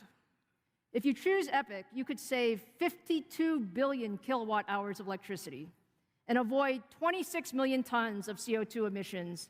And to remove this much CO2 from our atmosphere would require 28 million acres of forest. That's actually more than all of the national forest land in the state of California. This is why we spend so much time on energy efficiency at AMD. So now let me move to the world of data center AI, where the industry is focused on how to turn data into insights and actions. Today, we're going to preview AMD's first inference accelerator. This is the AMD Alveo V70.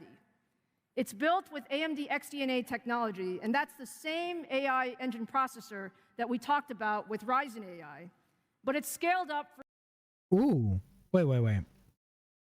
This is kind of what I was ranting about in that entire laptop section.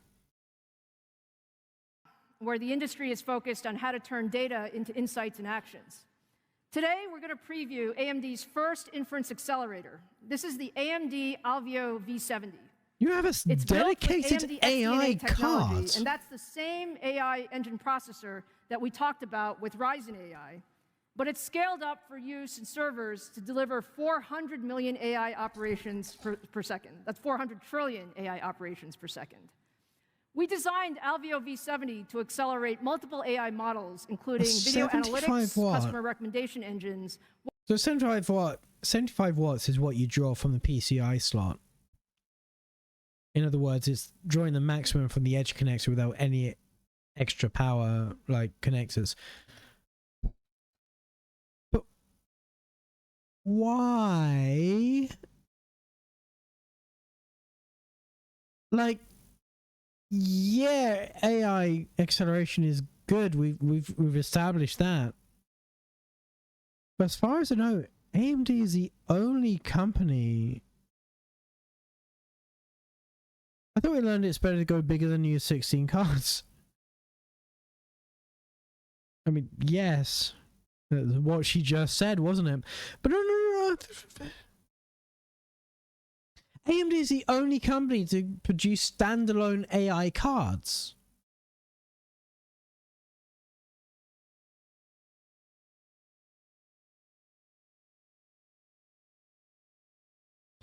Intel and Nvidia are both building it into GPUs.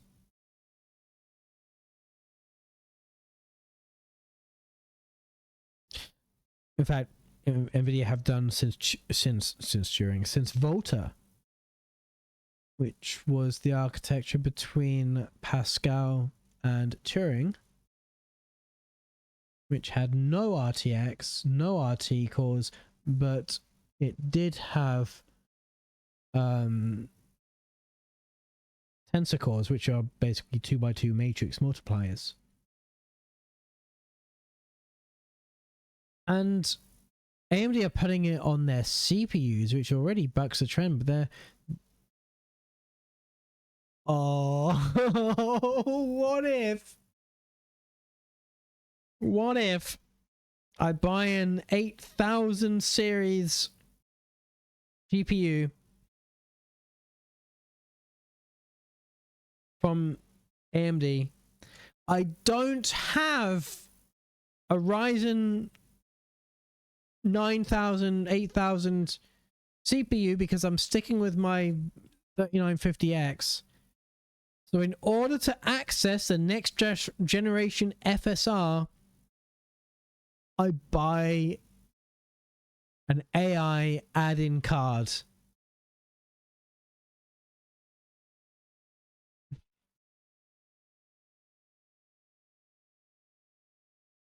That seems really fucking stupid. I just don't... Why would you not put it on the GPU? Why would you... because they don't sell fucking GPUs to enterprise. It all comes down to that. You need to sort out Radeon Pro. End of. Do what you did to Ryzen, but do it to Radeon. Because you turned AMD, FX, and Opteron. That's a Windows 10... What's it called? Like, menu thing. You know where the clock and all the little icons are? Anyway, what was I saying? Do that. Do the CPU thing. Do it to your graphics cards. Because this situation of AI adding cards is just ridiculous at this point. While delivering just great compute efficiency in a small form factor. Let's take a look at some of this performance. In video analytics applications, you need things like object detection, classification, and video code decode real time. Alveo V70 delivers 70% more street coverage for smart city applications, 72% more hospital bed coverage for patient monitoring, and 80% more checkout lane coverage in a smart retail store than the competition. And all of this is within a 75-watt power envelope. And I'm very pleased to announce that we're going to take pre-orders for the V70 cards today with availability this spring.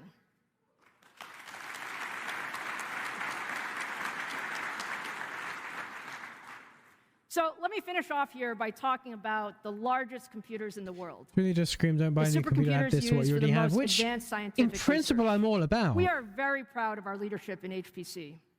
Today, the world's fastest supercomputer and the buying a first new to break graphics the card is F-flop something I barrier do every few actually years resides anyway. at Oak Ridge National That's where Labs, it should and is be, not powered the by our CPU, AMD which EPYC and Instinct technology. is the far And more actually, static component. 75% of the world's top 20 most energy-efficient supercomputers are powered by AMD. Now, the next big challenge for the industry, it's about delivering the next step function of improvement in compute performance. That is processing even more data to enable the next generation of HPC and AI. To accomplish this, we've been developing the world's first data center processor that combines a CPU and GPU on a single chip. Our Instinct MI300 is the first chip that brings together a data center CPU, GPU, and memory into a single integrated design. What this allows us to do is share system resources for the memory and I/O, and it results in a significant increase in performance and efficiency, as well as it's much easier to program. MI300 combines our next generation CDNA 3 GPU architecture that's optimized for HPC and AI performance, as well as 24 Zen 4 cores. And to feed all those compute engines, we added 128 gigabytes of HBM3 memory. And what we're doing here is it's actually extremely advanced technology. We're actually using 3D stacking to put multiple GPU and CPU chiplets on top of a base die, which connects the memory and the rest of the system. So let me show you one more chip tonight. Oh, it's a big bugger. This is a big one, guys. That's what she said.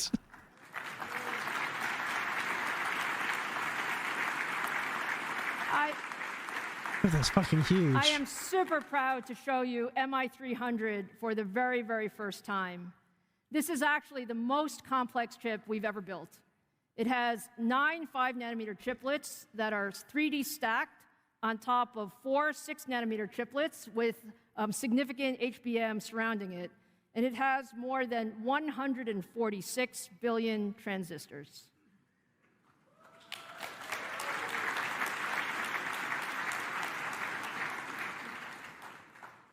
From a performance standpoint, on AI workloads, MI300 delivers 8 times more performance and 5 times better efficiency than our MI250X, which was already powering the world's fastest supercomputer. And let me tell you what this means. MI300 can train much larger AI models faster, at lower costs, and with less power. And just to put this in perspective, over the holidays, there's been a lot of talk about ChatGPT and what you can do with these large language models. What you probably didn't know is that it takes months to train on thousands of GPUs that consume millions of dollars of electricity. MI300 can reduce the time to train these models from months to weeks with dramatically lower energy costs. And more importantly, it can also support much, much larger models that can be used for even more advanced and more powerful AI services. Oh my god, did you see that video of Bauer destroying an LGA motherboard for Threadripper? In terms of the package, I sort of feel it's not going to be socketed. That makes a lot of sense, actually, you're right. I mean, especially given the whole SoC nature of the thing, you're not going to be upgrading it piecemeal. You will be buying an entire new server. Yeah, did you see that video of DeBauer? He dropped a Threadripper CPU on the pins and basically bent about 1,000 of them. It was great. I say it was great. It was horrific, actually. Fortunately, no damage done to the CPU. Unfortunately, that motherboard is never going to see the light of day again. The future. So I'm very happy to say MI300 is currently in the labs and will be sampling to customers shortly. And you can expect that we'll bring MI300 to market in the second half of this year for both HPC and AI solutions.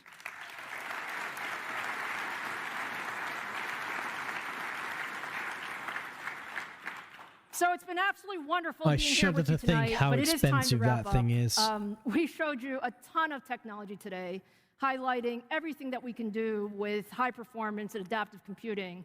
Whether you're talking about mobile PCs I'm still scared or of the LG. I best never gaming owned a system with it. They'll get a processors little or the thermal next paste in my generation of M4 AI, socket. That you know, took the some way we alcohol look at to it is get. we as an industry have to Boot. come together I with our have had partners both. and with the ecosystem to really solve In fact, some of the actually, my world's most current system, my important current Zen 2 challenges. I am system, so is the happy and only honored to be PGA in system this I've ever industry. had. This is the best time to be in semiconductors. It's the best time to be in tech. My old system, and I love what we're Intel doing i7 together. Thank you for being 3960X, such a that was great audience here in LGA. Las Vegas. And thank you to everyone watching online. The Have a great night. home theater PC I built for my parents, using a Pentium. God, what was it? It was the Pentium anniversary thing. It was the only Pentium that they did that was overclockable. That was LGA. I built a system for my dad, an old i3 6000 series thing. That was LGA. In fact, they're all Intel based.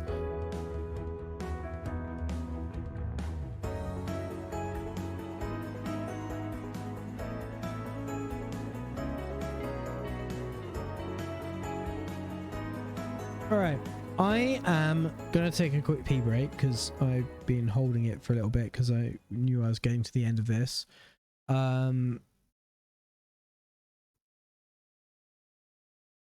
I'm going to BRB and then I will play some Dragon Age for probably an hour or so. So I will see you in a couple of minutes.